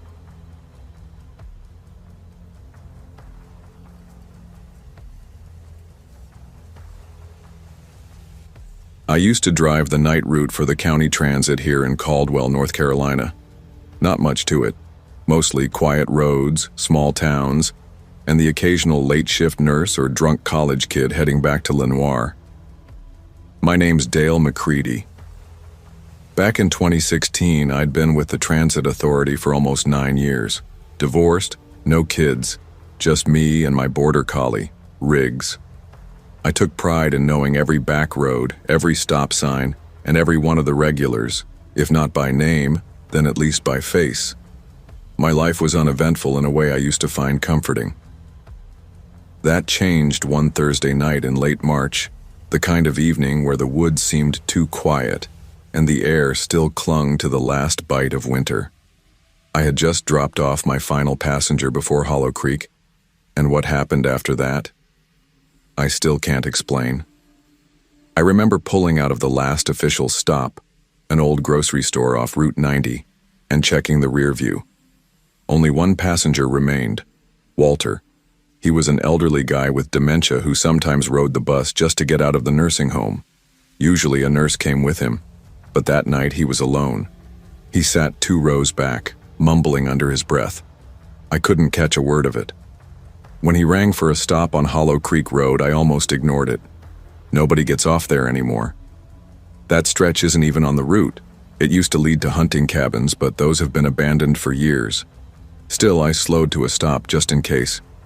The woods there are so dense that the bus headlights barely reach past the first row of trees. Walter didn't move at first, then stood and shuffled up the aisle, his feet dragging like something heavy was pulling at his ankles. "You sure this is your stop, Walter?" I asked, watching him in the rear view. He didn't answer. He just stepped off the bus, turned toward the tree line, and as I reached for the door controls, I swear I heard him mutter, They came from the trees. Something about the way he said it made my stomach knot. I didn't even know what it meant, but the words stuck in my head like a splinter. He disappeared into the dark without looking back. I waited a minute or two, half expecting him to return, maybe realizing it wasn't where he meant to get off. But he never came back. He was just gone. I called it into dispatch, told them I'd be making a quick U-turn since Hollow Creek doesn't loop back to the main road. That's when the radio cut out. No static, nothing. Just dead silence, like the whole system had been unplugged. The dashboard lights began flickering, the engine making a faint clicking noise even though it was still running. I hadn't seen another car in miles. Behind me, the road was pure black. I glanced at the side mirror. My taillights were reflecting off something between the trees, something tall. It wasn't there a second ago. I couldn't make out the details, but the shape was narrow, upright, and too still to be a person. For a moment I thought it might be a tree stump or my eyes playing tricks, but then it moved. Not a walk, more like a slow, fluid tilt, as if it was adjusting its weight. Then it froze again. That was enough for me. I threw the bus into reverse, cranked the wheel in a tight three-point turn and floored it back toward the main road. As the bus pivoted, I heard it. Something scraping the metal. Not an animal, not a branch. It sounded like long fingers dragging slowly down the side. I didn't stop. I drove for nearly 10 minutes without seeing another car. When the radio finally came back, it wasn't dispatch. It was a faint crackle, almost like someone whispering on the other end. "Dispatch, you copy?" I said into the mic. No answer, just the whispering. I kept my eyes locked on the road, but the feeling stayed with me. That crawling, heavy sensation you get when you know you're being followed. Even with no headlights in the mirror, I couldn't shake it. The whole drive back to the garage, I couldn't stop checking my mirrors. Every time I glanced up, I caught movement at the edge of the tree line. Fast, low to the ground, darting between shadows. It wasn't just once or twice. It was every single time I looked. When I finally pulled into the depot, the lot was empty. That was strange. Steve or Marcy was almost always there for the overnight checks. I parked the bus, grabbed my logbook and headed to the break room. It was silent. Too silent. The wall clocks were blinking, like there'd been a power outage. I sat down, trying to steady my breathing. My hands wouldn't stop shaking. I wrote a quick note to report what happened with Walter, locked everything up, and left. That was the last time I ever sat behind the wheel of that bus. Because the next morning they found it abandoned, right back on that same stretch of Hollow Creek Road. Engine cold, door wide open, and me, gone. Only problem was, I remembered driving it all the way back. I remembered locking the depot gate behind me, but the GPS data showed the bus route ending at the Hollow Creek drop-off. Same timestamp, same location. No footage from the onboard camera, no GPS logs after 8:47 p.m. And here's the kicker. Walter was found the next morning sitting in a diner 20 miles away, barefoot, covered in pine needles, mumbling the same phrase over and over to the waitress. They came from the trees. They came from the trees. His shoes were never found. The investigation went nowhere. The transit authority pulled the logs, called in local police, even brought in some tech specialist from Raleigh to review the systems. They found conflicting records, one showing the bus arriving at the depot, another showing it shutting down on Hollow Creek Road. No fingerprints except mine and Walter's. No tire tracks leaving the pavement.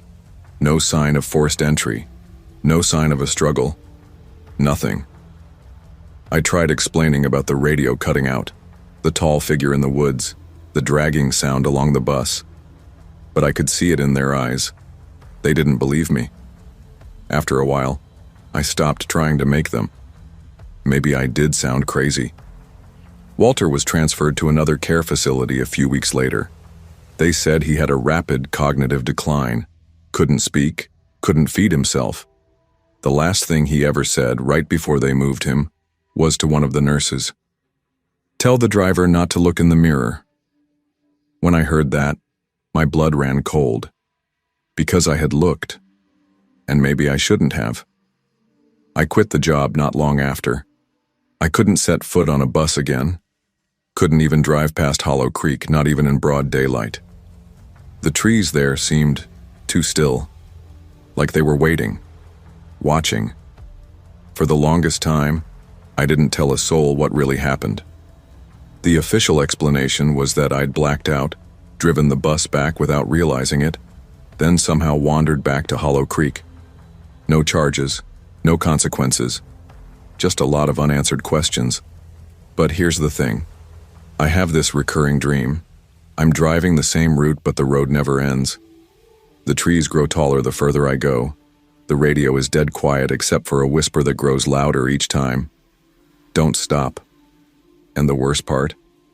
I always look in the mirror at the end of the dream, but I never see myself. I don't know what's out there near Hollow Creek. I don't care if it's some freak forest phenomenon, a hallucination, or something worse. All I know is something happened there. Something that made time stutter, made reality fold in on itself. If you ever find yourself on a road with no streetlights, no cell signal, and nothing but tall trees on either side, don't stop.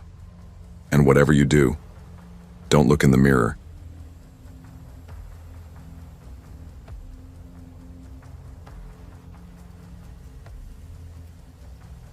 I don't usually talk about this. It's the kind of story that makes people either stare at you like you've lost your mind or try to come up with some tidy explanation that sounds comforting, but falls apart the second you think about it. My name's Mallory Grant. I was living in Nashville when it happened, piecing together freelance gigs, juggling late invoices, just trying to scrape enough together for rent. My older sister Paige had moved back to our hometown in West Virginia a few months earlier. We weren't the type to talk every single day, but we were close, closer than most siblings, especially after our mom died. Paige always seemed to know when to check in. And then one day, she just didn't. It was late July, the kind of heat that sticks to you like syrup. I remember because the AC in my car died halfway through the drive back to Clifton. I kept the windows down, hot air battering my face, that sickly smell of asphalt rising from the road. That drive was the start of everything. Clifton's a small town cradled between low mountains and half-forgotten roads. The further you get from the highway, the more it feels like the world gave up on it decades ago. I hadn't been back in nearly 5 years and nothing had changed. But the moment I crossed the town line, something felt wrong. Not something you could point to. More in the way people looked from their porches, the way the quiet seemed heavier in places that used to hum with life. And then there was the quarry. Even the trees seemed to lean away from it. They said Paige had gone hiking alone the day she vanished. No note, no text, just a voicemail I didn't hear until hours later. Hey, I think I found something weird out here. Then static. That was it. The official report called it a tragic accident. The terrain around Clifton Quarry is rough, unmaintained. They said she must have slipped, drowned. But there was no body. Just her phone, cracked, found near the edge of the woods, and one of her sneakers. I remember holding that shoe in the sheriff's station, staring at it like it could explain something. The cops kept talking about closure, like saying it enough times would make me feel it. I stayed in Clifton that week. I asked around. Old friends, teachers, even the man who used to run the gas station. Every single one of them said the same thing. Paige shouldn't have been up there. Not one person would tell me why. Only one woman, Mrs. Dorsey, she used to bake pies for the church, looked like she wanted to say more. She took my hand, her eyes glassy, and whispered, "Just let her rest now." Then she crossed herself and walked away, like we were standing at a grave. But Paige didn't have a grave. I could feel it, like some invisible thread between us was still there, still pulling. I didn't go back to Nashville. I rented a short-term room above the old post office. It smelled like dust and mothballs, but it was cheap and close to the quarry. Every day I drove to the edge of the woods where they said Paige had walked. The trail wasn't marked anymore. Overgrown, like the forest had been trying to swallow it whole. I brought a flashlight, a journal, water, and my phone with that voicemail saved on it. I'd listened to it out there in the same spot, hoping I might hear something new. The static always started in the exact same place along the trail. A few days in, I found something. Not Paige, but something. It was a photograph wedged deep into a crack in a boulder near the eastern ridge of the quarry.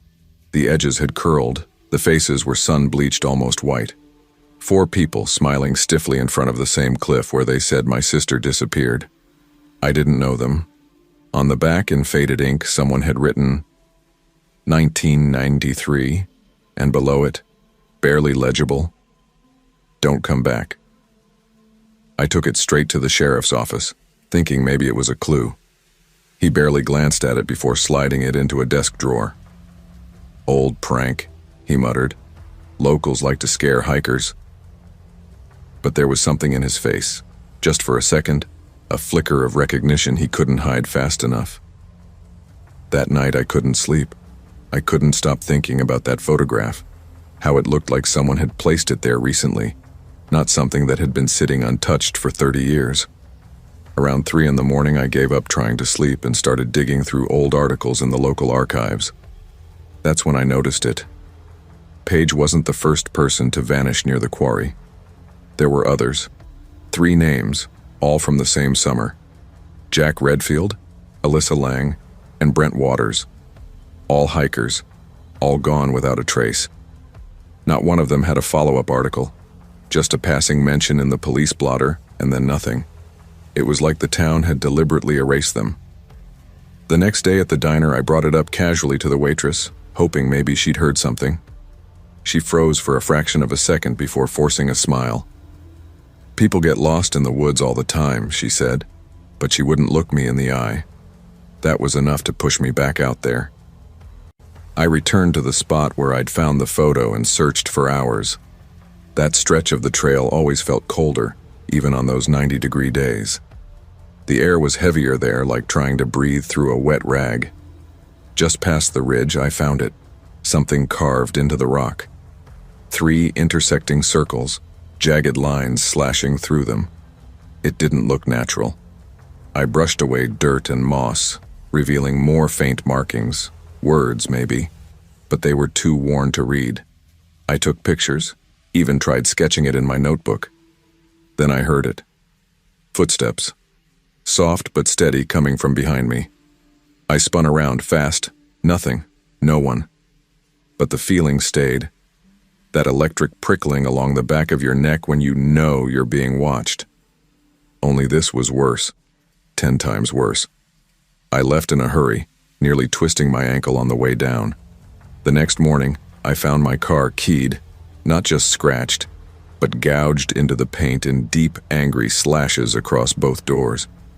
And on the back window, etched clear as day, was the same 3-circle symbol I'd seen on the rock. I reported it, of course. But when the officer came, he barely pretended to take notes. The second I mentioned the symbol, his pen stopped moving. "Best not to stir things up, Miss Grant," he said. "People don't like outsiders poking at old wounds." I wanted to scream. I wasn't an outsider. Paige lived here. We grew up here. But in that moment I realized they'd already decided she was gone, and that if I kept pushing, I'd be next. Still, I couldn't let it go. I started knocking on doors again, this time armed with the names of the other missing hikers. Most people shut me down instantly, claimed they didn't know them. But finally, a man named Eli, who worked part-time at the scrapyard, gave me something. He remembered Jack Redfield, said Jack had been dating a local girl that summer, and the 2 of them used to hang around the quarry at night. One day Jack vanished. A week later, the girl's family packed up and left town. Town said it was a bear attack, Eli told me, but everyone knew that was bull. He leaned in then, voice low.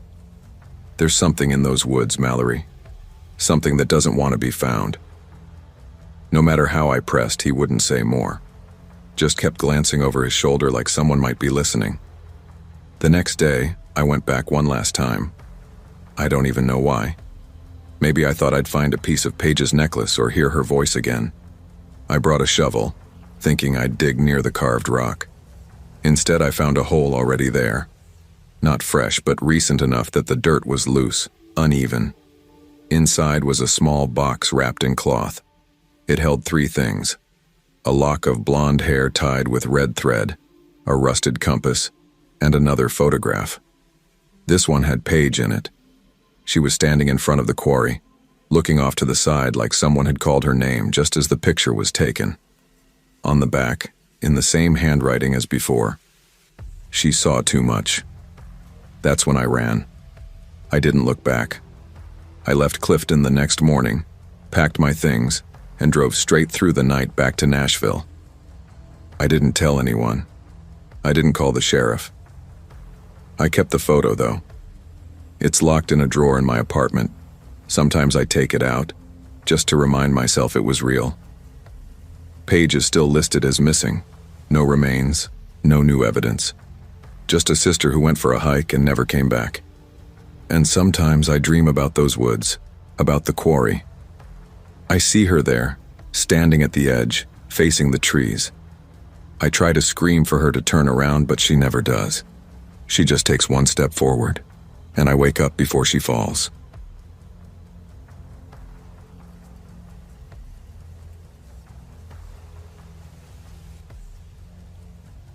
I'm Sarah Whitman, and I've lived in Pine Hollow, Alabama my whole life.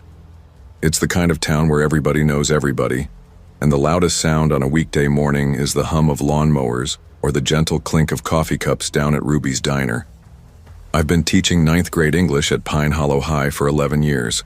Nothing glamorous, just literature, grammar, and the occasional pep talk to a kid convinced he's not smart enough.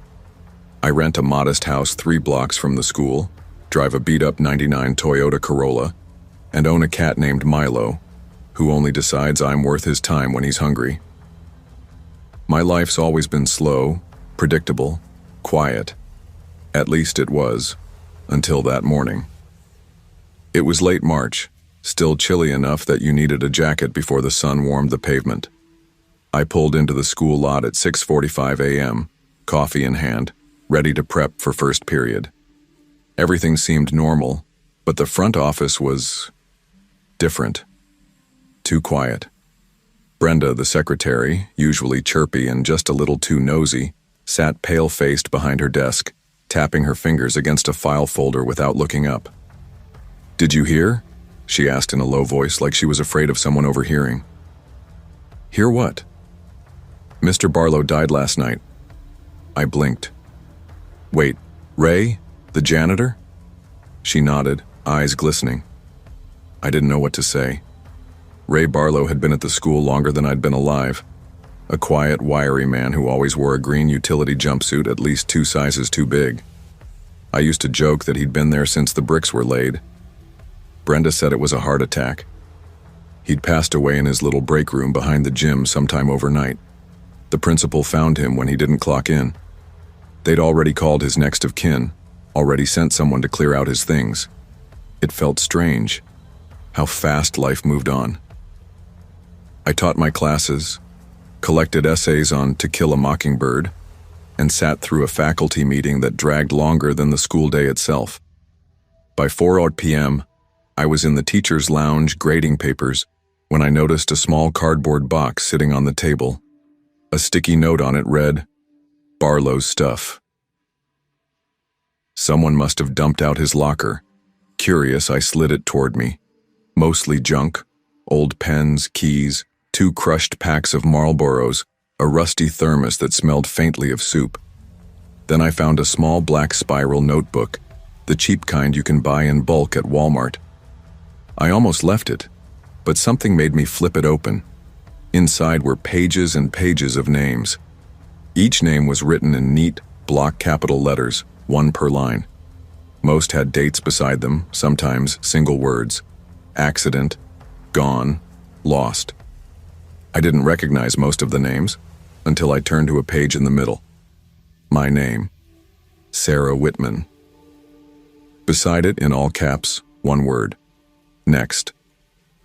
I froze. My breath caught in my throat. Maybe it was another Sarah Whitman, but no. There was no hesitation in the writing, no smudge or correction. My eyes darted to the names above mine. Travis Holman, Denise Kerr, Miles Bradley. Each had dates and vague words beside them. Denise, I remembered, died in a car crash on Highway 12 2 years ago. Travis? Slipped off his roof-cleaning gutters.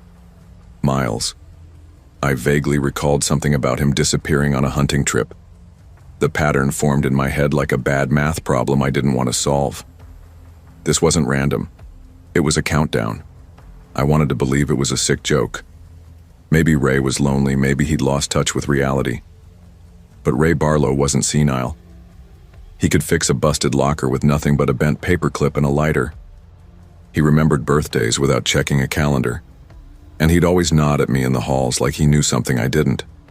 I closed the notebook, my hands shaking, and sat there far too long. The lounge was nearly empty, the building echoey and cold. I shoved the notebook into my tote bag and left without saying goodbye to anyone. That night I didn't sleep. By morning I decided to take it to the sheriff's office. Sheriff Maddox is the kind of man who looks carved from red clay, square jaw, thick neck, always smelling faintly of barbecue. He didn't laugh when I handed him the notebook, but I could see the effort it took not to roll his eyes. He flipped through it slowly, then looked at me. You're saying this old janitor had a list of names, and all these people are dead? I nodded. And yours says next? Another nod. You think he was planning something? I hesitated. That's what I was hoping you could tell me. Maddox sighed, leaned back in his chair and said, They said they'd look into it and asked if I wanted to file a formal report. I told them yes, absolutely yes, and didn't leave until Maddox promised to run the names. I should have felt relieved after that, like I'd handed the nightmare over to someone else, but I didn't. If anything, the fear dug in deeper. That night, little things started happening. Weird things. My porch light kept flickering, even after I changed the bulb. Milo, usually fearless when it came to windows and bugs, wouldn't go near the living room window anymore. He'd sit at the doorway instead, fur bristling, growling in this low, almost guttural way, like something was outside. I told myself it was stress. A creepy notebook and a few coincidences don't mean much, right? But then the calls started. The landline would ring. I'd answer. Dead air. Just the faint hiss of a line that should have been empty. I'd hang up. And 30 seconds later, exactly 30 seconds, it would ring again. I started keeping track, writing down the times. I stopped answering, but that didn't stop the ringing. By the third day, I was locking every door and window even in the middle of the afternoon. I caught myself jumping at my own reflection in the kitchen window. At school, I felt eyes on me constantly, even in empty hallways. One of my students, a quiet girl named Hannah Pierce, lingered after class and asked, Ms. Whitman, are you okay? I must have looked awful. I'm fine, Hannah. Just tired, I lied. Truth was, I hadn't slept more than 2 hours straight since finding the notebook. Every creak in the house, every gust of wind against the siding made my chest tighten, and then Maddox stopped returning my calls. When I went back to the station, a deputy told me he was out sick. Someone would be in touch. No one ever was. It felt like the whole town had slowed down around me, moving with this quiet, deliberate rhythm, like it knew something I didn't. That Friday, I came home to find my front door slightly ajar. I knew I'd locked it. I always check twice, it's a habit. I didn't go inside. I backed away, heart pounding so hard I could hear it in my ears, and called the police from my car.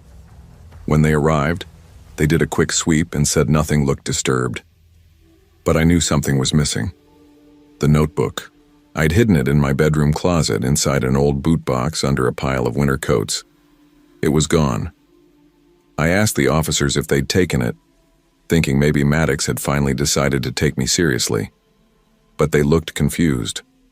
One of them actually chuckled and said, maybe the ghost of Barlow came back for it. I felt my stomach twist. I didn't even bother arguing. That night I stayed at my friend Maggie's place. She's another teacher. Kind, doesn't ask too many questions. I told her just enough to make it sound like a break-in, and she offered me wine and her couch. Around 2:30 a.m., I woke to a sound, metallic tapping. Not loud, more like someone slowly clicking a coin against glass. It was coming from the living room window. Maggie's apartment is on the second floor of an old duplex. There's no ledge, no balcony. Still, when I sat up and looked, I swear I saw the outline of a man standing outside her window, just standing there, head tilted slightly like he was listening. I flicked on the lamp. He was gone. That was my breaking point. The next morning, I told Maggie everything. To my surprise, she didn't laugh. She just went pale and leaned back like the words had pushed her away. Then, hesitantly, she told me she remembered hearing a story years ago about a student who went missing after Ray Barlow warned him to stay out of the woods behind the school. No one ever found him. People always said Barlow was odd. But maybe he knew things. Maybe he saw patterns, or maybe he made them happen. Maggie didn't say that last part, but it was written all over her face. I told her I didn't care anymore what it meant, I just wanted out. The next day, I packed the essentials, took a leave of absence, and drove straight to my brother's place in Tennessee. I didn't tell anyone where I was going, not even Maggie. I turned off my phone, deleted my social media, and tried to vanish. And for a while, it worked. No more tapping on windows, no more phone calls, no eyes watching me in the hallways. It was like a shadow had finally lifted. I stayed gone for 2 weeks. When I finally came back to Pine Hollow to grab the rest of my things, I found a letter taped to my front door. No envelope, just a single sheet of paper. At the top, in all caps, Sarah Whitman. Below it, one word: cleared. That's when I realized it was never about being killed or chased. It was about being watched, judged, like some invisible system was deciding who stayed and who disappeared.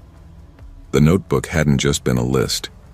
It was a process, a filter. I don't know why I was spared. Maybe because I ran. Maybe because I told someone. Or maybe because it was taken before my turn came. I don't have answers, just scars no one can see, and a fear that never really leaves. I don't teach in Pine Hollow anymore. I moved to a new district, a new town, new apartment.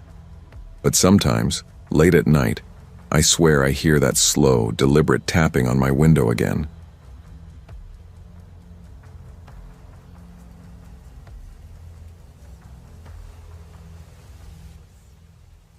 I was 10 years old the day my brother Josh disappeared. We lived in a tiny Vermont town called Alders Hollow, population just over 1,000. The kind of place where people waved to you whether they knew your name or not, where gossip traveled faster than the mail.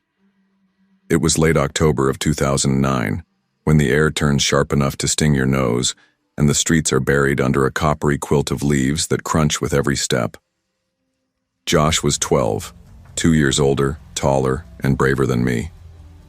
We walked home from school together most days, cutting through this narrow trail in the woods behind the old textile mill on Alder Creek Road.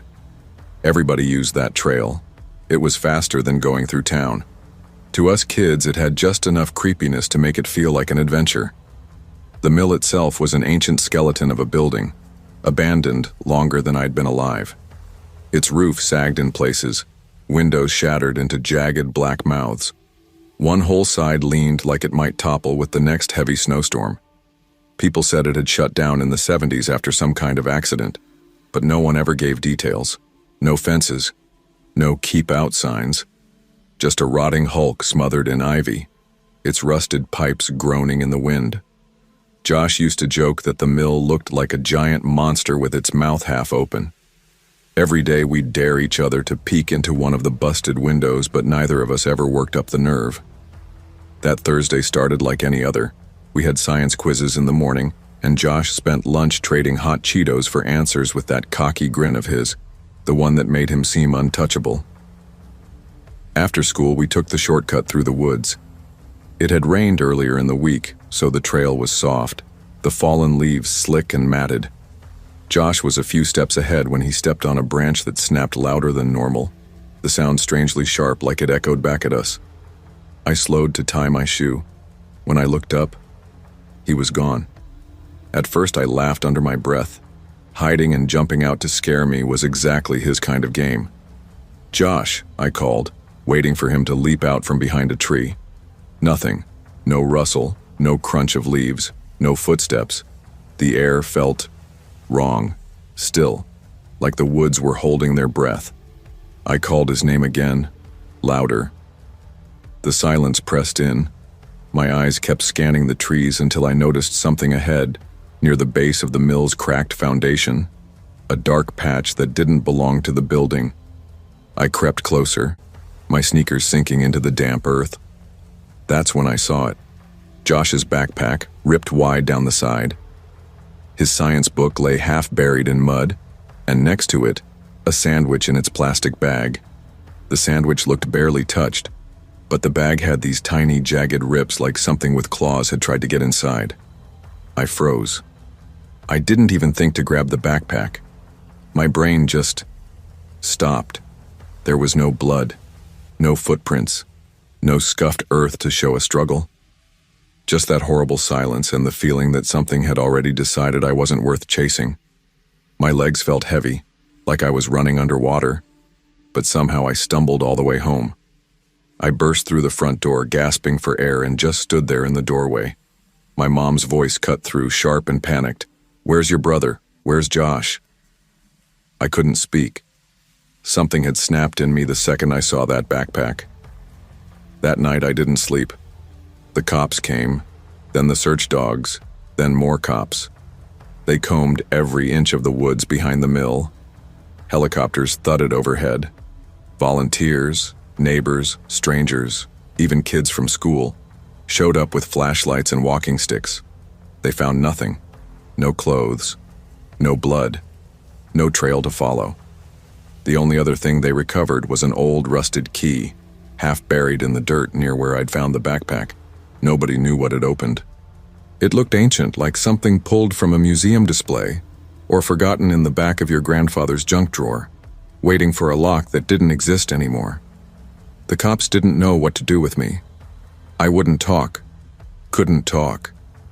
I just sat there in that stuffy little room, staring at the floor, tracing the grooves in the wood with my finger over and over, like maybe if I kept my focus small enough, my brain wouldn't wander back to what I'd seen.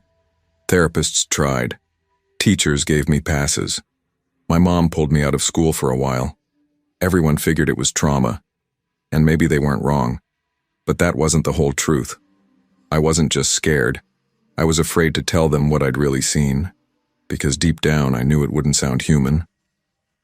After I found Josh's backpack, right before I ran, I caught a glimpse of something through one of the mill's shattered windows. It was small, too small to be a grown person, but it stood upright.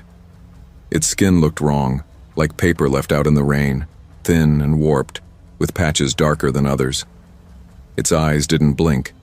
They were huge, glassy, and fixed on me, like marbles pressed into a mask. For a second I thought it looked like a doll that someone had tried to bury and then dug back up. And then, God. I swear it smiled. Not a human smile, but something crooked, strained, like it had seen people smile and was trying to copy them without knowing how.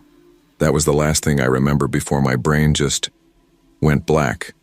I don't know if I fainted or blocked it out, but after that day, I refused to go near the woods again. Even months later, when I finally started speaking again, I never told anyone. Not my mom, not the cops, not even the shrink they sent me to. How do you explain something like that without sounding insane? For years, I couldn't pass a window after dark without my stomach knotting up, afraid I'd see that face staring in. Eventually, my mom moved us to Montpelier to be closer to her sister. She couldn't stand Alder's Hollow anymore. The empty bedroom, the way the neighbors stopped asking about Josh after the first year. But here's the thing. Josh wasn't the first kid to disappear near that mill. Not even close. Years later, when I was in high school and finally worked up the nerve to look, I found an old article about a boy named Eli Morton who vanished in 1974. Same age as Josh. Same shortcut. No body. No explanation. just a single line from the sheriff that made my blood run cold. "We found a key. That's all we found." I kept digging. Over the decades, there were 5 more cases, always boys between 10 and 13, always gone without a trace, always near the mill. That's when I realized this wasn't some local ghost story parents made up to scare kids. It was real. Something was there, something that wanted kids. And I think I know why I saw it that day. It didn't want me. Not yet. I was the younger brother. I was supposed to come back. I was supposed to remember. 2 years ago, I went back. I don't know why. Maybe I wanted to prove to myself that it was nothing, that the mill was just a rotting husk. It wasn't. The place had collapsed even more. One whole wall caved in. But the windows, those same busted panes, were still there, tilted at the same angle. I swear I didn't get 10 feet from the building before I heard it. A soft scraping, like nails dragging slowly across wood. I didn't stick around to see what made it. I turned and walked away fast, forcing myself not to run until I was back on the main road. I still don't know what that rusted key was for. I still don't know what that thing inside the mill really was. All I know is it took my brother and it's still there, waiting for the next kid who wanders too close. I don't care if no one believes me. I'm writing this because if anyone in Vermont reads it, if you live anywhere near Alder Creek Road, don't take the shortcut, please, just don't.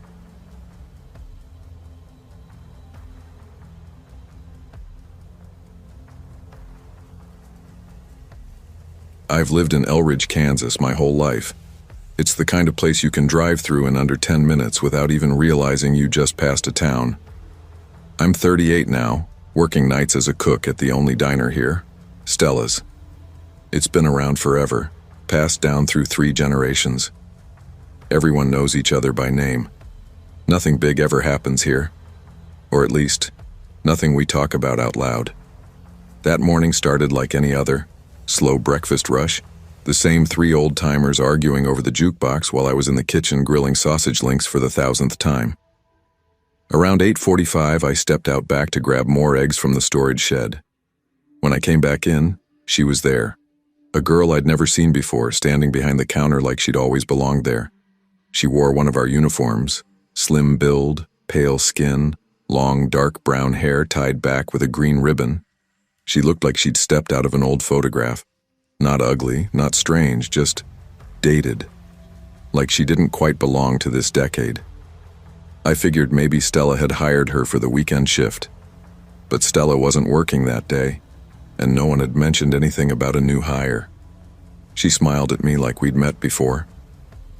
"Morning," she said softly, setting a glass tip jar down near the register. I nodded back and went about my morning, but the jar caught my eye. It wasn't the usual one with tips written in marker. This one had a strip of paper taped to the front that read, "For local families in need." Beneath it was a neat list of names written in black ink. Perfect penmanship. At first I didn't think much of it. People here have big hearts and we've had our share of hard times. But later, during the lunch shift, one of the regulars, Jim Carrion, stopped and stared at the jar. "Ain't that something?" he muttered. "I know that name, and that one too." Jim's an ex-mailman. He knows this town better than Google Maps. He leaned closer, picked the jar up, and frowned. These people, they're all dead. That made me stop flipping a burger. "You sure?" I asked, half laughing, but his face stayed dead serious. One by one, he started naming how they'd died. A house fire on Hollow Creek, a car that veered off the old quarry road, a kid who vanished and was found months later by the riverbank. And yeah, I recognized the names too. Not all at once, but once I heard them out loud, something clicked. These weren't just people who died in town. These were the deaths nobody talked about, the ones that left a shadow over the place. I walked over and picked up the jar myself. The names were written in perfect cursive, the kind they taught in schools back in the 60s. I asked the girl, because no one had introduced her by name, where she got the list. She didn't look up from refilling a coffee cup, just smiled faintly and said, "From the town registry." I wanted to make sure I honored the right people. The way she said honored didn't sound like charity. It sounded like she was talking about keeping the dead alive in memory. I pressed a little more. Which registry exactly? She shrugged, like it wasn't important. Old one I found at the library. Thing is, our library burned down 3 years ago. It's still an empty lot. By mid-afternoon, word had spread. Folks came in just to look at the jar. Some went quiet when they saw the names. Others got angry. One woman, Cheryl Barnes, pointed to a name and said, "That's my cousin. He died in 2016 car accident. Still doesn't make sense how it happened." She turned to the girl. "Why would you put his name on there?" The girl didn't hesitate. Because he needed to be remembered. When I realized I still didn't know her name, it hit me that nobody else did either. Not even Linda, our shift manager. She's been working the books for over 20 years. She pulled the employee log and found nothing. No application, no background check, no signed W-4. It was like the girl had just appeared inside the building. Linda got spooked enough to call Stella at home. I could hear her in the back office whispering into the phone like she didn't want the girl to overhear. I was standing near the kitchen door when Linda came back out. Her face was pale as drywall. She didn't say much, just walked straight over to the girl and asked where she lived. The girl smiled. That same polite, wrong-era smile that made the hairs on my arms stand up. "I don't stay in one place long," she said, calm as ever, before going right back to wiping down the counter. The whole moment felt wrong, like she wasn't thrown off by being confronted, almost like she'd been expecting it. Around closing time, things got even stranger. I stayed late to help clean. Around 9:30 I came out of the kitchen, and the jar was gone. Just gone. No trace of it. No trace of her. Her apron was draped over the back of a stool, folded too neatly, like someone had taken their time making it perfect before leaving. The next morning, Linda checked the security cameras. The footage from that entire night was corrupted, just static. In the 17 years I'd worked at Stella's, that had never happened before. And no one, ever saw her again. By the following morning, the whole town was buzzing.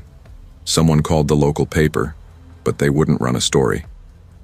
Too sensitive, they said. A few folks asked around, thinking maybe she was related to someone in town, but nobody recognized her. Linda even took a copy of the employee schedule to the sheriff's office. Deputy McCoy flipped through the pages and said, flat out, "This girl was never hired. We don't even have her name on file anywhere." And just like that, it was like she'd never existed. No trace, no paper trail. Just a strange memory and a jar full of names no one should have known. About a week later, something else happened that stuck with me. Jim, the old mailman, came in again, but quieter this time. He said he hadn't been able to stop thinking about that list. He told me he'd been trying to write down the names from memory. He got to 13 before he had to stop, because that's when he noticed it. Every single one of them had died on the same exact day of the month. The 17th. Different years, different causes, but always the 17th. We checked. He was right. I'd never seen Jim rattled before, but that day his hands shook while he drank his coffee. I wish I could say we got answers, that she came back, or someone figured out who she was. But we didn't. Some folks think it was a prank. Others say it was just a weird coincidence. Me? I don't know. There was something about her that didn't feel like a joke. The way she spoke. The way she moved. It was like watching someone who had done this before. Many times, like she'd been in that diner 100 times in 100 other towns doing the exact same thing. Like it was a ritual. I don't work at Stella's anymore. I left about 4 months after it all happened. But sometimes when I'm passing through a small town on the highway and I see a little diner, I can't help glancing through the window, half expecting to see her behind the counter, folding napkins or pouring coffee with that same calm smile. And I wonder, If I walked in, would she remember me too?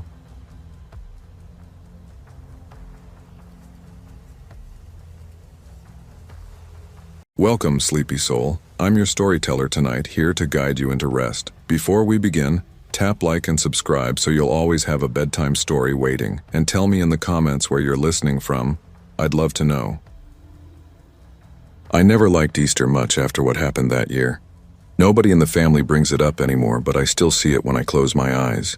Fragments like a broken reel. The oversized bunny head. A tiny hand being led away. The sudden flash of a black car turning the corner. Back then, we were still whole. My husband Daniel and I were trying to hold on to the magic of childhood for our two boys, Ben and Oliver. Ben had just turned 6. Oliver was 4, gentle and timid, always glued to my side as if letting go would make him vanish. Ben was our bold one, curious, full of questions, always the first to leap before thinking. It was spring of 2007. Daniel had found this family resort tucked in the Catskills called Pinewood Grove. The brochure was all glossy promises, hiking trails, horseback rides, bonfires, and a whole week of Easter-themed activities. It sounded like the perfect escape. The place looked like it had been frozen in the late 80s. Our cabin smelled faintly of mildew.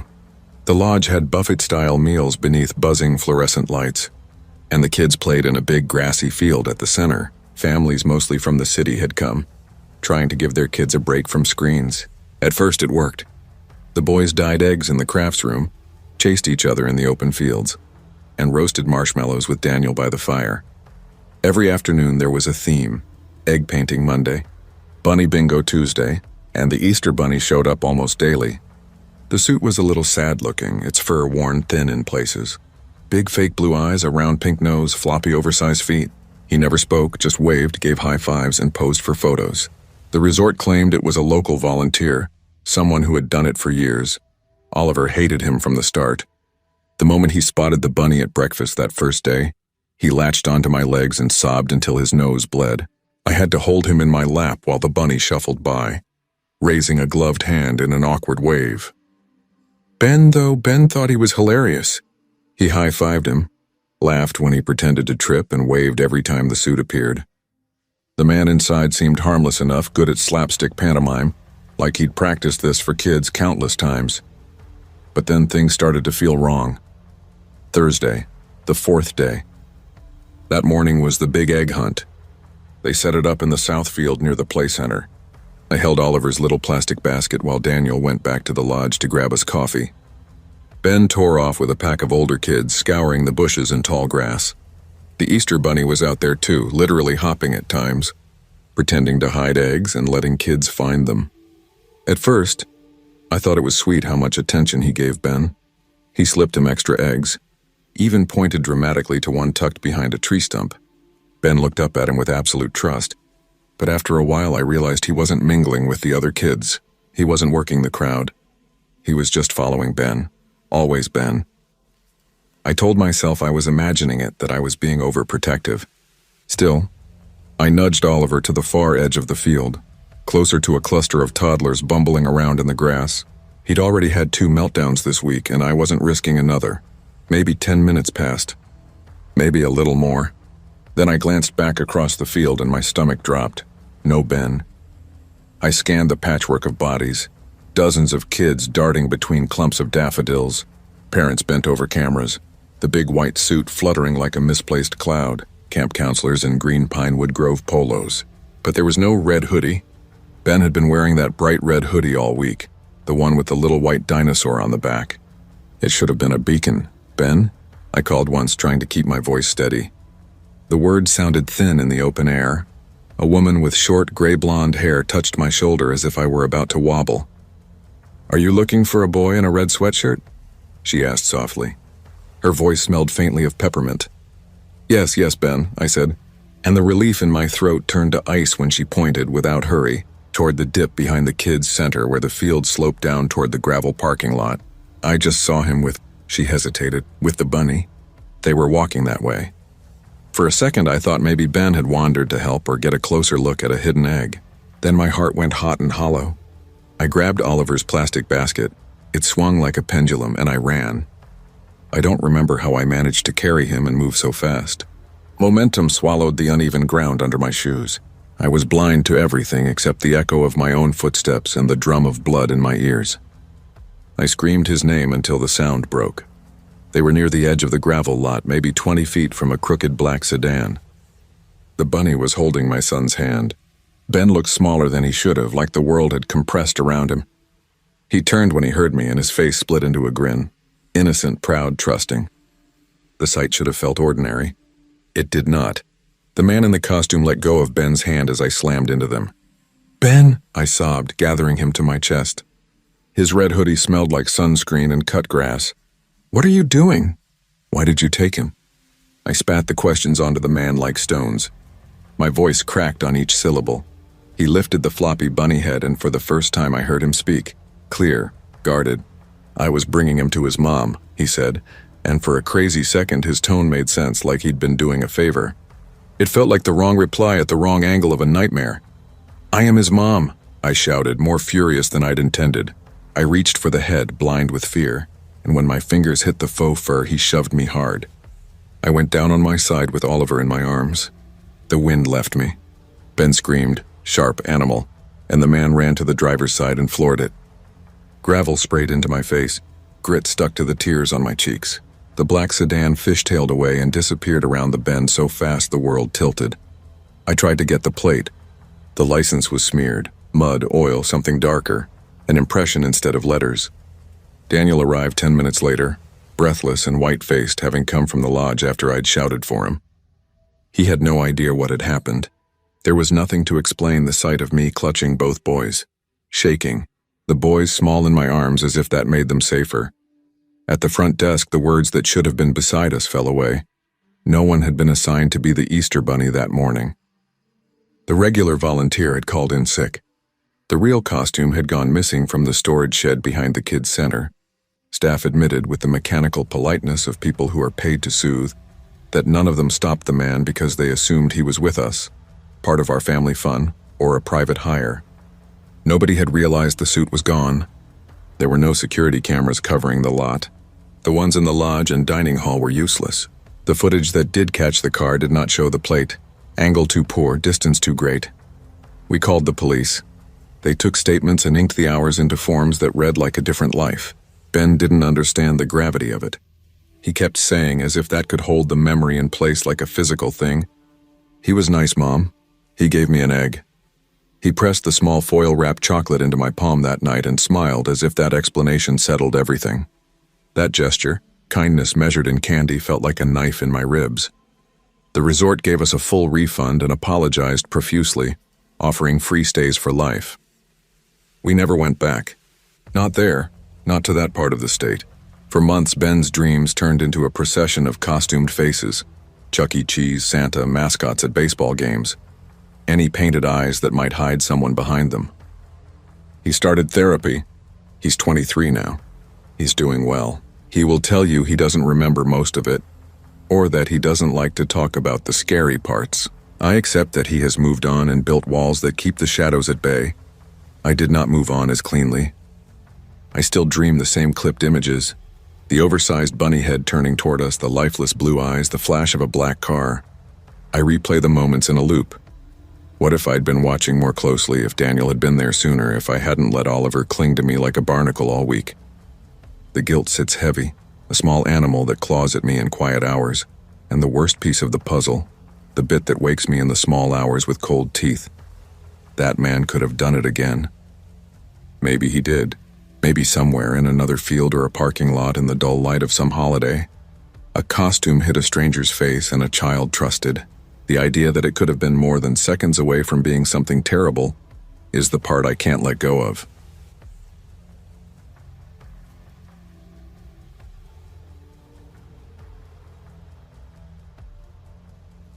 I was 15 the summer my dad took me camping for what would end up being our last Father's Day together. I didn't know it then, of course. At that age, I thought summers stretched on forever. Each one a repeat of the last. Endless chances to pitch our beat-up tent, burn marshmallows until they fell into the fire, and skip rocks across water so still it mirrored the sky. But life shifts without warning. Sometimes it's in the middle of a dumb laugh. like when Dad joked that bear spray worked better than deodorant. I didn't realize then how fragile those moments were. My name's Mira. I grew up just outside Asheville, North Carolina. Dad Dev Malik wasn't just a mechanic. He was a man who loved cars the way some people loved pets. Mustangs, Impalas, even our dull old Tacoma. He talked to them, coaxed them like friends. His hands were always marked with grease that never washed out. His clothes carried the faint tang of gasoline and pine sap. But his hugs, God, they could crush the air out of you in the best way. Mom died when I was 7. After that, it was just me and Dad, and he made every Father's Day feel like it was ours, not his. He'd always say, "I only get to be a dad because I've got you, kiddo." I'd groan and roll my eyes, but secretly I loved it. That year, he chose Pisgah National Forest. A 2-hour drive. Secluded, he said. Better fishing. Fewer crowds. I wanted Lake Julian again, but I didn't fight him. We pulled in late afternoon. Trees so tall they swallowed the sky closed around us. A creek whispered nearby. Water rushing over rocks and birds called like neighbors gossiping across fences. The firewood was damp from recent rain, but Dad had packed dry kindling in the truck bed. Nature's moody, he grinned. We set up camp, unrolled our bags, and I pretended to care only about s'mores and scary stories. But deep down, I was just happy it was the two of us. No homework, no buzzing phone, no constant reminders that the world could fall apart without asking permission. Only someone else was out there. About 150 feet away, through a slit in the trees, another campsite sat with a cheap dome tent. 2 men. They'd strung beer cans on a rope and lounged like they had nowhere better to be. At first it seemed normal. People share space in the woods. But something about them sat wrong. They didn't hike. They didn't fish. They didn't even wander. Just drank. One of them coughed, a wet hacking sound that went on too long. The other wore sunglasses even after the sun sank. Every time I laughed too loud or said something, I felt it. Eyes sharp as glass, cutting across the dark. Dad noticed too. He whistled, poked at the fire, even pulled out his harmonica.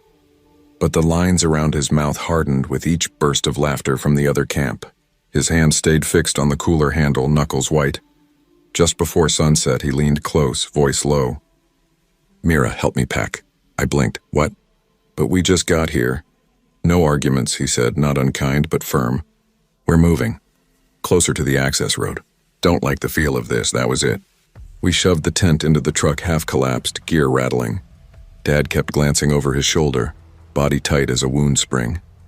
The new spot was less charming, just a clearing near a gravel road where the occasional car whispered by. I sulked, wishing we'd stayed by the creek, but I didn't say it. We ate noodles out of paper bowls by lantern light. Marshmallows blackened on sticks. Dad still cracked jokes, reminded me of the time I poured orange soda into his engine instead of oil. But his eyes never softened. He kept watching the tree line. Then, somewhere between laughter and the end of a ghost story, he froze. Mid-word, his gaze locked past the firelight. I turned, heart in my throat, but the woods looked the same. Silent.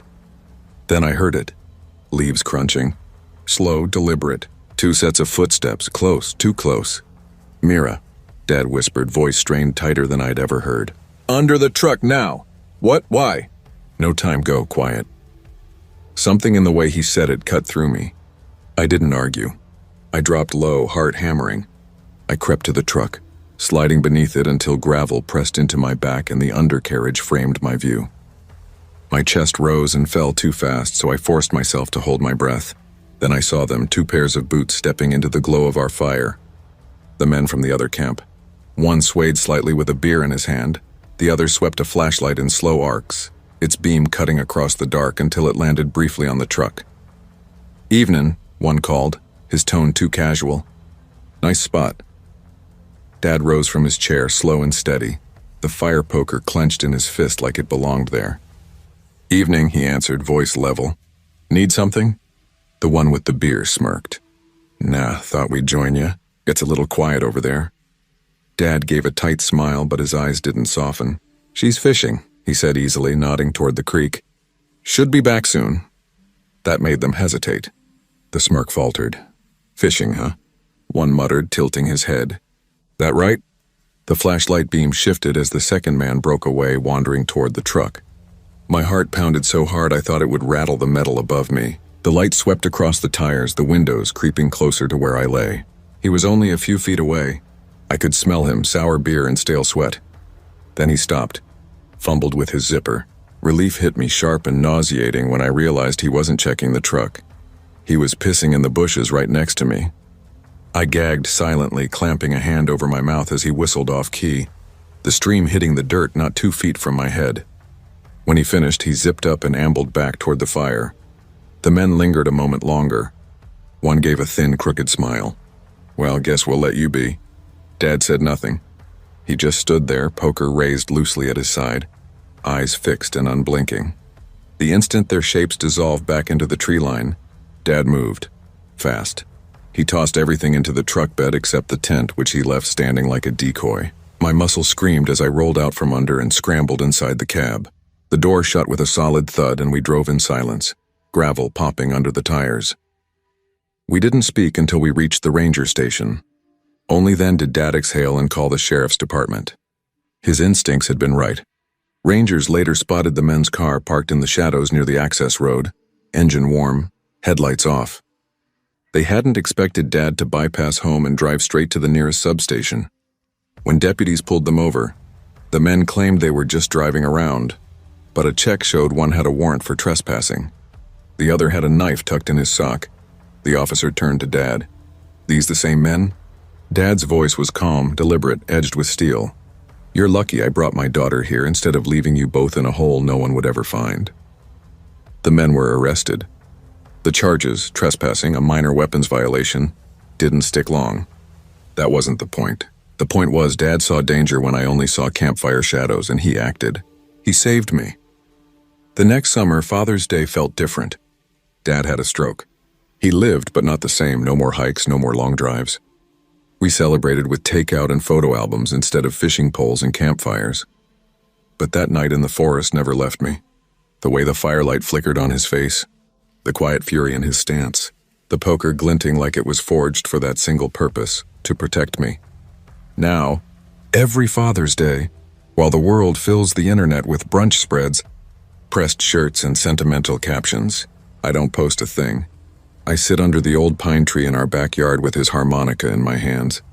Sometimes I play, sometimes I just hold it, and sometimes I cry. But always I remember. To every parent, listen to your instincts. They're sharper than you think.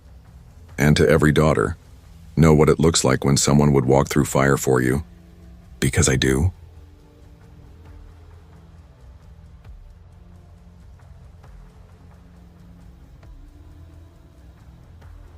I always used to think Father's Day was just another Hallmark gimmick. Ties, socks, cheap cologne. But for me, it was never just that. It was sacred. Growing up in the countryside near Sheffield, it had always been just Dad and me. No siblings, no mom. She died giving birth to me and Dad never remarried. Our little brick house always smelled faintly of burnt toast and old records. Every spring he'd prune the roses out front like it was a ritual only he understood.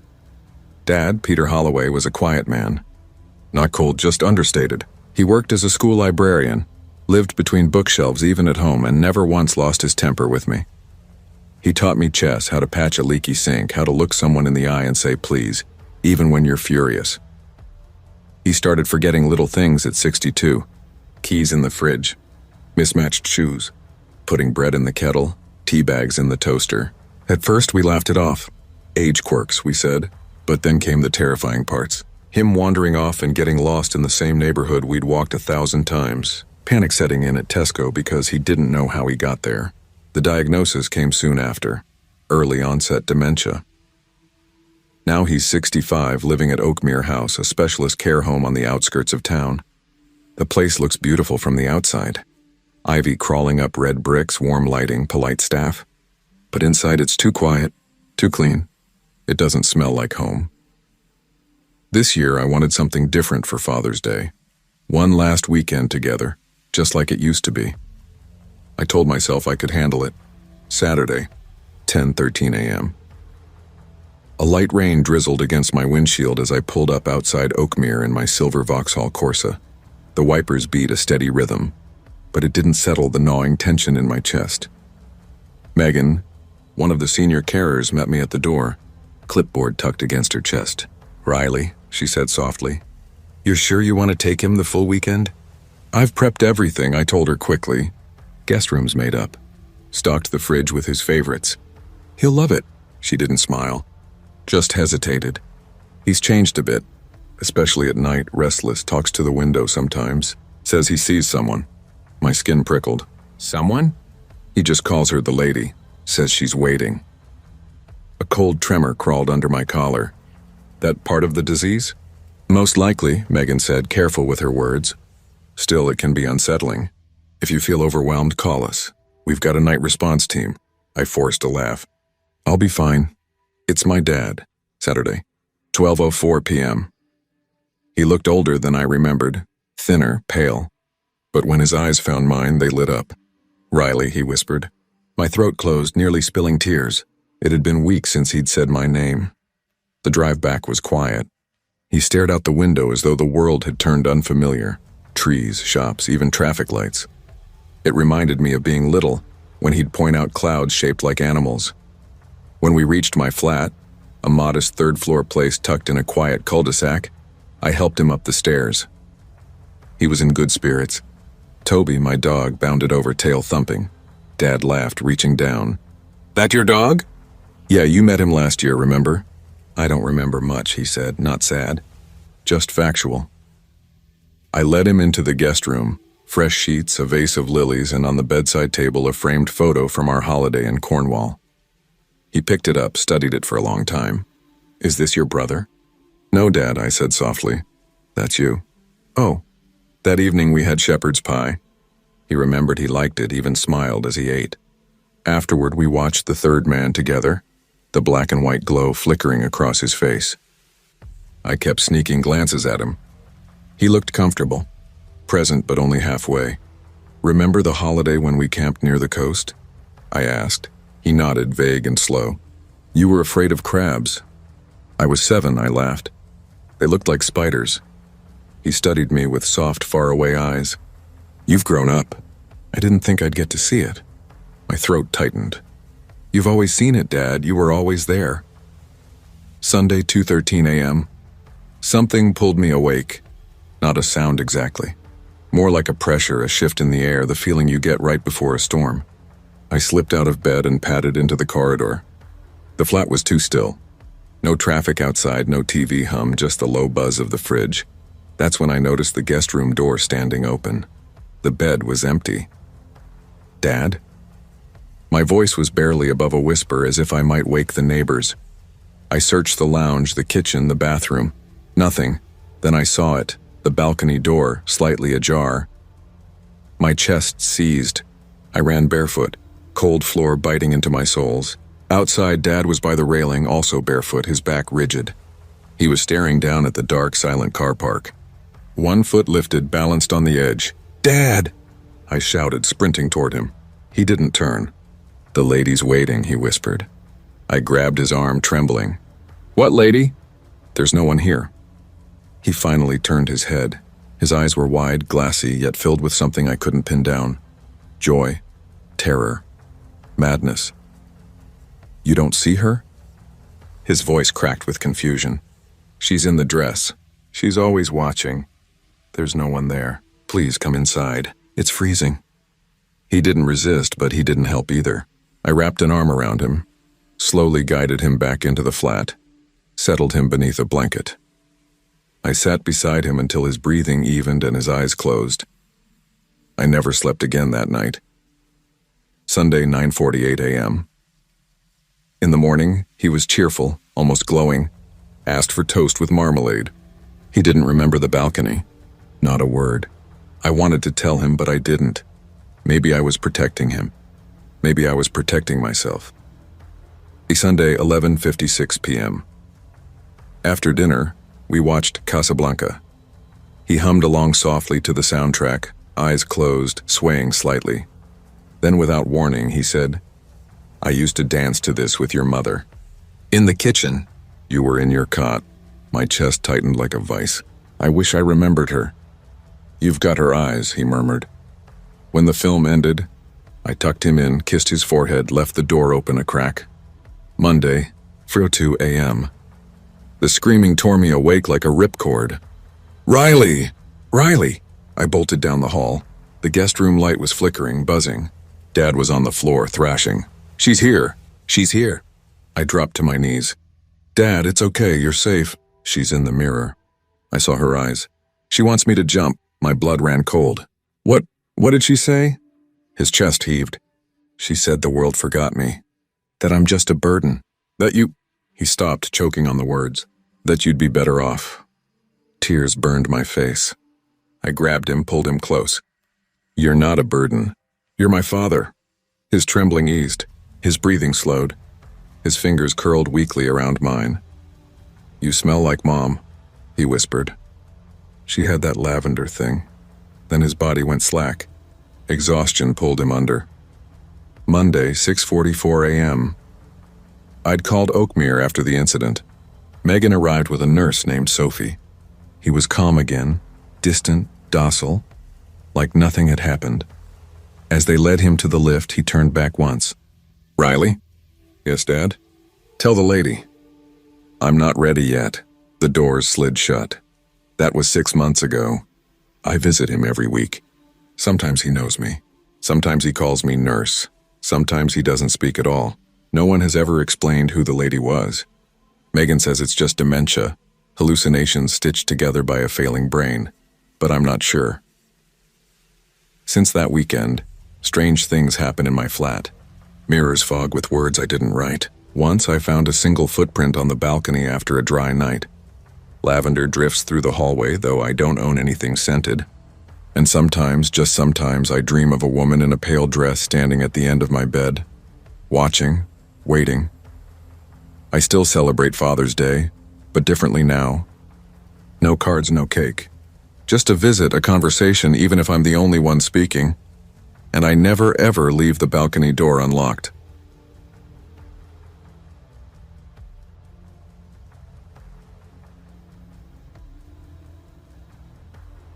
I told no one. Not the school counselor, not the bus driver who always nodded when I climbed on. Not even the quiet girl in homeroom who'd once passed me a tissue when I sneezed. I was 13 the first time I understood that other kids didn't live like I did. It happened in the smallest, most ordinary way. Olivia Price unzipped her lunchbox and lifted out a thermos of warm spaghetti, a juice box, and 2 cookies wrapped in neat plastic. She caught me looking and smiled. "Want one?" she asked. I shook my head but kept staring. That food looked clean, normal, not like at home. At home, nothing felt like it belonged to anyone. My name is Callie Brooke Pearson. I grew up in a sagging 2-bedroom house on the edge of Larchwood, South Dakota. You've probably never heard of it. People went there to disappear. My parents, Linda and Keith Pearson, weren't caricatures from books. No, they were quieter, more careful, good at smiling at the school office, at asking neighbors how their kids were doing while the house behind them smelled of old cigarettes and something rotten. We were 5 kids, me, Denny, who was 11, Kyle, who was 9, and the twins, Mara and June, barely 6. We weren't allowed in the front yard, and if we went to school, we came straight home. Mom didn't have a job. "I'm raising the future," she'd say. Dad worked nights at a warehouse and came back mad, always. It started small. I remember the first time he shoved me inside the closet. I was 9 and had spilled orange juice on his sock. "You're going to learn," he said, and pushed me through the door. I sat in the dark for nearly 9 hours. No light, no food, only mildew and the muffled sound of Mara crying outside. "You okay, Cal?" she whispered. I didn't answer. Answering felt like inviting worse. By 13, the punishments had escalated. Mom began to call me names, ugly little. She'd snap. And any time Dad looked at me like I owed him something, I stopped showering as much, started hiding under big shirts. I tried to become invisible. It didn't work. One winter morning, I woke to Dad at the foot of my mattress. I froze. His hand rested on my calf. "You're growing up too fast," he breathed. I lay still and stared at the cracked plaster, pretending not to be there. The floorboard outside creaked. "Mom, what the hell are you doing in here?" she barked from the hallway. He pulled away as if checking there wasn't food hidden under a pillow, like that was the concern. We never had anything to sneak. The next day, Mom hauled me into the bathroom, slammed the door, and threw me against the mirror. "You think you're some little seductress, huh?" She spat, and the words hit like a slap. My head struck tile and the world tilted. Afterward, I sat on the cold tile, blood and broken glass around me, and taught myself the rhythm of silence. How to breathe between strikes and make the house believe I held nothing worth noticing. Blood, my blood. I tasted it at the corner of my mouth. Mom lit a cigarette, took one long drag, then pressed the cherry into the side of my thigh. The burn seared through me and I screamed. She smiled like she'd been waiting for it. I went to school the next morning with long sleeves, a limp, and silence. Always silence. "Did you fall?" Mr. DeWitt, the science teacher, asked, frowning at the way I moved. I nodded. He believed me. They all did. The attic was our punishment room. No light, no insulation, just wood and cold air, no sense of time. Denny once spent 3 days up there. When he came down, he didn't speak for a week. He still doesn't talk much. I kept a journal hidden under a loose floorboard. Not for escape, just so I could remember. The lies, the bruises, the moments they tried to erase by saying, "We love you," because they always said it afterward. That was their trick. "I'm hard on you because I love you. If I didn't care, I wouldn't discipline you. You don't know how good you have it," but I knew better. And I started planning. At 15, I stole a paperclip from the school library, straightened it out, practiced on the bathroom lock for weeks. By then, Mom and Dad had started chaining the fridge shut. We got fed once a day, if that. Cold beans, uncooked rice, moldy bread. My body was bones and skin. Mara's ribs looked like piano keys. Then one night, Dad didn't come home. Arrested for stealing tools at work.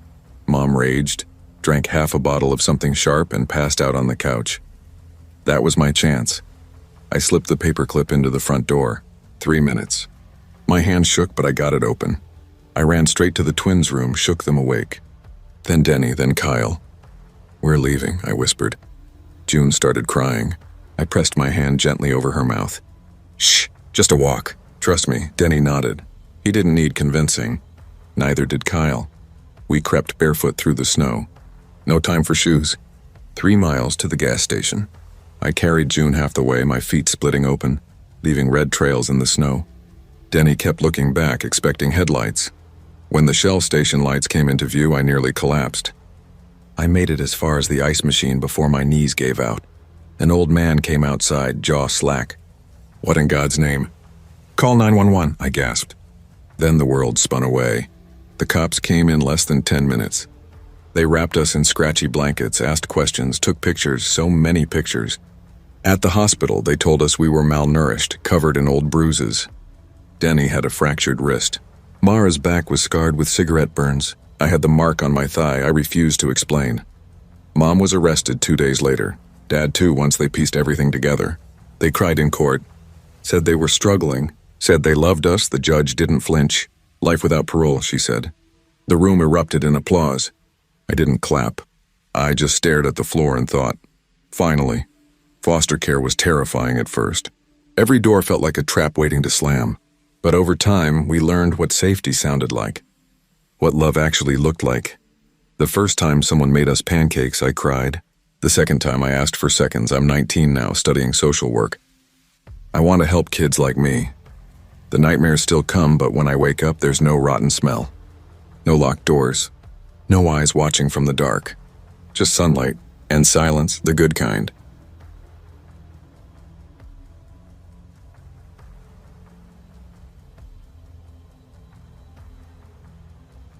I never thought a night at my best friend's house would end in blood. If I had known, I'd have made up an excuse, said I was sick, grounded, anything. But I didn't. I said yes without hesitation, the way you do when you trust someone completely, when you're too young to realize monsters don't always look like monsters. Sometimes they wear familiar faces. My name is Riley Brooks. I was 16 when it happened. It started like 1,000 other sleepovers. Notes and texts slipped between desks during class, a quick call to my mom, and me stuffing a duffel bag with leggings, a charger, and too many snacks. My best friend was Leah Madsen. She lived on Elk Ridge Road, in a white 2-story colonial tucked at the end of a gravel driveway. The kind of house with a tire swing in the front yard and wood so thick behind it that sound seemed to vanish inside.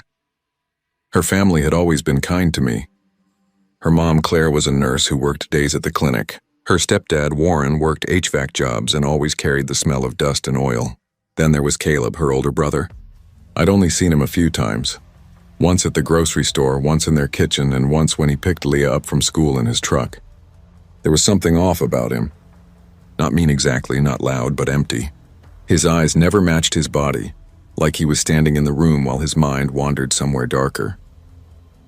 Leah never said much about him, just that he'd dropped out, gotten into trouble, moved away for a while, and had only recently come back. Mom says he's trying to do better, she'd once told me, but she'd said it with the tone of someone who didn't really believe her own words. It was a Friday in late October. The air smelled of burning leaves and darkness fell before 6. When Mom dropped me off, Claire was finishing dinner. Chicken, biscuits, green beans, and sweet tea. Warren waved from the garage, grease still on his hands. The whole house smelled faintly of cinnamon from a plug-in. Everything felt normal, except Leah. She kept checking her phone at dinner, her fingers picking at the hem of her hoodie. Claire tried to draw her into conversation about school, but Leah barely answered. I nudged her under the table and she gave me a weak smile that didn't reach her eyes. Later, in her room while we set up a movie, I finally asked, "What's wrong?" She hesitated, then sighed. Caleb texted, "He's coming by tonight." My stomach nodded. I thought he didn't live here anymore. He doesn't, but he shows up when he wants something. Usually money from Mom, and she just gives it to him. Leah shook her head. Not anymore. Warren won't let her. Last time they argued, Caleb punched a hole in the wall. Mom swore that was it, but Caleb doesn't care. Her words hung between us heavy. I didn't push her. We put on The Ring and pretended to focus, though both of us were really just straining to hear any sound outside.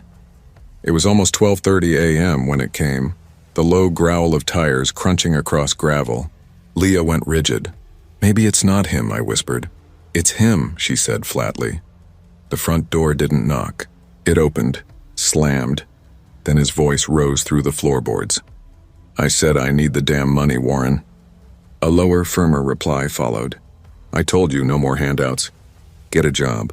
Get help." "I am helping myself, you bastard. You think I won't?" Leah shot to her feet, shaking. "I have to check." "No," I whispered, grabbing her arm. "Stay up here." But she slipped free before I could stop her. The hallway light snapped on. I crept after her, my chest tight, and peeked over the banister. Claire stood at the base of the stairs, arms spread like a shield. Warren loomed just behind her, his chest heaving. And there was Caleb. Hood pulled up, jeans dark and worn, face pale and glistening with sweat. His eyes were wild, unfocused, like he wasn't fully there at all. And then, it's like something snapped loose and I don't even know where it came from. He drew a shotgun from under his coat so fast the metal flashed in the hallway light. Claire screamed. Warren lunged forward like a man trying to stop a train. The first blast hit him in the chest with a sound so brutal it flattened the air, like thunder boxed inside the house. Warren folded and hit the hardwood with a sick final thud. Leah screamed something that didn't register as words. Claire dropped to her knees beside him, hands clawing at his shirt, tears and blood on her palms. "Warren, oh my God, please," she sobbed, voice breaking into a strangled prayer. The second blast cracked through like an answer to the prayer and threw Claire backward. She slammed onto the tile. The room filled with the ugly metallic smell of blood and the sharp chemical sting of gun smoke. "Mom!" Leah shrieked, stumbling halfway down the stairs, sliding a foot on the runner. Caleb looked up at us then, blood flecking one cheek, sweat making his hair cling to his temple, his expression gone to something I couldn't name. There was a calm to it that made me sick. "Leah," he said, voice flat and too small for what he'd done, "you need to shut up now." I didn't mean to speak. I heard myself voice a hiss. "Run!" Leah moved before she had to think. She turned and bolted. I grabbed her sleeve and yanked her back into her room, slammed the door, locked it, shoved a desk against it with both of us heaving. My heart hammered so hard I could feel it in my throat. "What the hell is he doing?" I asked, whisper thin. "I don't know," Leah sobbed. "I didn't think—" Her sentence broke into a keening sound when the stairs creaked below. Thump, thump, thump, heavy boots. The kind that don't hurry but mean to take their time. His voice carried up, low and mocking. "Leah, Leah, don't make me come find you." She fumbled for her phone with shaking hands and dialed. 911, the operator said. sharp and distant through the static of fear. "Please," Leah whispered. And then, in a voice that was half hysteria and half an attempt at facts, "My brother shot our parents. He's killing them." Footsteps pounded the hall. He slammed the butt of the shotgun into the wood until the lock splintered. "You calling the pigs?" he spat. "Open the goddamn door." The lock snarled and gave. We didn't wait to see what would happen next. I yanked Leah to the window. "Go," I said. "Now it's the second floor, we'll jump." We shoved through the sash, stumbled onto the porch roof and folded over, rolling to break the fall. Pain lit up my palms from the rough shingles. Behind us, glass shattered, an ugly punctuation to the scene, and we ran not toward the gravel drive where his truck sat like a predator, but into the woods. Leaves slapped our faces. Branches tore at my hoodie and the cold October air cut into my lungs. A shotgun blast ripped past us too close and the world narrowed to one word: move. We must have run half a mile, lungs burning, legs heavy, before the yellow porch light of Mr. Hollis's hunting shack blinked like a promise. He was inside, cleaning a rifle, and when he opened the door and saw us, faces streaked with blood and dirt, wild with terror, he didn't ask questions. He pulled us in and locked every door. The police came 15 minutes later, and it was already too late for Claire and Warren. They found Caleb walking back toward his truck, laughing low to himself, sleeves dark with blood. He didn't fight. He just let them cuff him like a man who had finished what he'd started. Leah spent months in protective custody. I sat in a courtroom and said my piece. He was sentenced to life without parole. But the sentence didn't seal the image away. I still see it when I close my eyes.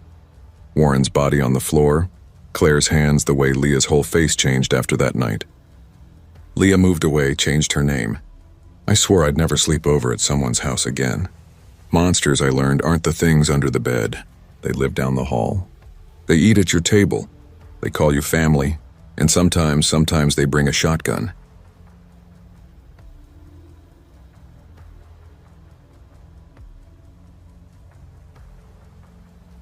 It began with a knock. Not sharp, not pounding, just soft enough that most people would have dismissed it. But for Billy Reynolds, it was the first domino. He was 12 when the knocking started. Lying awake in his small bedroom off the kitchen, he'd hear it. First the groan of the hallway floorboards. Then a faint, deliberate tap of fingers against the wood. Then silence. Always silence. He never opened the door. His mother, Sharon, had made that clear. If you ever hear someone knocking and it's not me, you do not open that door. "Do you understand, Billy?" He nodded. He understood. Rules made sense to him in a way love never really did. By 16, he didn't need reminders. The rules were carved into him deeper than blood, deeper than any name. The Reynolds family lived in a low-income neighborhood in Pine Hollow, a town clinging to life 3 hours from anything people would call a city. Within 5 miles, there were 5 liquor stores, 7 churches, and not much else. Twice a day, a train cut through the outskirts, its whistle slicing the quiet like a blade through thin fabric. Sharon worked nights at the gas station on Route 7. Billy's father, Don, had once loaded pallets in a warehouse before the layoff and the back injury, though no doctor ever confirmed it. Now he spent his days slumped in a recliner, staring at static-filled news, chain-smoking, and drowning himself in Milwaukee's best until sleep took him with a cigarette still burning near his thigh. Billy learned how to vanish, into school hallways, into the back row of classrooms, into corners of his own home. "Why don't you talk more?" his math teacher, Mrs. Langley, asked once. Billy had shrugged. Nothing to say. It wasn't the whole truth, but it was the part he could give. One Thursday evening, Sharon stirred spaghetti in a dented pot, sauce clinging too thickly to the sides. Billy sat at the small table, a textbook open in front of him, though he hadn't read a word. From the living room, the TV blared news of another school shooting. Then came Don stomping down the hallway in a white undershirt and sagging boxers. "Where the hell's the damn remote?" Sharon didn't look up. "Same place you left it." "You got a smart mouth," Don snapped, "for someone serving a slop again." Billy's stomach clenched. His father's voice was like the crack of a starter pistol. Once it went off, there was no stopping the race. Sharon turned, wooden spoon gripped like a weapon. "Then get off your lazy ass and make your own dinner." Don's face flushed. He stepped closer. "What did you just say to me?" Billy shut his textbook. He knew the script. He knew how it would end. When it was over, Sharon's lip was split and spaghetti lay spilled across the linoleum like a carcass. Don muttered as he stomped back to the living room, grabbing another beer. Billy helped his mother into the bathroom. She pressed toilet paper to her lip, eyes shining, not with tears but with the effort of holding them back. "He'll calm down," she whispered, as if that somehow erased it. Billy stayed silent. She stared into the mirror, voice low, almost talking to herself. He wasn't always like this. Billy met her eyes in the reflection. "Were you?" She didn't answer. Sharon had grown up in a trailer with 6 siblings and a mother who treated pain like faith. Her father, whoever he was, never showed up. At 14, Sharon had her first job. At 17, her first broken rib from a boyfriend named Rick. She learned early that when someone said, "I love you," and followed it with a punch, it meant you were supposed to try harder. Don had once been different too, quiet, almost charming. He'd played guitar in high school, scribbled bad poetry, but years of disappointment had hardened inside him like cement, heavy and unyielding. He blamed the world, the economy, his wife, his kid, anyone but himself. Billy had grown up watching the same cycle repeat itself over and over, like living inside a rerun where the script never changed, but the bruises were always fresh. The last real conversation he'd had with anyone was with his school counselor. "Do you feel safe at home, Billy?" she asked gently. He nodded, though it came a beat too late. "You hesitated," she pressed. "I was just thinking," he muttered. "What were you thinking about?" He stared at her, long and flat, the silence stretching until she shifted in her chair. Finally, he answered, "What it would take to make it stop." It was a Saturday morning when Billy decided he was done being the kid. He opened the fridge looking for orange juice, but found only half-warm cans of beer and a crusty bottle of ketchup. Don snored on the couch, mouth open, beer balanced precariously on his stomach. Sharon was outside, barefoot in the yard, smoking and staring at nothing in particular. Billy shut the fridge, slid open a drawer, and picked up the sharpest knife he could find. Not to use, just to feel. Cold steel, weighty, solid, something that could listen. By Tuesday, he had a plan. Simple. Final. That night, after Sharon's shift, the house erupted again, shouting, slamming, the familiar crash of objects turning into weapons. By morning, Billy faked a cough, called the school, and said he was too sick to come in. Nobody asked for details. Why would they? By 11, the house was silent. Billy had vacuumed the hallway, washed the dishes, taken out the trash as if preparing for company. Then he stepped into his parents' bedroom. Don lay there, shirtless, beer can resting on his chest like a medal. His face slack, unguarded. Billy watched him for a full minute. Then he pressed a pillow down over his father's face. Don flailed, grunted into the cotton, then stilled. Sharon came home 2 hours later, smelling of gasoline and exhaustion. She tossed her purse onto the counter. "Where's your dad?" Billy was already behind her, hammer gripped tight. "I don't know," he said and swung. The next day they sat together at the kitchen table. Sharon and Don propped up like mannequins across from him. Their faces were frozen grotesquely. Don's twisted with rage, Sharon's with grief and terror. Billy had stitched their eyelids open with black thread, taped their mouths into shapes that resembled words. "You don't care about me," Billy said, staring at them both. "But now you'll listen." He tilted Don's head, forcing his jaw open like a puppet. "Billy," he growled in a rough imitation, "you've really disappointed me." Then he turned to Sharon, softening his tone. "He's still just a boy, Don. He needs help." Billy laughed, a sharp bark that echoed in the kitchen. "I needed help a long time ago." For 3 more days, he stayed in the house. No visitors, no phone calls. The landlord slipped a note under the door about overdue rent. Billy slid it back with a red crayon smiley face. He cooked meals, watched cartoons, spoke to his parents at dinner. They never shouted anymore. The house was finally quiet. On the 4th night, the knocking returned. Not frantic, not violent, just deliberate. 3 raps, then silence. Billy froze, blood draining from his face. The sound was the same as when he was 12, the same warning his mother had given. "Don't open the door if it isn't me." But Sharon was here now. Sort of. The knock came again, louder this time. Billy crept to the door and pressed his ear against the wood. "Billy," a voice whispered. You did good. He stumbled back, chest tight. Who are you? No answer. Then soft as breath, let me in. Billy's hand hovered over the lock. He didn't turn it. I'm proud of you, the voice coaxed, but he didn't move.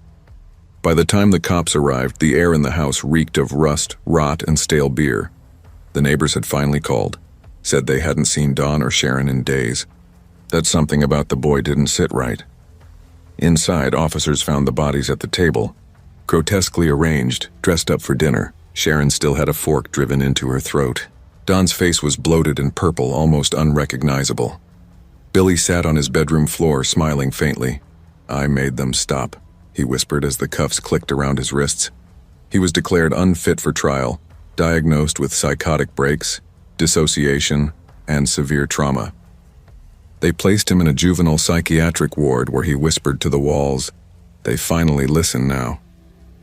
But Billy never opened the door again. Not once, not even when the knocking came at night, and it always did.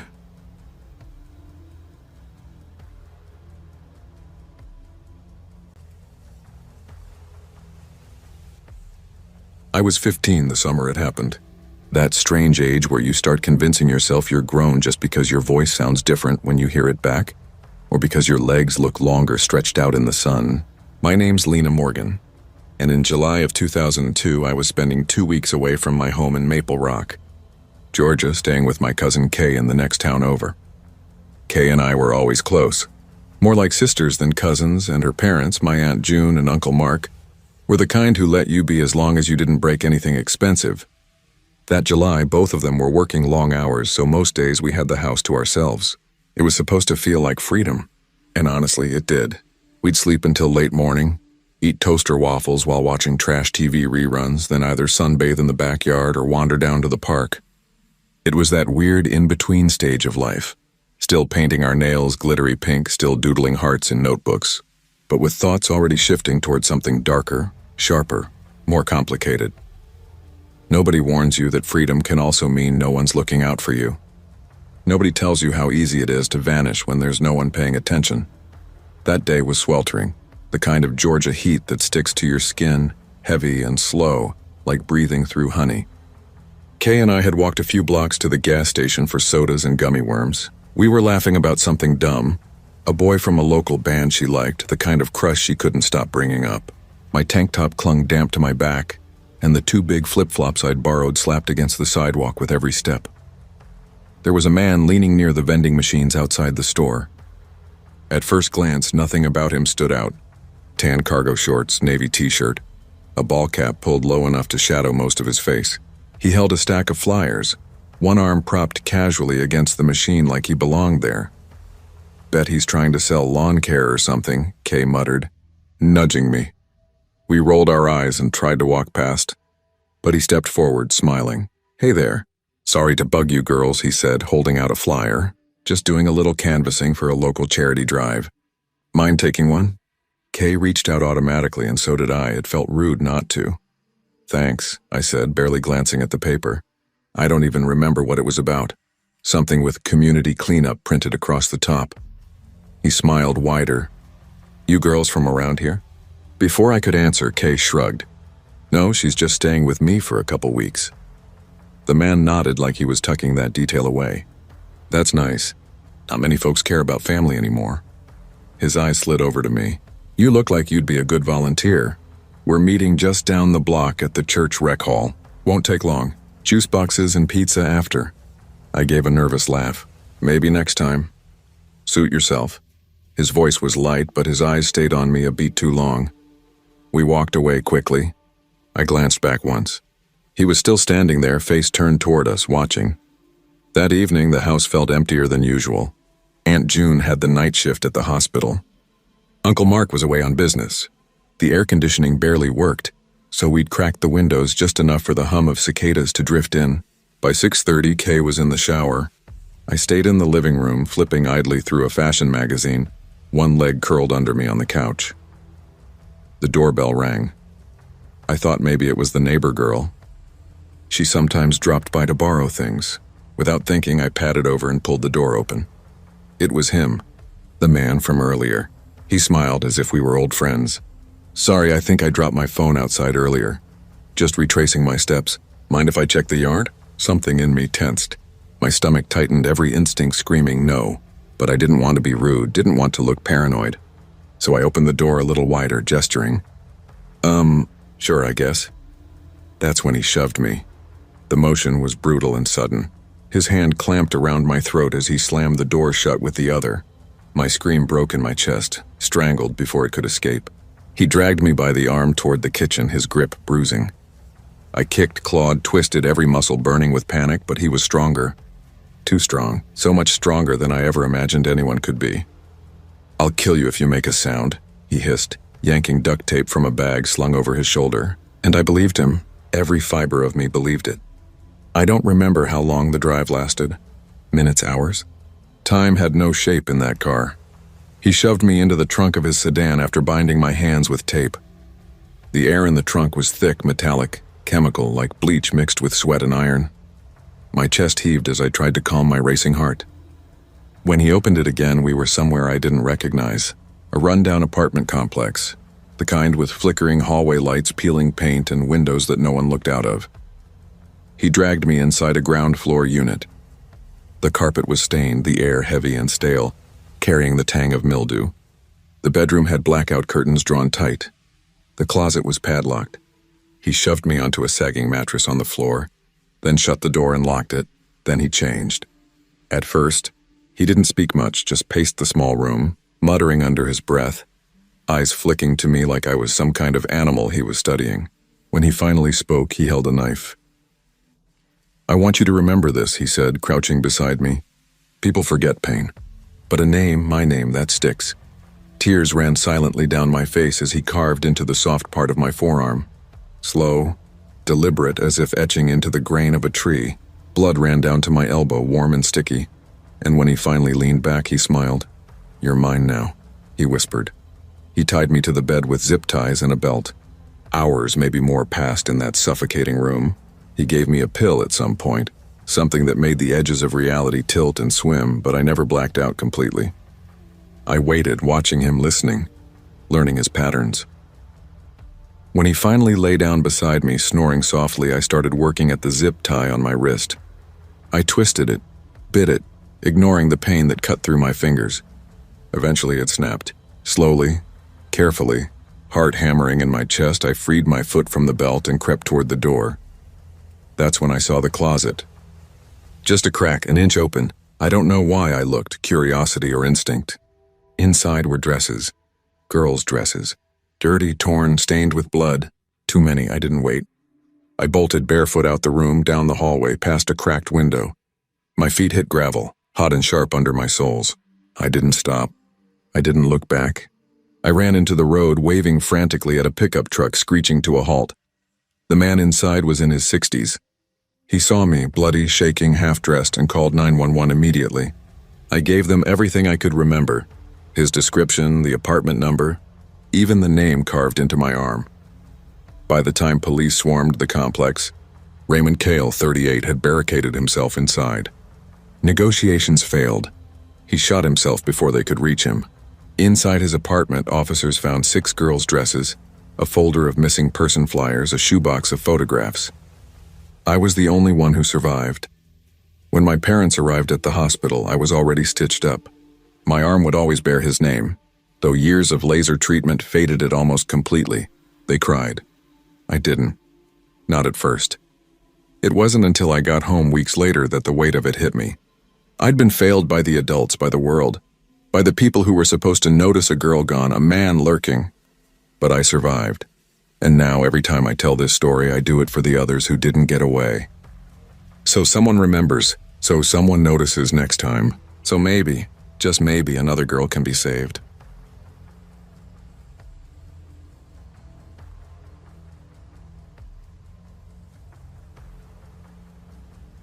I was 8 the first time I saw what I'd later understand as real evil. Not the kind in storybooks or movies with monsters in masks or glowing red eyes. Real evil is quieter, patient. It smiles at you, soft and sweet, and says things like, I'm a friend of your mother. We lived in Pine Grove back then, a sleepy little town with one road running through it. a diner that served toast like charcoal no matter how you ordered it, and a single Walmart that people within 30 miles depended on. For groceries.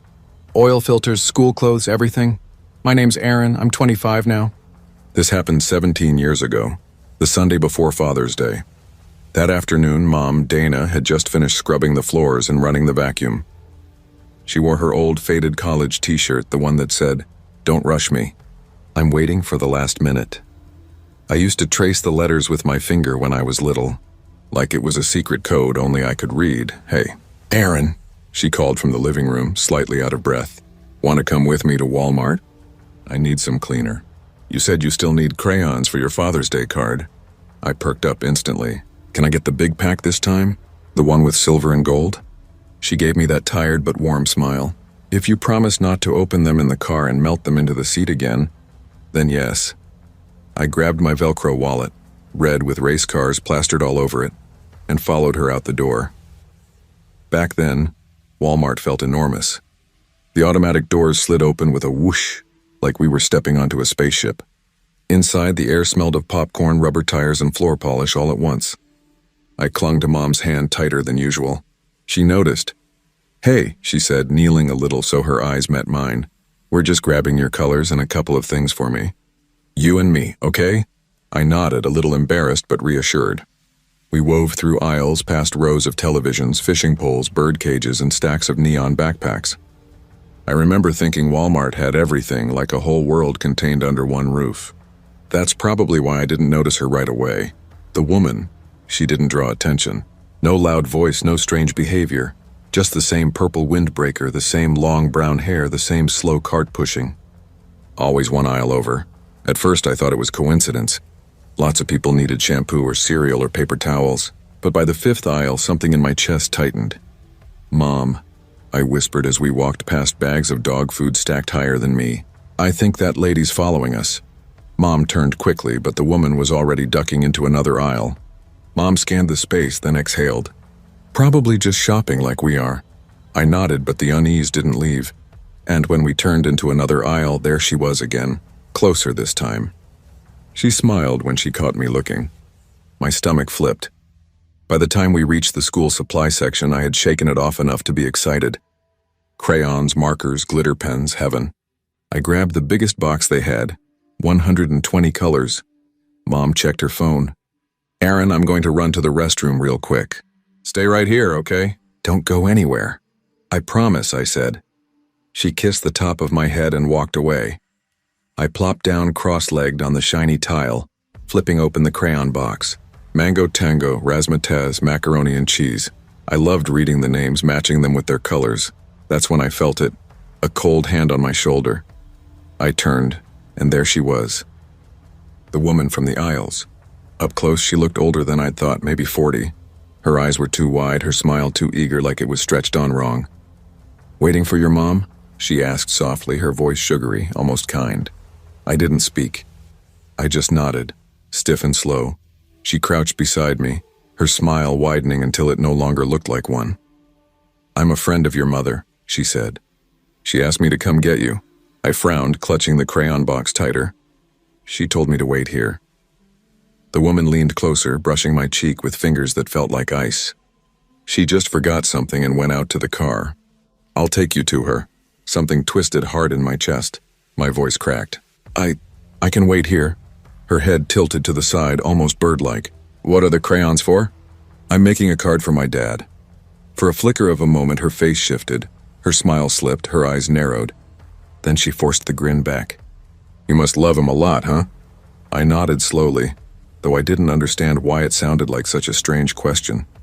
She straightened, then held her hand out to me. "Come on, let's go find him together."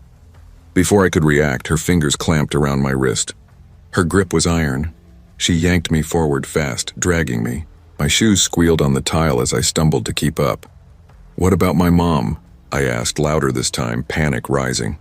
She turned her head, eyes wide and burning, her lips stretched in something that wasn't a smile anymore. "I'll be your new mom," she whispered. "A better one. Trust me."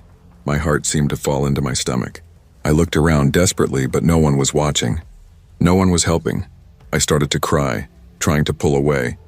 but she only dragged me harder, her nails biting into my skin. The front entrance was just ahead now, sunlight from the parking lot spilling through the glass doors. For the first time I thought, I'll never see my mom again. Then I heard it. Aaron. The voice was sharp, frantic, familiar. I twisted around. It was Mom. She was running toward me, barefoot, stumbling, one hand pressed to her head. Her hair was matted with blood, her shirt streaked red. Tears streamed down her face. The woman froze. "Let him go!" Mom screamed, her voice shattering through the store. "Let him go right now." Gasps rippled through the crowd. Someone dropped a basket. Shoppers turned, eyes wide. "Mom!" I screamed back. The woman bolted. She let go of me so suddenly I fell to the floor. By the time I looked up, she was gone, sprinting through a side exit before anyone could grab her.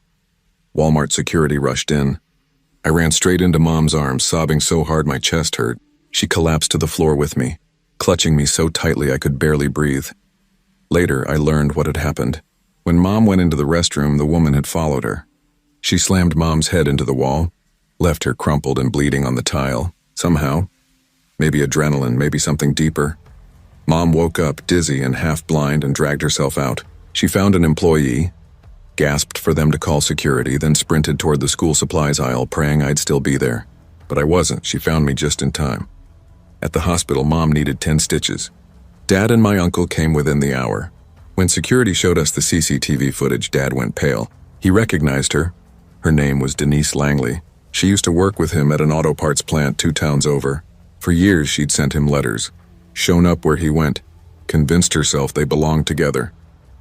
When he finally told her to leave him alone, she turned dangerous. She started coming to our house. That's when Dad quit his job and moved us to Pine Grove, trying to keep us safe. She must have found us again. Must have been watching us for weeks, waiting. Denise was caught 3 days later in another county, living out of her car. Police found wigs, fake IDs, notebooks full of names and addresses. She was charged with assault, attempted abduction, and stalking. Dad got a permanent restraining order. We didn't move again, but everything changed.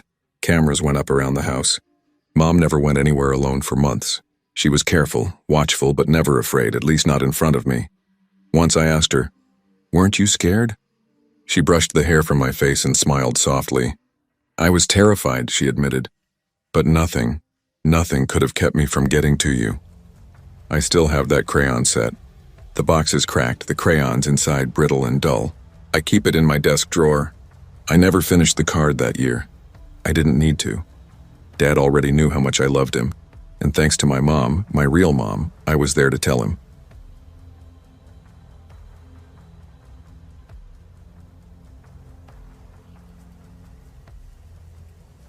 In the ordinary things, horror hides best.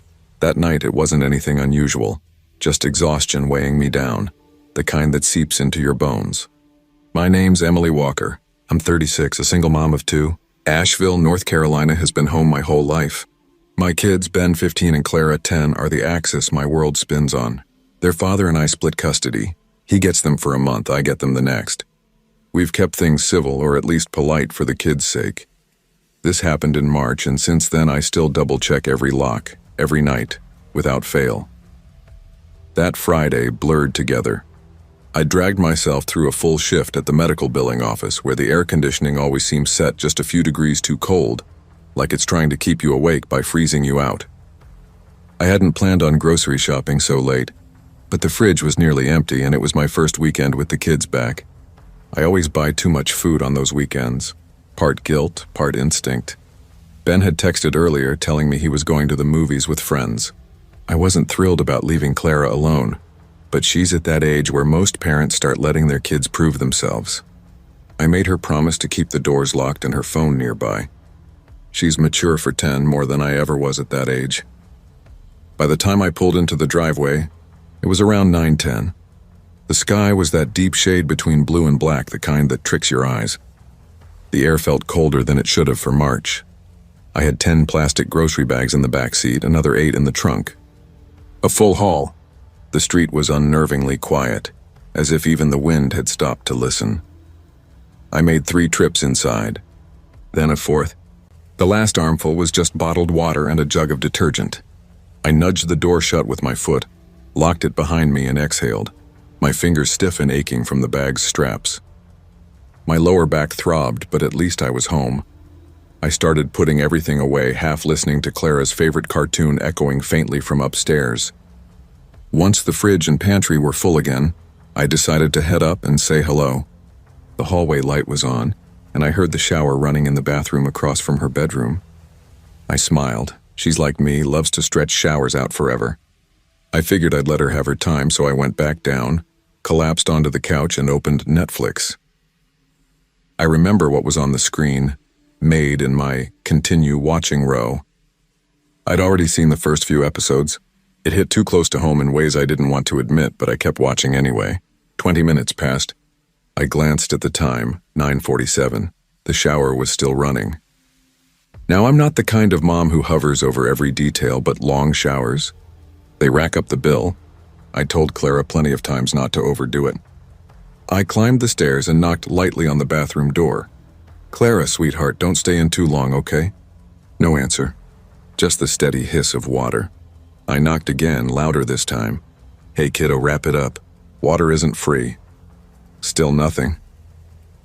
I waited a moment longer, and something started gnawing at me. A wrongness I couldn't name. I crouched down, peering under the crack of the door. My stomach tightened, no steam. Usually the whole hallway fogged up when Clara showered, the mirror outside coated in condensation. But now nothing, and then I noticed it. A flicker of movement. A foot, pale, too pale. Not Clara's. I stumbled back. The light in the bathroom was off. A chill spread through my chest, sharp and cold. "Clara?" My voice shook, louder now, cracking at the edges. No reply. I grabbed the doorknob. Locked. Every interior door in this house has those simple push locks, the kind you can pop with a fingernail or a coin. My hands fumbled, but I forced it open in seconds. The door swung wide, and what I saw made me stop breathing. There was someone in the bathtub, lying flat and fully clothed while the shower hammered down on her. She wasn't Clara. At first I thought she'd been pulled from some grave. Thin as tissue, skin the color of old paper, clothes plastered to her like a second skin. Her face was hollowed out, eyes half-lidded and unfocused, long gray hair matted against her scalp. The scream tore out of me, broken, choking, raw, and I stumbled back, knocking the toothbrush holder so soap and foam sprayed across the sink. She pushed herself up with a slow, deliberate effort. Her joints clicked like aged floorboards. When she looked at me, there was nothing in the expression, just a vacancy, as if whatever had lived there had walked away hours or years ago. I slammed the bathroom door, then screamed Clara's name until my throat burned. I ran down the hall and shoved into her room. She was under the covers, curled so small she might have been 8 instead of 10. "Come on," I said, my voice urgent and ragged. I grabbed her arm and pulled. Her body was trembling. Her eyes were enormous and wet, like a child's caught at the wrong hour. "Mom, who's that?" she stammered, voice thin with sleep and fear. We barreled past the bathroom together. The woman thing stood in the doorway, water dripping from her clothes and leaving a dark trail on the tile. She didn't move. She didn't speak. She just watched, as if deciding what to do next. I snatched my phone from the counter, dragging Clara behind me, and bolted for the basement guest room. I slammed the door and locked it, hands shaking so badly I nearly dropped the phone. I hit 911 with a thumb that felt like it belonged to someone else. My voice was a whisper. "There's a woman in my house. I don't know who she is. She's in my bathroom. My daughter's here. Please hurry." The dispatcher's calm voice was a thin rope I clutched while I wrapped Clara in a blanket. She wrapped her arms around me like she was 5 again and whispered into my shoulder, "I thought it was you. I heard someone come in. I thought it was you." My chest tightened like a fist. We listened. Footsteps creaked on the stairs, one slow measured step. I held my breath and peered through the crack of the door just in time to see her climbing. Wet footprints ghosting up the steps. I didn't know what to do, so I hid and prayed. How had she even gotten in? Thank God Ben had left the front door unlocked. Minutes later, 10, maybe 15, a hard knock sounded at the basement door and a voice announced, "Polite? Police." Relief flooded me like heat. They did what police do. They swept the house, checked every closet, looked under beds, pulled back shower curtains. They tore through the rooms with flashlights and blunt questions. There were no signs of forced entry, no torn screens, no broken locks. The woman was gone. Gone. Vanished like a page torn from a book. The front door had been unlocked. Upstairs, the tiles bore a trail of wet footprints that led from the bathroom into the hallway and stopped as if she'd simply evaporated. That was all. Dark shoe prints on the floorboards. I told the officers everything I could. Her face, the soaked clothes clinging to her, the way she sat there in that blank, empty way. Her eyes. I kept going back to her eyes. They looked like something that had watched too much and then let go of the memory of it all. Could she have been on drugs? Mentally ill? I asked, needing an explanation I could fight. One of the officers gave me an answer I still think about. There's no telling what people are anymore, he said. Drugs can do a lot, but so can grief. So can years alone. It was a bland line, but the truth of it landed like a stone. That weekend, I changed every lock on every door. Ben came home around 11 and walked in like any teenager, confused, apologetic when I showed him the wet prints the officers had missed. "I'm sorry, Mom," he said, and I couldn't yell at him. I didn't have anything left. We went to my sister's for 3 nights. I slept in fits and starts. The police found nothing. No neighbors reported someone leaving. The doorbell camera had recorded nothing unusual. No fingerprints. No motive. It's been months now. Every time I hear water in the house, I feel a small, sharp panic. Every creak of the floor sends me searching for shadows. The strangest, most unsettling part is what she didn't do. She didn't take anything. She didn't hurt us. She simply stood in my bathroom, in my house, in my space, and looked like she belonged to a life I couldn't see. For reasons I still can't make sense of, that is what terrifies me the most. Not that she was dangerous, but that she had been there in my home and simply left without explanation, leaving only damp footprints and a silence that refuses to settle.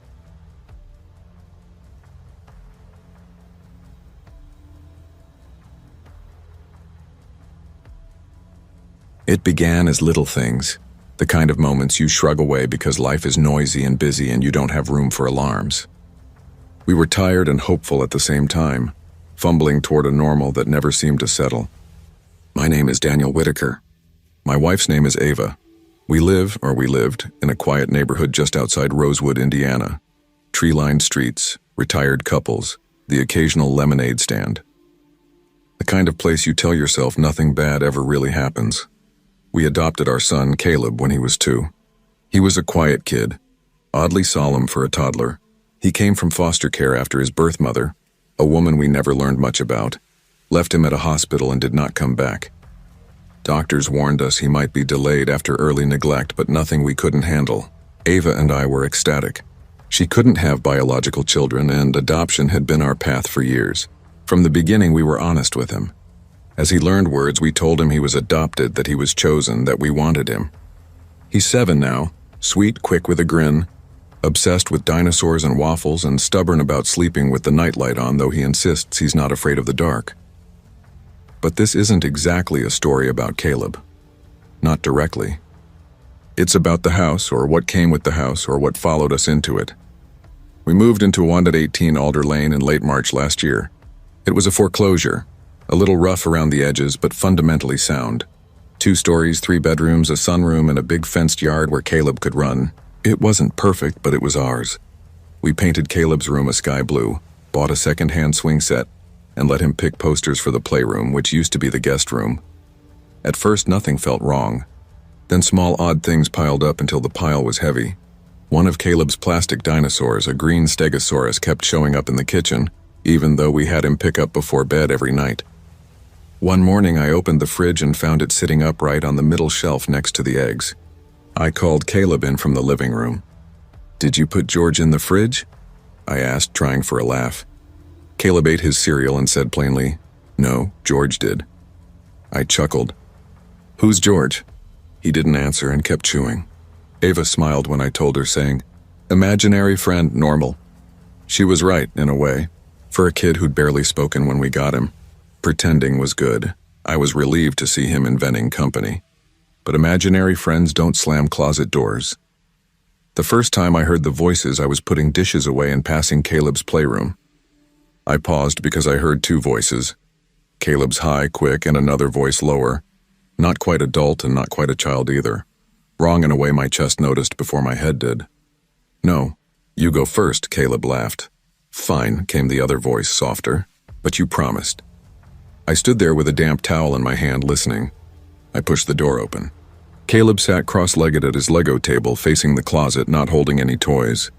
He was staring into the dark of the closet like someone might be standing there. "Who are you talking to?" I asked and tried to keep my voice casual. He turned slowly toward me. His eyes had that flat look, like someone waking from a dream. "No one," he said too quick. "George. George is in the closet?" I asked, moving closer, already knowing the answer would be empty. He nodded. I opened the closet. It was empty but for a smattering of jackets and the faint smell of old fabric. "Okay, buddy, bath time," I said, forcing a smile. "George can help clean up." Caleb stood, whispering like a child, repeating something solemn. "George doesn't like water." That weekend, Ava and I sat on the porch after we put Caleb to bed. The night was warm and the sky wool dark, the sort of still evening that makes small noises sound loud. I brought up the fridge dinosaur in the closet voice. "Is it me?" I asked. "Is this getting weird?"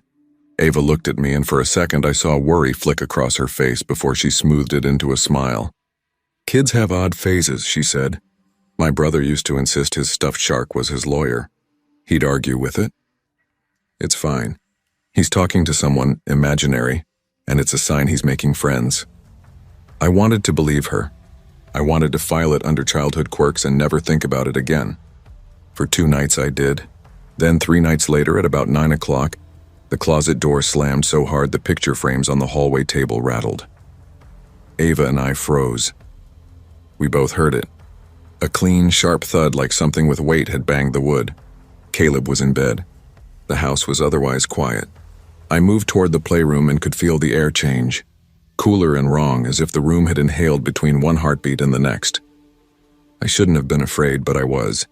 Ava reached for my hand without asking, fingers tight, nails white against my palm. We stood in the doorway and listened to the house settling like a living thing. Then, very softly, from inside the closet, something shifted. A small whisper of movement that sounded suspiciously like 2 people talking in a voice that wasn't quite human. Long after Caleb's bedtime, it happened. I was walking down the hallway to switch off the hall light when the closet door slammed from the inside. Not a slow, courtesy close, but a hard, angry thunk like someone had thrown it shut. My stomach dropped. I ran the last few steps into his room. The nightlight cast everything in a faint blue haze. Caleb's bed was empty. The closet was closed. I yanked it open. He stood inside barefoot, clutching his stuffed bear to his chest, staring straight ahead like his face was a photograph someone had left in the sun too long. "What are you doing?" I asked, kneeling to meet him at eye level. He didn't look at me. He kept looking past my shoulder, voice barely a whisper. He said I had to. "Who said?" I asked, trying to keep the voice steady. "George," Caleb said, the single name dropping between us like a stone. That night I didn't sleep. I sat up with Ava and told her everything again, because when you say a thing out loud, it becomes real, and you want someone else to nod and help carry it. This time she didn't laugh or give one of her comforting, "kids do weird things" smiles. She had seen something that afternoon while I was at work. Caleb in the backyard holding a plastic shovel, pretending to show someone how to dig a hole. Ava told me he had stopped mid-shovel like he was listening, then laughed without looking at anyone and said, "Okay, but only if you don't get mad this time." "He's talking to someone," she said, her voice thin. "It doesn't feel like a game anymore." We joked about calling a child psychologist to get an expert opinion. Safe, grown-up action, Kanan meant it, but life moved. And before we could make the call, things escalated. 2 nights later, I woke up at 2:13 a.m. to a small rhythmic sound. Click. Click, click. I shook Ava. "Do you hear that?" We both sat up, muscles taut. Click, click, click, like a tiny metronome somewhere in the house. The noise came from Caleb's playroom. We crept down the hall. The baby monitor showed an empty bed. The door to the playroom hung a hair's breadth open. As I pushed it, the clicking stopped like someone had pressed pause. I opened the closet. Empty. Then, without warning, a plastic wind-up dinosaur fell from the ceiling and thudded into my shoulder. It left little claw marks along its side, gouges like something had tried to tear it open. The next day, we checked the footage from the baby monitor and the cheap cameras we'd installed for peace of mind. The clip showed Caleb standing at the center of the room at 2:11 a.m., talking to the open closet. Then the picture glitched, 3 seconds of static where the world shook and the camera stuttered. When the image returned, Caleb had vanished from frame for a breathless moment. Then he stepped out of the closet alone. No one else appears on the tape. No trick of lighting, no hiding neighbor. Just the little boy we loved acting like nothing had happened. Ava found the next sign. Our wedding portrait, the frame that hung in the hallway for years, was split clean down the middle. The glass was cracked, and the photograph itself ripped precisely between our faces, one half on the floor, the other still hanging on the nail. We hadn't touched it. No drafts, no baseballs from neighborhood kids. The tear was surgical, as if the house decided we should be divided. That's when we decided to leave. We packed a week's worth of clothes, toothbrushes, and the things that ground you, and drove across town to Ava's sister's. A week away calmed us. We felt safer, smaller things felt normal again. We went back only to prepare the house for sale. The first few days after we returned were deceptively ordinary. Caleb seemed lighter, laughing, finishing meals, doing his homework with a focus I hadn't seen in months. We told ourselves moving would fix whatever had seeped into that house. But normal isn't a switch. It's fragile. One morning, Ava opened the linen closet and found Caleb's bear, the same bear he hugged to sleep every night. Its little arms were twisted backward and the head had been partially ripped off. The stuffing was matted and dirty. When we asked Caleb what happened, he swore he hadn't touched it. He walked past us, glanced down the hallway where the air seemed colder, and said softly, "George doesn't want to leave." Our last night in the house was the worst. I sat outside Caleb's door with a kitchen knife across my lap, ridiculous and practical at once. At 3:12 a.m., the hall light flickered. The bulb stuttered, and then the door to Caleb's room creaked open by itself. I stood. He was in bed, eyes wide, tears carving clean paths down his cheeks. "What's wrong, buddy?" I whispered, stepping close enough to feel how small his shoulder blades were under the blanket. "He's mad at you," he said plainly. "He says you're taking me away." The closet began to rattle, a dry rattling like someone shaking a locked box. The sound filled the room and made the hairs on my arms prickle. I didn't think. I just grabbed Caleb and carried him out. Ava was waiting at the top of the stairs with the car keys already in her hand, pale but steady. We left everything behind. We drove and didn't look back. We sold the house within 2 months. We signed papers, stapled receipts, and moved on. We never returned. Caleb doesn't talk about George anymore. He sleeps better. He smiles the way a child should, and sometimes in a way that is both ordinary and heartbreaking. He refuses to sleep without his nightlight.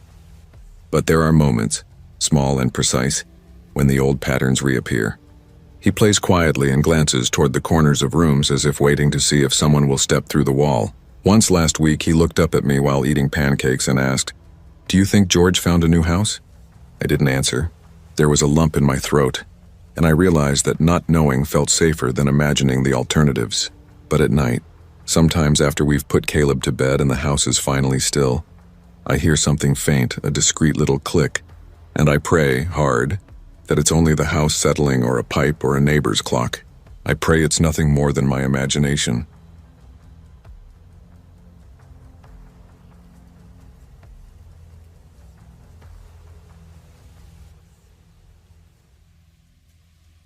Hello everyone. Before we start, make sure to like and subscribe to the channel and leave a comment with where you're from and what time you're watching. That way, YouTube will keep showing you stories just like this one. Now, let's begin.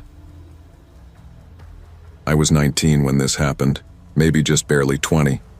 And even now, years later, I still catch myself thinking about it whenever I'm walking alone at night. Back then, I was in that weird in-between stage. Old enough that people stopped calling me a kid, but not yet steady enough to feel like an adult. I was scraping by with a part-time job at a little record shop downtown, the kind of place that smelled like dust and vinyl, and living in a cramped upstairs flat above a laundromat in Eastboro. Eastboro wasn't dangerous, not really. It wasn't poor, but it wasn't shiny either. Just a small city that most people couldn't place on a map if you asked. It existed in this middle space, quiet, unremarkable, almost invisible. And at that time in my life, I thought that suited me just fine. What I didn't understand yet was that quiet doesn't always equal safe. Sometimes quiet is where the strange things happen, the things you don't see coming. That night I'd been at my buddy Aaron's place. He and I had been close since high school, and his parents were the sort that didn't mind if a bunch of kids crowded their basement until 2 in the morning, playing cards, talking trash, passing around cheap beer. It wasn't a wild party, but to us it felt like freedom. At 19, that was all I wanted. Just the freedom to sit around without anyone breathing down my neck. By the time things wound down, most of the group called cabs or caught rides. I wasn't drunk, just lightly buzzed, my head a little floaty, but still clear. I figured I'd walk. My apartment wasn't far, 40 minutes if I stuck to the main road, maybe an hour if I took the long way. And because I wasn't in a hurry, I chose the long way. That meant Harrington Boulevard. The boulevard was different from the rest of Eastborough, a wide street lined with massive old houses, built back in the early 1900s when people still thought in terms of estates. They weren't just homes, they were monuments, brick giants with stone columns, wrought iron gates, and lawns so obsessively manicured they looked artificial. In daylight, Harrington Boulevard looked like it had been ripped out of a magazine spread. But at night, with the yellow wash of street lamps painting everything in half shadows, it felt uncanny. Not frightening exactly, at least not to me at the time, just like another world, like I was trespassing through someone else's dream. The silence was so complete I could hear my own footsteps bouncing off the stone flower beds in the median strip. I tilted my head back as I walked, staring up at the carved angels, lions, and gargoyle faces crouched on the rooftops, dates like 1908 and 1912 etched into the stone. I wondered what lives had played out behind those tall windows, what families had walked those halls a century ago. I didn't belong there. I knew it. Black hoodie, jeans, beat-up skate shoes, the kind of outfit that screamed outsider in a place like that. But I wasn't thinking about how I looked. I just walked slow, hands in my pockets, enjoying that rare, fleeting joy when the world feels empty enough that you can pretend it belongs to you. Hey you. What the hell are you looking at? The voice sliced through the quiet so sharply I stopped mid-step. My head jerked down from the rooftops. A man was sitting on the front steps of one of the houses to my right. I froze. Nothing, I blurted, my voice too sharp, too defensive. What's it to you? The man stood and immediately my stomach dropped. He wasn't some homeowner winding down with a cigarette. He was enormous, broad shoulders, thick arms, a shaved head that gleamed under the porch light, and the way he moved, heavy and deliberate, made the hairs rise on the back of my neck. What were you looking at? He demanded, his voice low, gravelly. The house, I said quickly, lifting my hands, palms out. Just the architecture. Chill, man. Don't lie to me. His tone cut like a blade. He took a step closer, then flicked his eyes up toward the roof line before locking back on me. You casing it? You one of them? One of who? I stammered, instinctively backing up, my sneakers scuffing against the gravel of the median strip. Don't play stupid. He jabbed a thick finger at my chest, close enough that I felt the air shift. You think I don't notice when someone's been watching my house? Look, I swear I wasn't. Bullshit, he roared, the word exploding into the still night, so loud and sharp it made my heart slam against my ribs. I kept backing away, hands still raised, palms out. My throat felt like sandpaper, every swallow scraping. Adrenaline pounded through my chest so hard it hurt. All right, man, I said, trying to steady my voice. I'm leaving. Just relax, okay? I started to turn, desperate for this to be over, but then I heard it. Click-clack. That unmistakable sound froze me mid-step. My stomach bottomed out. Turn around, he ordered. Slowly, painfully slowly, I turned back toward him. The gun was in his hand now. No mistaking it, no hoping it was fake. Not a movie prop, not a bluff. Heavy, Real steel, catching the porch light in a glint of dark silver. And it was aimed squarely at my chest. "Don't move." My hands shook so badly I thought they might just drop on their own. He started talking fast, voice sharp and cracked, spilling out like a dam bursting. "You think I don't know what's happening? You think I don't notice the cars creeping by? The same bastards circling, waiting for me to slip up? And the cops? They don't give a damn. I called them, over and over. Told them someone's after my house. You know what they told me? Lock your doors." He let out a bitter laugh. "Lock my doors while they come back with crowbars, while they tear apart everything I've built." His voice caught, jagged, and for a split second I saw something behind all the rage. Fear, naked and raw. "I'm not letting it happen again," he said, pacing the steps now, gun still leveled on me. "Last year they broke in while my daughter was upstairs. Do you understand that? She was sleeping upstairs." His voice cracked on the word, and his face twisted. "She hasn't been the same since. And you think I'm just going to sit here and wait for round two?" I believe you," I stammered, my voice shaking as hard as my hands. "But I'm not. Sir, I'm not them, I swear. I was just walking. That's all. Just walking." His eyes pinned me in place, wild, bloodshot but glassy at the corners, like he hadn't had a full night's sleep in weeks. "Please," I whispered, voice breaking under the weight of the barrel pointed at me. "I'm not a thief. I'm not casing anything. I was just going home. I don't even live around here. I work at the record shop on Harlan Street. Ask anyone, I'm nobody." For a moment he didn't speak, just stared at me, breathing ragged, finger dangerously close to the trigger. My lungs screamed for air, but I didn't dare move. Finally he rasped, "Swear to me. Swear you'll never walk this street again." "I swear," I burst out. "I swear to God." He stood there forever, weighing whether I was worth believing. Then, slowly, the gun lowered. "Get out of here," he muttered.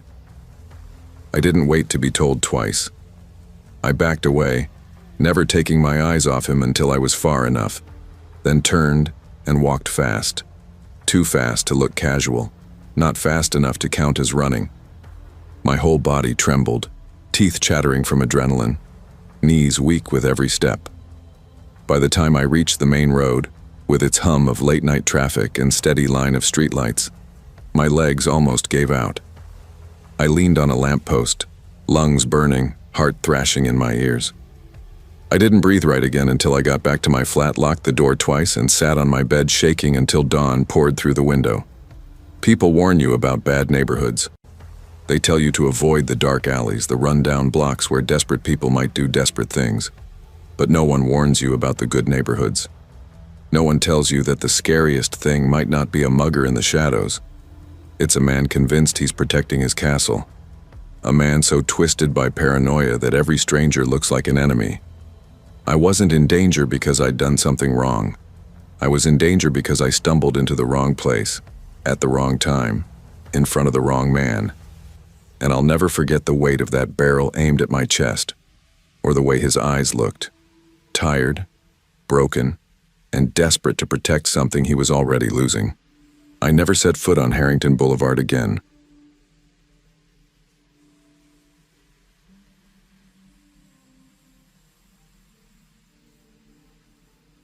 I was 17 in the summer of 1976, living in Havli, a gritty little industrial town just outside of Pittsburgh.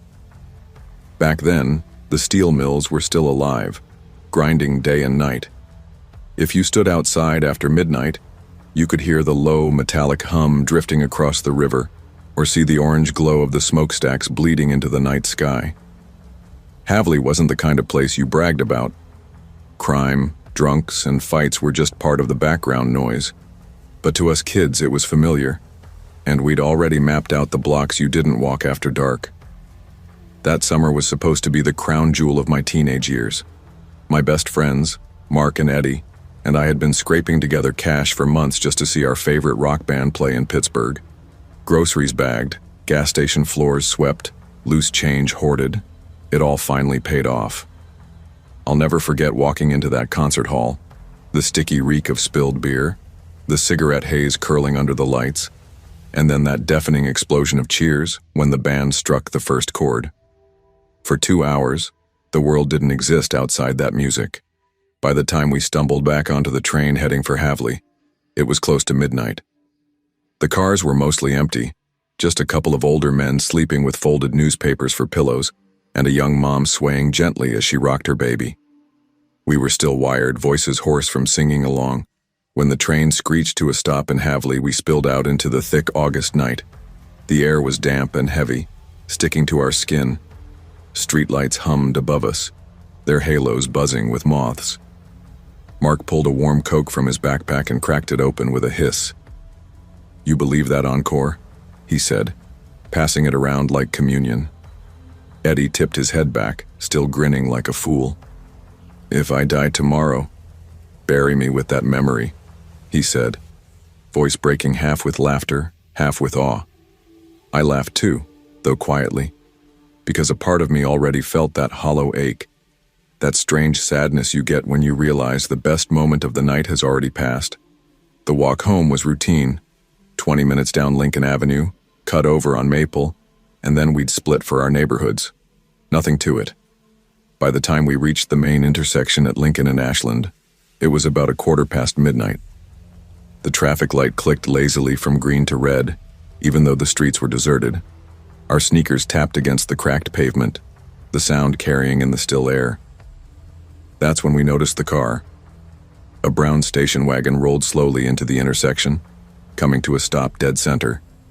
The headlights were off, but the low grumble of the engine carried in the silence. The car looked like it had been dragged out of a junkyard, rust blooming across the fenders, one hubcap gone, paint dull and scratched. The driver's window squealed as it rolled down. The man inside leaned out, elbow propped casually on the door. He looked mid to late 20s, maybe 30. His hair was long and greasy, plastered against his temples like it hadn't seen soap in weeks. At first, I thought he'd just ask for directions. People got lost in Havli all the time. "Yo, you lost, buddy?" Mark called, still buzzing from the concert, his tone light, joking. The man smiled. But it wasn't the kind of smile you return. It was tight, strange, the kind that made my stomach knot. His teeth caught the glow of the streetlight, too sharp, too deliberate. Then he moved, slow as if he had all the time in the world, and lifted something from his lap. A pistol. "Which one of you wants it first?" he asked. His voice was calm, almost casual, like he was offering us a cigarette. For a second, my brain flat out refused to process it. Eddie froze, his eyes going wide. The Coke bottle slipped from his hand and exploded on the asphalt. Mark sucked in a sharp breath, like all the air had been knocked from his chest. My heart hammered so hard I couldn't hear anything else. "Run," I whispered, though it barely came out. All three of us bolted. We tore across the intersection, sneakers pounding the pavement like gunshots of their own. And then the real ones came. 1, 2, 3 cracks split the night, echoing off the dark buildings around us. Each shot seemed to punch the air from my lungs. Every step, I braced for the sting of a bullet in my back. "Jesus Christ, keep going!" Eddie screamed, his voice raw, breaking apart. We dove headfirst into a cluster of bushes along the edge of Ashland Park, branches clawing at our faces, thorns scraping our arms. My chest burned, my breath ragged, but all I could think was that somehow, against reason, we were still alive. We crouched low in the bushes, lungs heaving so hard I was sure the sound alone would give us away. My chest burned, and every inhale scraped like fire. I risked a glance back toward the intersection. Empty. The streetlight still blinked its lazy cycle, casting pale green then red across the pavement. The station wagon was gone. For a moment, a thin thread of relief slid through me. But it was fragile, a lie my body wanted to believe. My hands shook as I wiped sweat from my forehead. Mark met my eyes. He didn't say it, but I knew he was thinking the same thing. Just because we couldn't see him didn't mean he wasn't still out there. "We can't go back toward Lincoln," I whispered, "too open." Eddie nodded quickly, his face pale and slick with sweat. Cut through the back, the gravel road by the park. We all knew it. Kids in Havley used it as a shortcut, the old path running behind Ashland Park, ending near a cluster of quiet neighborhoods. Without another word, we crept out of the bushes and started down it, our sneakers crunching softly on the gravel. The silence between us was heavy, broken only by our breathing and the occasional nervous glance over a shoulder. That's when I saw it. At the far end of the road, tucked beneath the shadow of a sycamore, a car sat parked. Even in the dim spill of a street lamp, I recognized it immediately. The dented bumper, the missing hubcap, the brown station wagon. "Shit," I muttered, my throat suddenly dry. As if in answer, the headlights snapped on, stabbing the darkness, blinding us. The engine revved, loud, guttural, taunting. "He's waiting," Eddie whispered, his voice trembling. "He knew we'd come this way." "Fence," Mark hissed. We scrambled for the nearest wooden fence, clawing our way up. Splinters dug into my palms as I hauled myself over and dropped hard into someone's backyard. My knees buckled against the grass, but adrenaline yanked me upright before I could think. Behind us, the wagon roared forward, gravel spraying. We didn't stop. Fence after fence we climbed, yards blending into one another. We crashed through hedges, tripped over abandoned toys and lawn chairs, tore through gardens and startled barking dogs. Every sound felt like a beacon. At one chain-link fence, I hauled myself up, panting, and as I glanced toward the street, I saw the wagon flash past, headlights slicing the night. He was hunting us. "He knows the streets," I gasped. "He knows where we'll come out." And it was true. Twice more we saw him. Once near Willow Lane, where he cut us off so close I thought we'd run straight into his grill. Another time at Maple, his tires screeching as he skidded to a stop, only for us to dive back into the shadows like rats. My arms and legs were raw with scrapes, my lungs threatening to tear open, my heart a drumbeat of panic. By around 1:30 a.m., half delirious from exhaustion, we stumbled over a fence lined with barbed wire. My shirt ripped down the side, metal teeth raking across my arm. Warm blood seeped fast, soaking the fabric. Eddie cried out as his jeans snagged, tearing the denim and skin beneath. We tumbled into darkness, landing in soft earth that stank of manure. A paddock. "Stay down," Mark rasped, his voice hoarse. We flattened ourselves against the muck, crouching low. My arms quivered, my heart pounding so hard I thought it might shake the ground. Then the sound came. The screech of tires, the distant roar of the engine circling. Headlights swept across the edges of the field, searching, slicing the night. I swear I could feel him, his eyes, his focus, scanning the fields with that same patient hunger. For 15 endless minutes, we didn't move. We barely breathed. I counted every heartbeat, every distant hum, waiting for the moment he found us. Finally, mercifully, the sound faded. The engine growled into the distance until there was nothing left but the buzzing of crickets and the ringing in my ears. It was nearly 2:30 by the time we crawled back toward the main road. Every set of headlights in the distance made us freeze, our bodies locking tight. Each time a car approached, I braced, certain it would be him again. But it never was. By 3 a.m., we finally stumbled into familiar streets. The neighborhood lights looked strange, almost unreal, like we'd stepped back into a world we weren't sure still existed. We dropped Eddie off first. His porch light clicked on, his mother stepping out in her nightgown, scolding him for being out so late. She had no idea what had just stalked her son through the night. Mark walked me the rest of the way. Neither of us spoke. Our throats were too dry, our bodies wrung out. When I finally collapsed onto my bed, I didn't sleep. I just stared at the ceiling, every creak of the house warping into the sound of an engine idling outside. A week later, the news broke. An elderly woman, shot dead walking home from bingo 2 neighborhoods over. No robbery, no motive, just a bullet in the dark. The suspect's car, a brown station wagon. Was it him? I'll never know. But that night cracked something in me.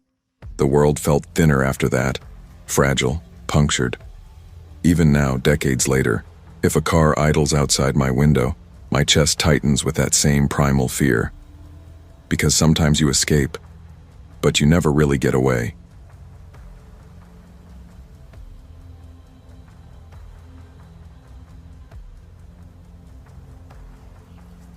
I always told myself moving to Levenford was the right choice. Back in 2020, when I stuffed my life into boxes and left Glasgow, I felt like I was escaping. I needed somewhere slower, a town where I could breathe without hearing sirens or drunken shouting at 3 a.m. Levenford seemed perfect. Near the coast, rent that didn't break me, and the kind of place where strangers still nodded when you passed them on the street. I was 25 then, restless, worn thin by the city. The constant noise, the push and pull of crowds, the unease of brushing shoulders with people who felt like they might snap at you for no reason. It had ground me down. I found a tiny one-bedroom flat above a bakery on Shore Street. Each morning the smell of fresh bread seeped through my window, soft and warm, almost enough to make me forget the thin walls and squeaky pipes. It was far enough from the pubs that the late-night chaos didn't quite reach me. At first I didn't know anyone, and the loneliness was sharp, but eventually I built a rhythm. Shifts behind the bar at the Kingfisher Arms, quiet grocery runs, slow walks home through the car park into my neighborhood. I'm only 5'1", and I've always been aware of how small that makes me. Walking home at night, I'd hunch my shoulders, keys pressed between my fingers the way every woman I know has been taught. My mum used to roll her eyes and say, "Don't be daft, Maggie. Nobody's thinking about you like that." But she didn't see what I saw. She didn't feel those strange little moments. Men lingering too long in doorways, someone staring a second too hard. I knew better. This happened last autumn, not long after I turned 29. It was a Friday, one of those punishing shifts where by the end I was sticky with beer and sweat, hair clinging damp to my forehead. Midnight was brushing close when Jenny and I finally locked up. Like always, we split at the corner. Her right, me left. My walk home wasn't far, maybe 20 minutes, but in the dark it always stretched itself out. That night the air was sharp and clean, carrying the sea's salt tang inland. The streets weren't completely dead.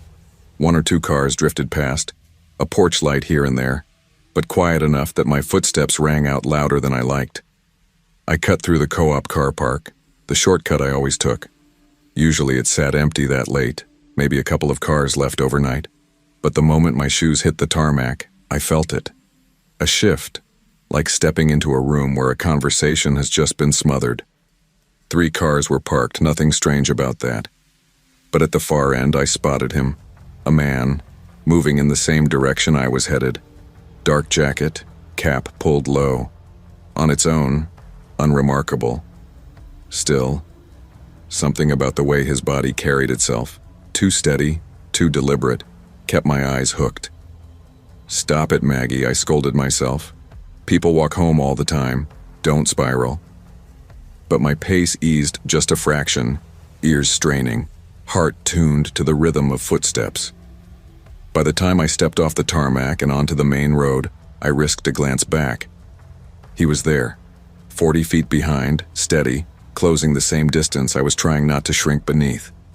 I crossed the road to the opposite pavement, pretending it was just to check for cars, but really I wanted to see what he'd do. He crossed too. My stomach twisted, that sick, undeniable lurch that comes when instinct screams before your brain can catch up.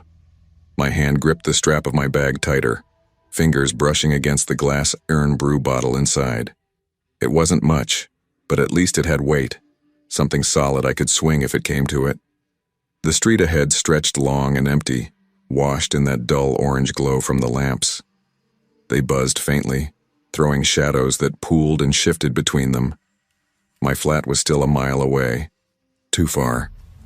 The sound of his footsteps grew quicker, sharper, until I realized he was catching up faster than I expected. Within minutes, his pace was lined perfectly with mine, close enough that I could feel him there without looking. My shoulders locked, my head straight ahead, pretending not to notice.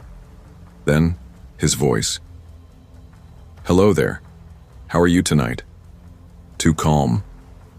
Too close. I kept walking, eyes fixed on the road.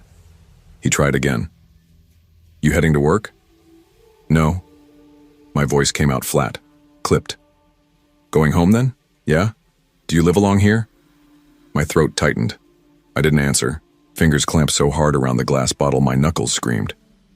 He shifted closer, leaning just enough to angle his face toward mine. Whereabouts do you stay? I know this road pretty well. Every alarm in me went off at once. Nobody asks that at midnight, not if they mean well. My chest burned, but I stayed silent, eyes pinned forward. I slowed my pace, thinking maybe he'd just pass me. For a moment, it looked like he would. He edged ahead, only to slow down too, hanging back just enough that I'd either have to walk beside him or fall behind awkwardly. I chose to fall behind. My feet dragged until it felt like I was crawling. Up ahead, he stopped, turned halfway, just stood there on the pavement, waiting, like he had all the time in the world. The street had gone eerily quiet, only the wind pressing through the hedges. My free hand slipped into my jacket pocket, fumbling for my phone. I pulled it out. Dead. The battery had been temperamental for weeks, but I'd gambled it would last the walk. My stomach plummeted. I forced my face blank, though every part of me was trembling. He started walking again, slower this time, glancing back at me every few steps. Watching. That was when I saw it. A narrow path cut into the hedges, leading to a block of flats almost hidden from view. I didn't think. I just darted down it, crouching low behind the thick hedges. The iron brew bottle was still in my hand, slick with sweat. My heart hammered so hard it drowned out everything else. I stayed there, crouched and small, counting minutes by my shallow breaths. 1, 2, 5. Nothing but wind and my pulse pounding in my ears. Finally, I dared a glance through the leaves. The road was empty. I didn't move right away. I forced myself to stay crouched for nearly 10 minutes, every shadow stretched into his shape, every sound twisting into footsteps. When I finally stepped out, I checked everywhere, behind bins, bus stops, hedges, convinced he'd still be there, waiting. But the street was bare. I made it home, but the silence inside my flat was heavy, pressing. I locked the door twice, checked every window, sat awake for hours with the glass bottle still next to me on the couch. I'll never know what that man really wanted. Maybe he was drunk. Maybe he thought he was being friendly. Or maybe he was testing me, probing how far he could push before I broke. But I know this much. If you see a woman walking alone at night, don't approach her. Don't ask where she lives. Don't close the space when her body screams discomfort. You might think you're harmless, but you're not. And if you're the one being followed, listen to your gut. Be cautious, even if it feels paranoid. Because the alternative, you might not get another chance. That night I lost him, but even now, every time I step into that car park after a shift, my chest tightens, braced for the sound of footsteps that don't belong to me.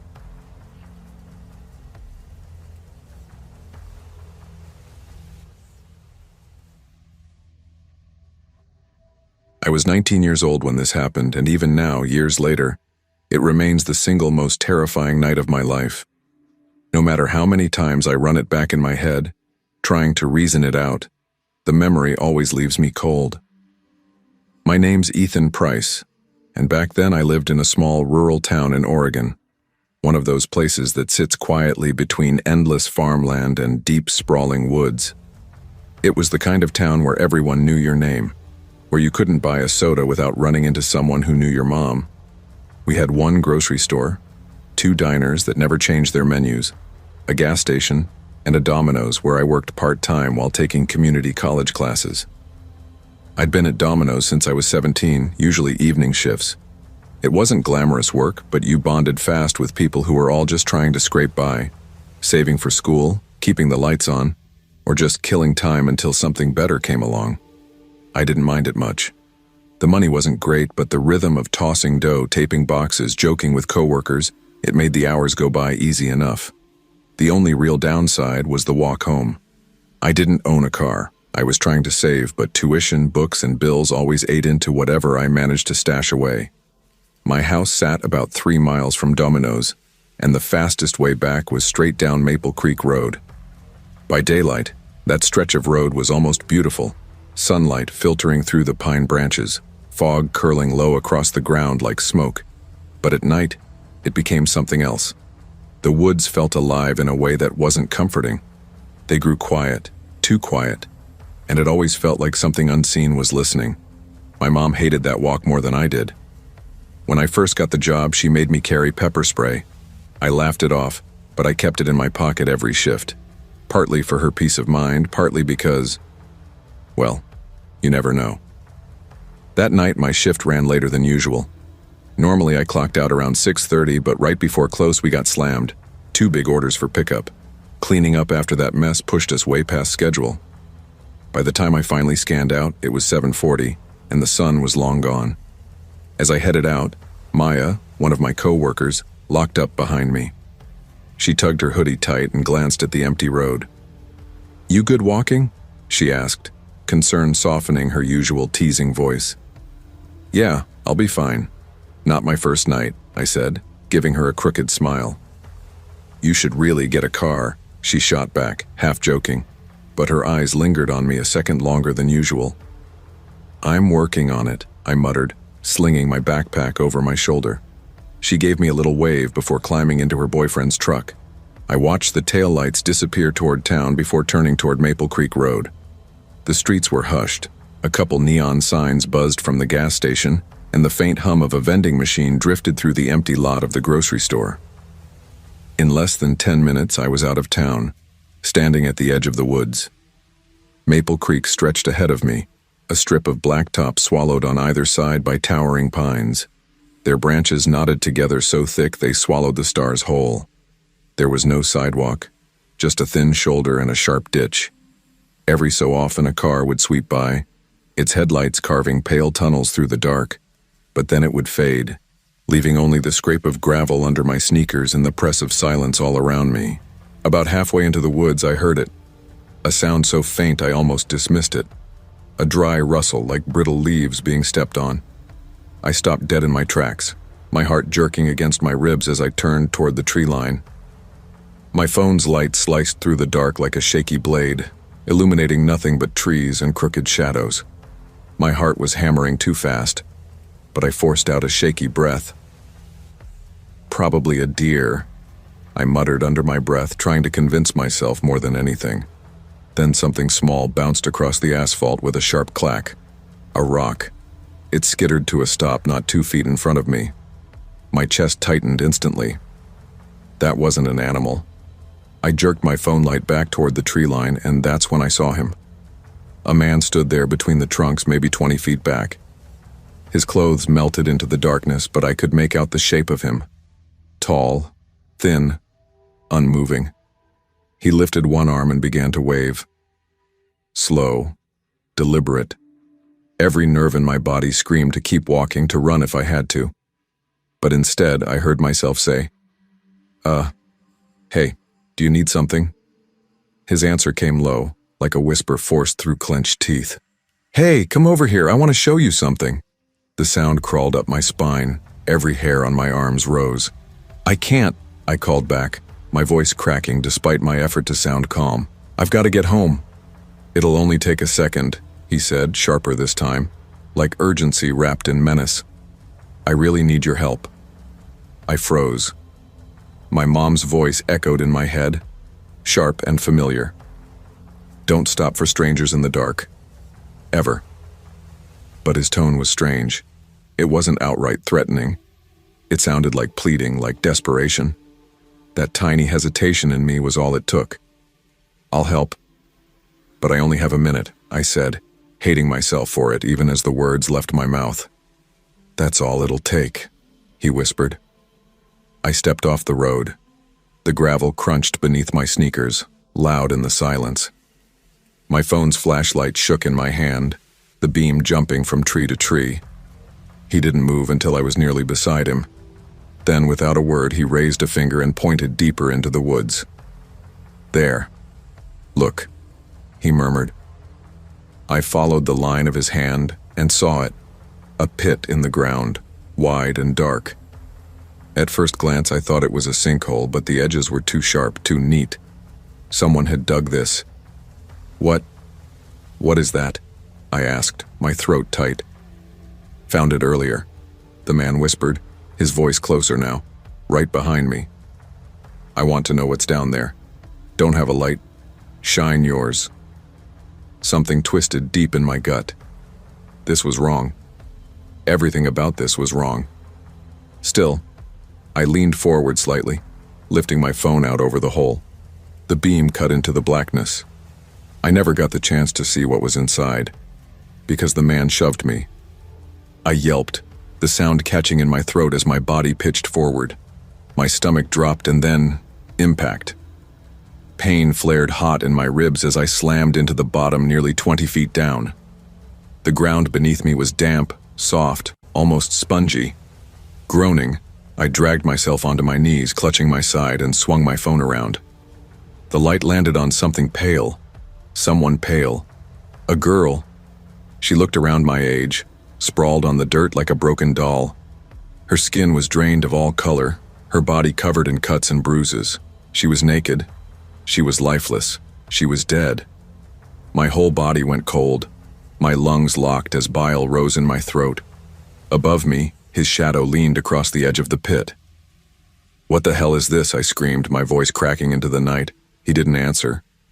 When I staggered toward the dirt wall and tried to climb, my hands slipping again and again, he was gone.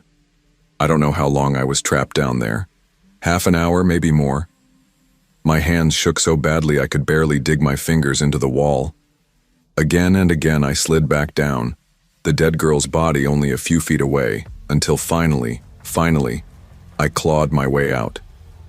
By the time I stumbled back onto Maple Creek Road, my phone battery was down to a sliver. My legs carried me in a staggering run, half gasping, half sobbing, twisting to look behind me every few seconds as if he'd appear out of the dark. When I reached my front door, I collapsed against it, covered in dirt, my throat raw from screaming. I didn't tell my parents. I didn't call the police. I just called Ryan, my closest friend, and through ragged breaths told him I'd seen something I could never unsee. I begged him to keep it secret. For days I avoided Maple Creek Road. I barely slept. And when I finally dared to check the news, I found nothing. No missing girl, no reports of a body, no mention of anything in those woods. It was as if it had never happened. But I know what I saw. I know what I felt beneath me when I landed. And I know that man is still out there somewhere. Even now, walking past those woods in daylight, I feel it. Eyes on me, hidden, patient, watching, waiting. And I can't shake the fear that someday, someone else will hear a whisper in the dark and make the same mistake I did.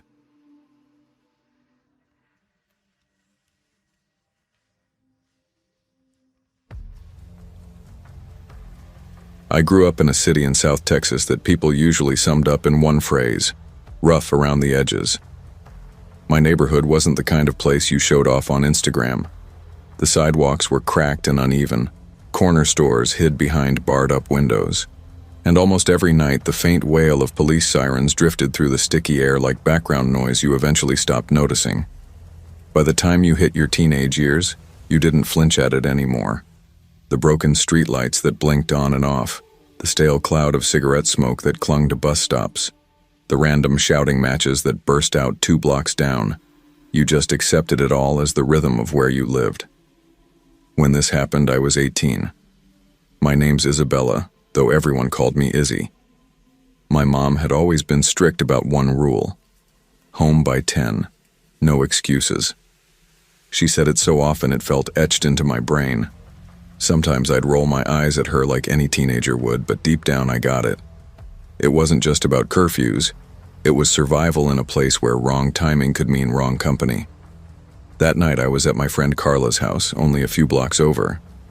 We spent hours in her room sprawled across the bed, swapping playlists, whispering about stupid school drama, and cracking up whenever her little brother tried to hover at the door to eavesdrop. It was one of those easy nights where time disappears until suddenly you realize it's gone. I checked my phone and froze. 9:45. Crap, my mom's gonna kill me, I blurted, yanking my backpack onto my shoulder. Carla walked me to the door. You sure you don't want me to ask my brother to walk you? I shook my head, already restless. Nah, I'll be fine. I'll cut through the tunnel. I've done it 100 times. I'll be home before 10. Carla's frown deepened. Still, that tunnel gives me the creeps. You never know who's hanging around in there. I tried to laugh it off, though my own stomach tightened at the thought. Yeah, well, my mom will give me more hell if I'm late than if I get spooked. I'll be fine. The tunnel was this underpass that ran beneath the highway dividing our neighborhood. In daylight, it wasn't too bad. Kids skated through it. Workers pedaled their bikes, and sometimes you'd even see graffiti artists finishing up a mural. But at night it was different. The overhead bulbs cast weak orange light that flickered like dying candles, and the sound of your own footsteps ricocheted back at you, as if someone else was walking right beside you. Adjusting my backpack, I set off toward it. The South Texas heat clung to me, thick and sticky, even though the sun had long dropped behind the rooftops. Above, I could hear the muffled thunder of cars rushing across the highway. The moment I stepped inside, the tunnel swallowed me. My sneakers tapped against concrete, the sound echoing too loudly in the hollow space. I kept my head down, eyes forward. That was the unspoken rule. Don't stare at anyone. Don't linger. Just move. Halfway through, I heard it. Footsteps behind me. My stomach clenched. I slowed for just a second, telling myself it was nothing, just another person cutting through. But the rhythm of the steps grew clearer, closer, steadier. My chest tightened with each one. Then a voice broke the air. Hey! The word bounced around the tunnel walls. I turned my head slightly, just enough to see him from the corner of my eye. A man. Late 20s, maybe early 30s. Tall, unshaven, dressed in a faded hoodie that sagged at the shoulders. His face tilted toward me, and the weak tunnel light caught his eyes in a way that made bile rise in my throat. You're really pretty, he said with a crooked smile. His voice was calm, almost casual, which somehow made it worse. You want to hang out sometime? I forced a stiff, polite smile, though my mouth was dry as sand. Thanks, but I'm only 18, and I've got a boyfriend. He smirked like I hadn't said a word. So what? You can still give me your number, right? My grip on my backpack strap tightened until my knuckles ached. No, I don't think so. Please, I just need to get home. He let out a low chuckle, the kind people make when they're pretending to joke, but his eyes didn't match the sound. Don't be like that. I'm just trying to be nice. The way he said nice sent a chill through me. He picked up his pace, his footsteps suddenly sharper, louder, echoing quicker against the tunnel walls. My pulse kicked into overdrive. I quickened mine too, eyes locked on the faint glow at the end of the tunnel. Streetlights, safety. Just a few more steps, I told myself. Just keep moving. But before I could reach the exit, two hands lunged at me from behind. Rough, calloused palms. One clamped around my neck, squeezing so hard black spots swam in my vision. The other yanked at my arm, jerking me off balance. My backpack slid off my shoulder, crashing onto the concrete with a dull thud. Don't scream, he hissed into my ear. His breath was sour, the words like a blade. Panic detonated inside me. My legs kicked wildly, searching for leverage. I stomped down hard on his foot, clawed at the iron bar of his arm, crushing my throat. My chest heaved in shallow, broken gasps, wheezing as air fought to reach my lungs. My fingers scrambled for anything, and then salvation. The small pocket knife I always kept tucked in my bag. My hand closed around it like instinct. Without a thought, I flipped the blade open and slashed backward. The steel tore across his arm. He screamed, a raw, guttural howl that ricocheted off the tunnel walls, filling the space like an alarm. His grip loosened instantly. I shoved against him with every ounce of strength I had and stumbled forward, legs buckling before catching again. I didn't look back. I ran. My sneakers slapped the concrete, each step louder than the last. My breaths ripped through my chest, ragged, shallow. The orange tunnel lights blurred into streaks as tears burned my eyes. Behind me, his voice bellowed in pain and fury, a string of curses that chased me into the night. When I finally burst out of the tunnel and onto my street, the air hit me like freedom. I didn't dare glance over my shoulder. I just sprinted, block after block, my chest on fire, my legs shaking violently. By the time I reached my house, I was sobbing, fumbling my keys with trembling hands. They slipped from my fingers and clattered onto the porch. I snatched them up, shoved the door open, and collapsed inside. "Izzy!" My mom rushed out of the kitchen, panic carved into her face. She dropped the dish towel she'd been holding and knelt beside me. "What happened?" The words tumbled out in broken fragments. "Some guy, he grabbed me. In the tunnel, he tried." My voice broke, collapsing under the weight of it. My dad appeared from the living room, his expression hardening into something sharp. "Call the police," he told my mom firmly, no hesitation in his tone. That night, wrapped in a blanket on the couch, I gave my shaky statement to the officers who arrived. My voice shook with every detail, my hands trembling so badly one of the cops asked if I needed water. They searched the tunnel. The only trace they found was a smear of blood along the wall. The man had already vanished. For weeks, I couldn't pass that tunnel without my chest tightening. I started carrying pepper spray everywhere, the metal canister a constant weight in my pocket. Sometimes Marco, my boyfriend, would walk me through it, his hand gripping mine so tightly it almost hurt. But even then, my eyes darted everywhere, searching the shadows for movement. I never saw that man again. But even now, sometimes late at night, if I hear footsteps behind me, even just a neighbor heading home, or some stranger walking their dog, I feel phantom fingers tighten around my throat. I hear his voice, slick and poisonous, slithering into my ear. And I know no matter how much time passes, I'll never feel safe in that tunnel again.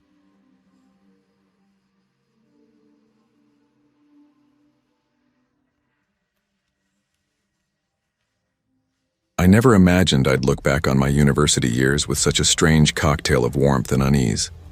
Nostalgia, because those Newcastle days were the freest of my life. Cheap rent carved up between housemates, nights that bled into mornings with music and cheap vodka, and the odd jobs that paid little but felt like adventures shared in sweat and laughter.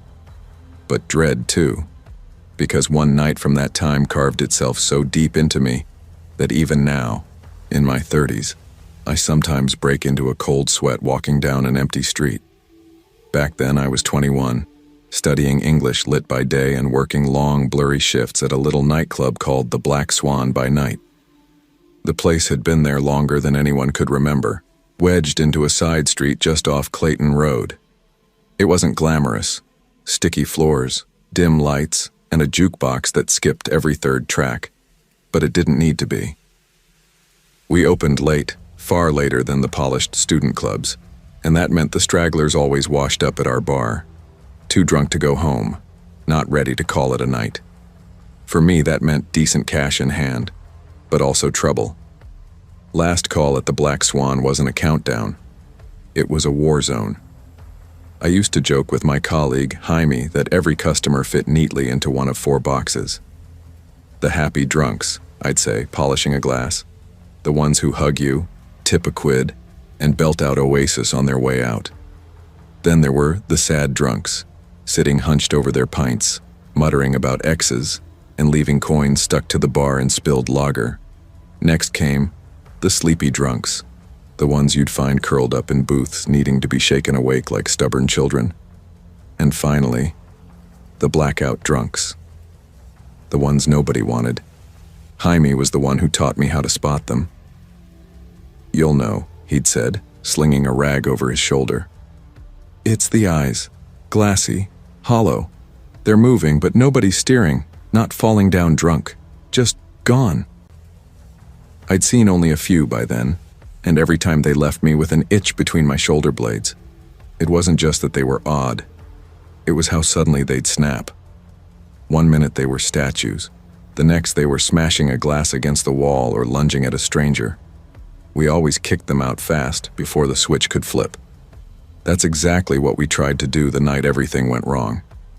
It was a Thursday in late November, the kind of night where the cold feels personal, damp air clinging to your clothes, sleet like needles against your skin.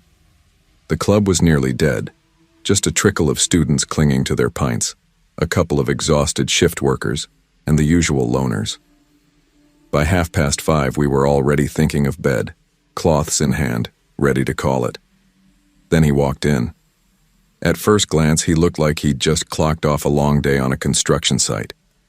Steel-toe boots, paint-stained hoodie, work trousers streaked with mud. His hair was unwashed, sticking up in tufts, his skin pale and tight across his face.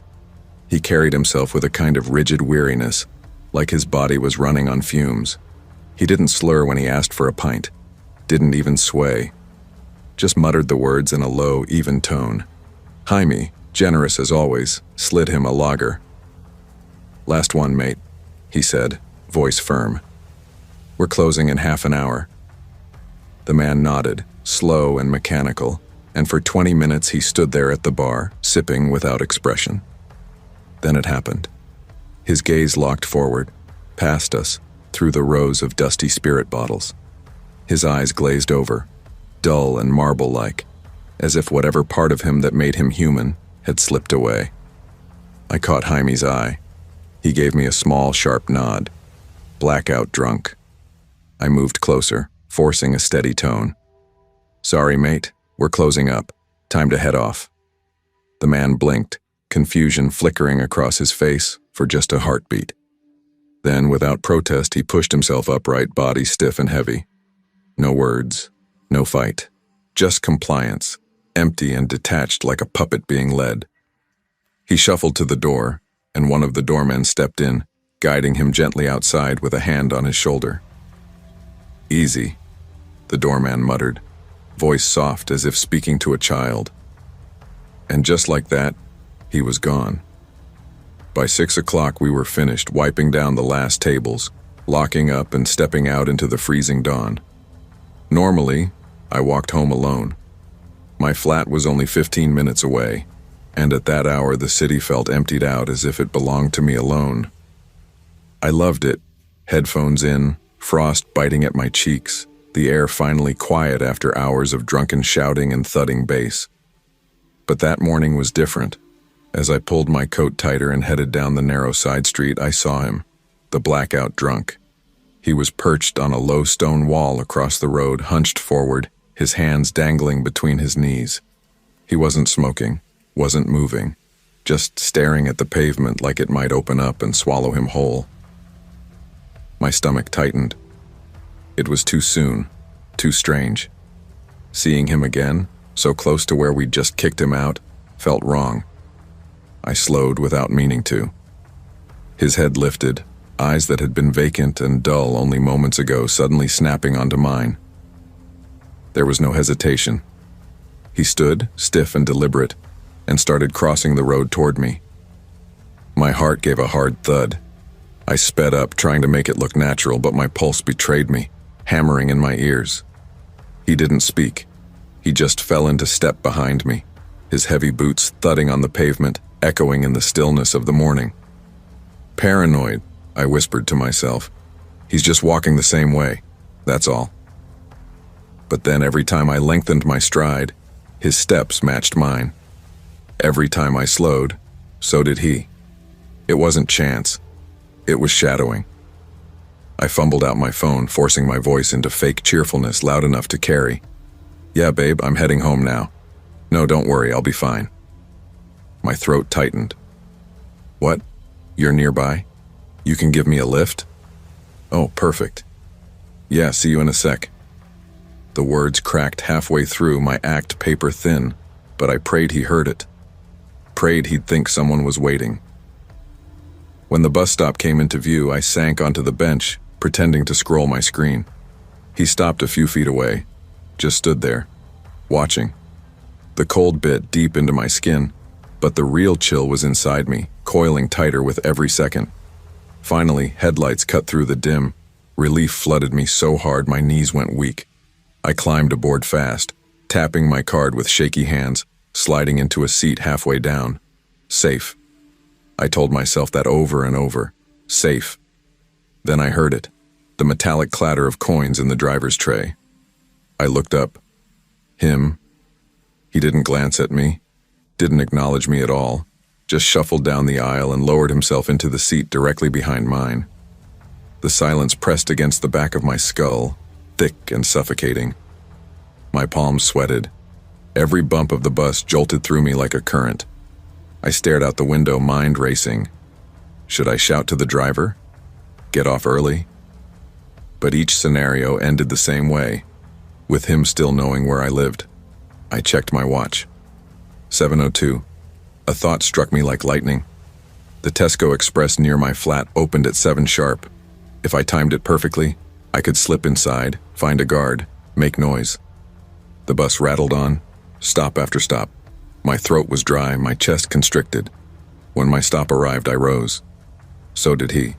The moment my feet hit the pavement, I forced myself not to run but to move fast, cutting across the road, aiming for the glow of Tesco's sign like it was salvation. The automatic doors whooshed open, spilling warm fluorescent light. The relief nearly broke me. I could have wept. Inside, a security guard leaned by the tills, arms folded. "Please," I gasped, stumbling toward him. "There's a man following me. He's right behind me. Please, I need somewhere safe." He didn't hesitate. "Come on," he said firmly, guiding me into the cramped security office at the back, the kind of room they used for shoplifters. My body shook so violently I could barely string words together, but I forced them out, explaining, pleading. The guard nodded. "Stay here. I'll call the police." Through the slit of the office window, I saw him. The blackout drunk. He hadn't left.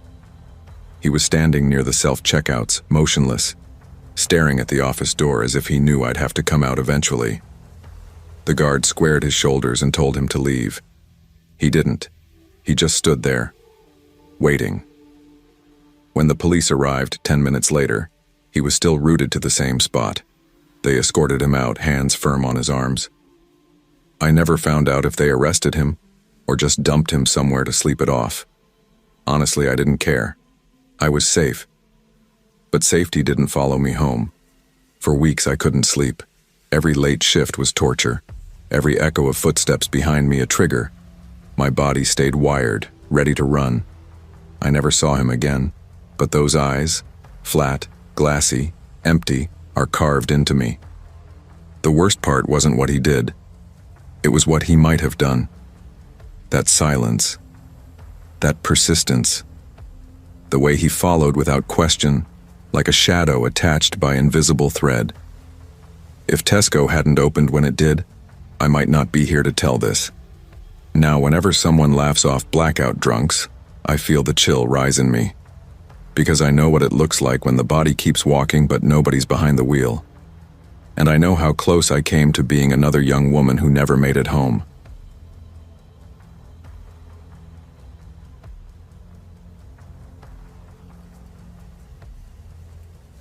I never pictured myself as the type of person who'd get caught up in something out of a horror story. My life was painfully normal. My name's Daniel Alvarez, 24 years old back then, living in a mid-sized town in southern Arizona called Fairpoint. It was the sort of place where people either knew you personally or at least knew someone who did.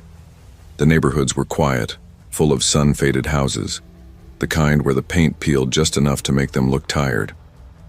Summer always smelled of mesquite trees, heavy and sweet, and when night fell, the streets seemed too empty, eerily empty, like the town just shut itself down. I worked at a Value Max, one of those big chain retail stores. Nothing special, nothing glamorous, but it paid the bills. Customer service, though, wore me down fast, especially around the holidays. That time of year, the store became a circus, long lines of impatient customers, returns piling up. and that fake smile glued to your face even when people acted like you weren't human. I tried not to let it get to me. My mom used to tell me when I was a kid that I had the Christmas spirit. Maybe that stuck, because even as my coworkers got bitter and short-tempered in December, I still made a point to say Merry Christmas or Happy Holidays with actual warmth. It wasn't fake. I needed it. If I kept spreading cheer, maybe I could convince myself I still felt some. That year, Christmas Eve fell on one of my closing shifts. Officially, the store shut down at 6, but customers lingered until nearly 7, clinging to the hope of finding a last-minute gift. By the time I finally clocked out, my feet ached so badly they throbbed with every step, and my voice had gone raw from talking to people nonstop. I remember tugging my scarf around my neck as I looked out the front glass at the parking lot. The sun had already slipped away, leaving behind a sky painted orange and pink at the edges, fading into dark blue. The asphalt still glistened from a drizzle earlier, reflecting the glow of the lamps like dull mirrors. The air carried that strange mix of excitement and weariness, families hurrying home, nerves frayed, but desperate for the holiday to feel magical. That's when I noticed him. A man, maybe mid-40s, thin frame, short-cropped black hair. He stood near the far end of the lot, away from the cars, like he didn't belong to the flow of people. At first, I figured he was waiting for a ride, but something about him was off. His posture was slouched, shoulders curled inward as if he was whispering to himself. He didn't move like he was restless, more like he was stuck in his own head. Then it clicked. I'd seen him earlier, at my register around 5:30. His purchases were forgettable. Laundry detergent, paper towels, a pack of batteries. No toys, no decorations, nothing festive. Our exchange had been short, polite enough. I rang him up, bagged his things, gave him my usual smile. As I handed over the receipt, I said, "Thank you, sir. Have a happy holiday." That's when his head snapped toward me, so fast it startled me. His eyes, framed by thin wire glasses, narrowed like I'd insulted him. "What did you just say?" His voice was sharp, controlled, but with an edge that cut straight through me. I blinked, confused. I said, "Have a happy holiday." He leaned in closer across the counter, his breath sour with something acrid, and hissed, "It's Merry Christmas." The way he said it, it wasn't just correcting me. It was a demand. I laughed weakly, trying to smooth it over. "Right. Merry Christmas." His stare didn't budge. It clung to me, heavy and uncomfortable, before he finally snatched his bag and walked away. I tried to shrug it off. People got touchy about weird things, especially around the holidays. No big deal. But now, an hour later, he was still there, still in the lot, still pacing near the edge like he hadn't moved on from that moment at all. A chill tightened in my chest. I reminded myself Adam, my coworker, had already left, so I was on my own. My car was only 4 blocks away. I usually liked walking home after shifts. It cleared my head. But as I stepped out into the cold that night, seeing him there under the glow of the lamps, I instantly regretted not parking closer. The man was still there, still pacing. But when his eyes landed on me, he stopped dead, like a statue suddenly remembering how to breathe.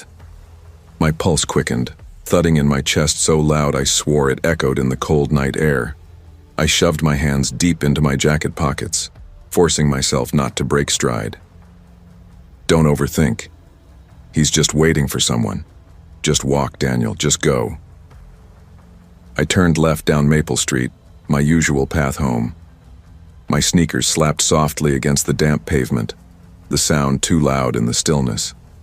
I tried to focus on the rhythm of my steps, but my gut twisted, a warning I couldn't ignore.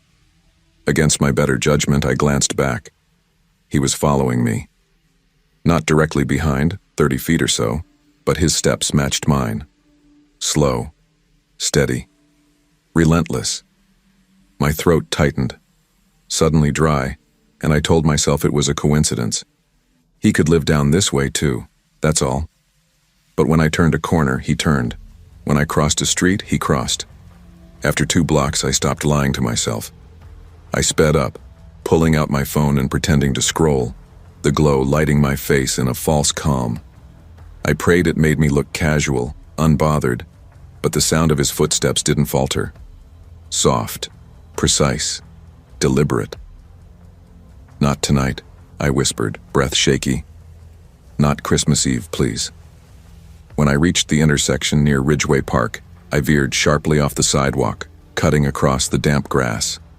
My shoes soaked instantly, cold dew seeping into my socks, but I didn't care. Maybe he'd give up. Maybe he'd decide it wasn't worth it. But when I risked a glance over my shoulder, I saw him stepping onto the grass too. His thin frame slipped between the skeletal shadows of the park's bare trees, following me still. Panic surged through me like fire. "Why me?" I muttered, my voice breaking.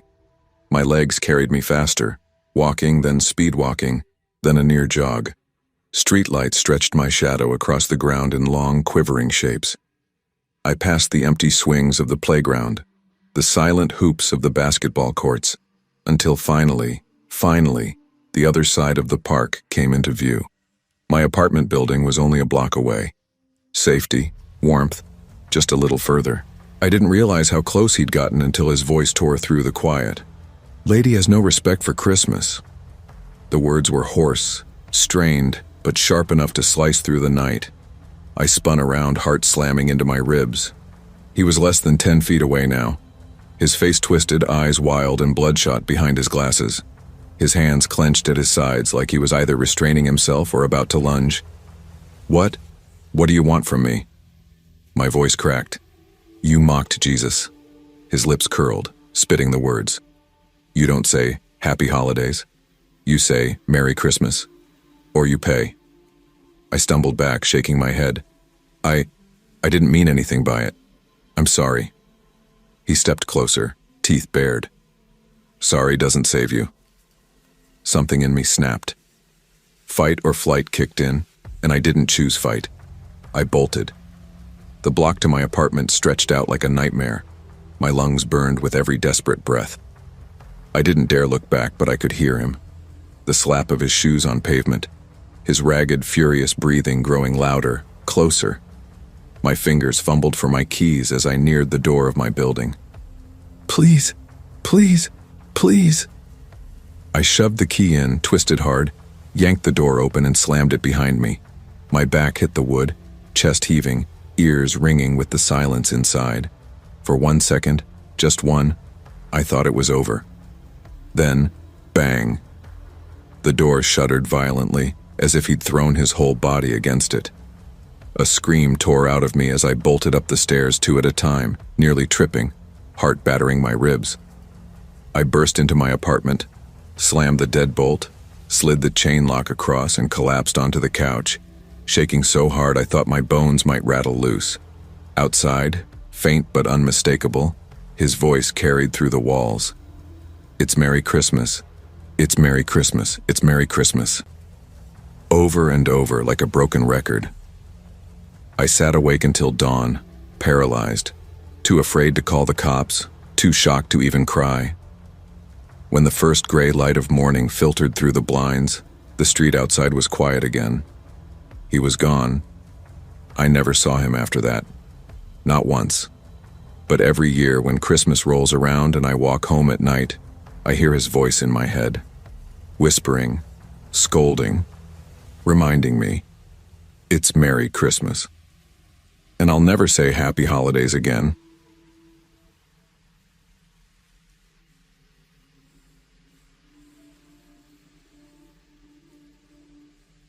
I was 24 when it happened, and even now, almost 3 years later, I still feel that same cold twist in my stomach every single time I walk home after dark. My name's Hannah, and back then I was living in a small town called Fairview. It wasn't much, just a quiet little place tucked between a busy highway and a long stretch of dense woods that always seemed darker than they should have been. Fairview wasn't what you'd call dangerous, not compared to the bigger cities nearby, but it also wasn't the kind of place where you could walk around with your guard down. There'd been enough stories, muggings, a few break-ins, even a girl who'd gone missing years before, that I knew better than to feel safe just because it was small town. At the time, I was working nights at Miller's Griddle, one of those greasy spoon diners that stayed open past midnight. It was only about a 10-minute walk from my apartment if I cut through the park, which I usually did. Taking the main roads would have added 15 minutes, and after a late shift, those extra minutes felt like hours. My parents hated the idea. They always told me I should drive, but I couldn't. I didn't own a car, couldn't afford one. Rent, utilities, and the never-ending drag of student loan payments chewed up everything I made. Walking wasn't just a choice. It was survival. That didn't mean I was reckless. I kept a small can of pepper spray in my pocket right where I could reach it. I'd taken a self-defense class back in college, and I made sure my phone was fully charged before leaving work every night. But even with all that, there was always this quiet voice in the back of my head whispering, "One wrong night is all it takes." And that night, that Wednesday in late October, turned out to be the night. The air was so sharp it stung when I breathed, and every exhale rose in a cloud of fog that looked too much like smoke. I'd just wrapped up a long double at Miller's, and my whole body ached from being on my feet. My friend and co-worker Elise was clocking out with me. She lived in the opposite direction, but as usual, she gave me that look. "You sure you don't want me to walk at least halfway with you?" she asked, zipping her jacket to her chin. I tugged my hood up and forced a tired smile. "Nah, I'll be fine. I've walked this way 100 times. You've got your kids waiting at home. Don't keep them up on my account." She hesitated, frowning, then softened into a small smile. "At least text me when you get in, just so I know you made it." "I will. Promise," I said, meaning it. We waved each other off, and I stepped out into the still, cold night. Main Street was mostly deserted. By 9, most of the shops had gone dark, their display windows just reflecting the glow of the few passing headlights. The silence pressed in, broken only by the hum of a car rolling by every now and then. The park was the only thing between downtown and the cluster of old rental units where I lived. It wasn't much of a park, just a couple winding paths, a weathered playground, and an old wooden bridge stretched over a stream that was shallow but always smelled faintly of algae. During the day, it was normal. Kids running around, parents chatting, people jogging or walking their dogs. But at night, it was different. The lamps along the path barely cut into the shadows. Everything felt hushed and strange, like the air itself was holding its breath. Every rustle in the branches above felt personal, like it was aimed directly at you. I'd told myself 100 times before, "It's in your head. Just keep walking. Just get through it." And most nights it worked. That night, I was too exhausted to think about anything except getting home, showering, and collapsing into bed. But about halfway through, something changed. That prickling sensation crept up the back of my neck, the kind that feels like invisible fingers brushing your skin. Instinct, or maybe fear, made me straighten. At first, I tried to brush it off. "It's just the cold, or nerves. Don't be stupid, Hannah." But then I heard it. Clear, steady, undeniable. Footsteps. Not close, but steady, deliberate. The kind of steps that matched mine too neatly to be coincidence. I glanced over my shoulder, my breath catching.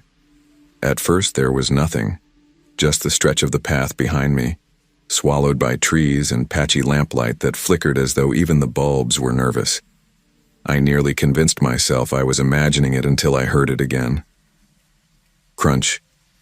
Crunch. Gravel shifting under someone else's shoes. I slowed slightly, my ears straining. Another glance, and this time I saw him. A man. Head down, dressed in black, a hood pulled up so I couldn't see his face. He was at least 50 feet back, but something about the way he moved tightened my chest. It wasn't casual. He wasn't jogging. He wasn't just heading home. No, he was following. I tore my eyes forward, pretending not to notice. Don't jump to conclusions. Maybe he's just going the same way. But then his steps grew quicker, sharper. My pulse picked up. I slipped my phone from my pocket. angling the glow of the screen against my hands like a shield. For a split second, I thought of calling Elise. I could hear her voice in my head. "I told you to text me."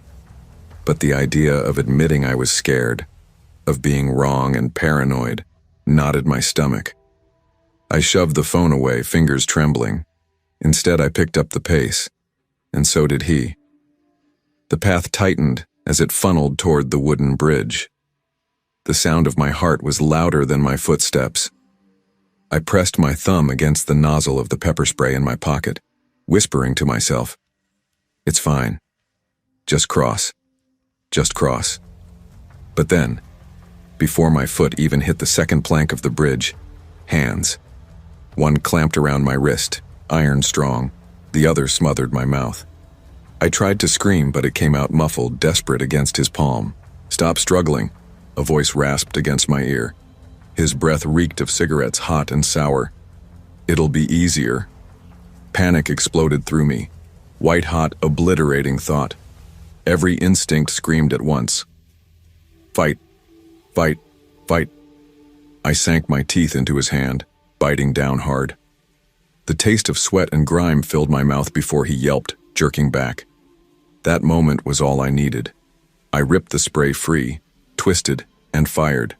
The mist hit him full in the face. He cursed, stumbling, clawing at his eyes.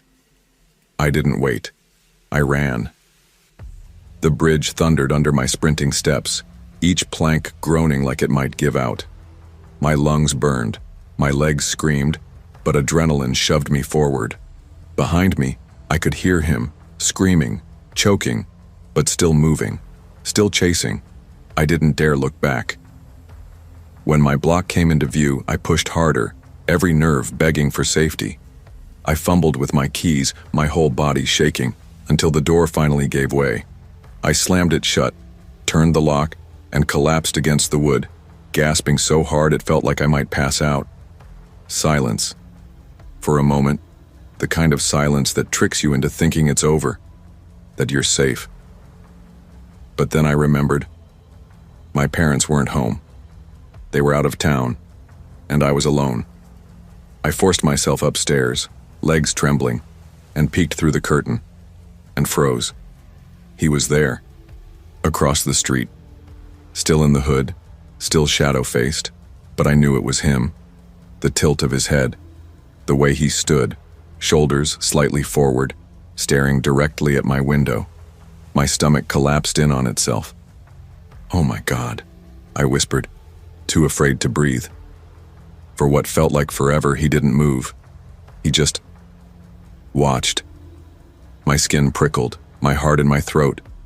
Then, without warning, he turned and ran, vanishing into the dark. I never saw him again. That night, hands trembling so badly I could barely hold the phone, I called the police. They sent a patrol car, took my statement, combed the neighborhood. Nothing. He was gone. For weeks afterward, I barely slept. Every creak of the floorboards, every car door slamming outside, every gust rattling the window yanked me awake in panic. I stopped using the park altogether. I begged Elise for rides, even if it meant waiting an hour after my shift. People told me I was lucky, that it could have ended so much worse, and they were right. But luck doesn't erase the memory of seeing him there, outside my house, after I thought I'd escaped, watching. Because the truth is, I don't know if he really disappeared that night, or if he's still out there, waiting for the right night to try again.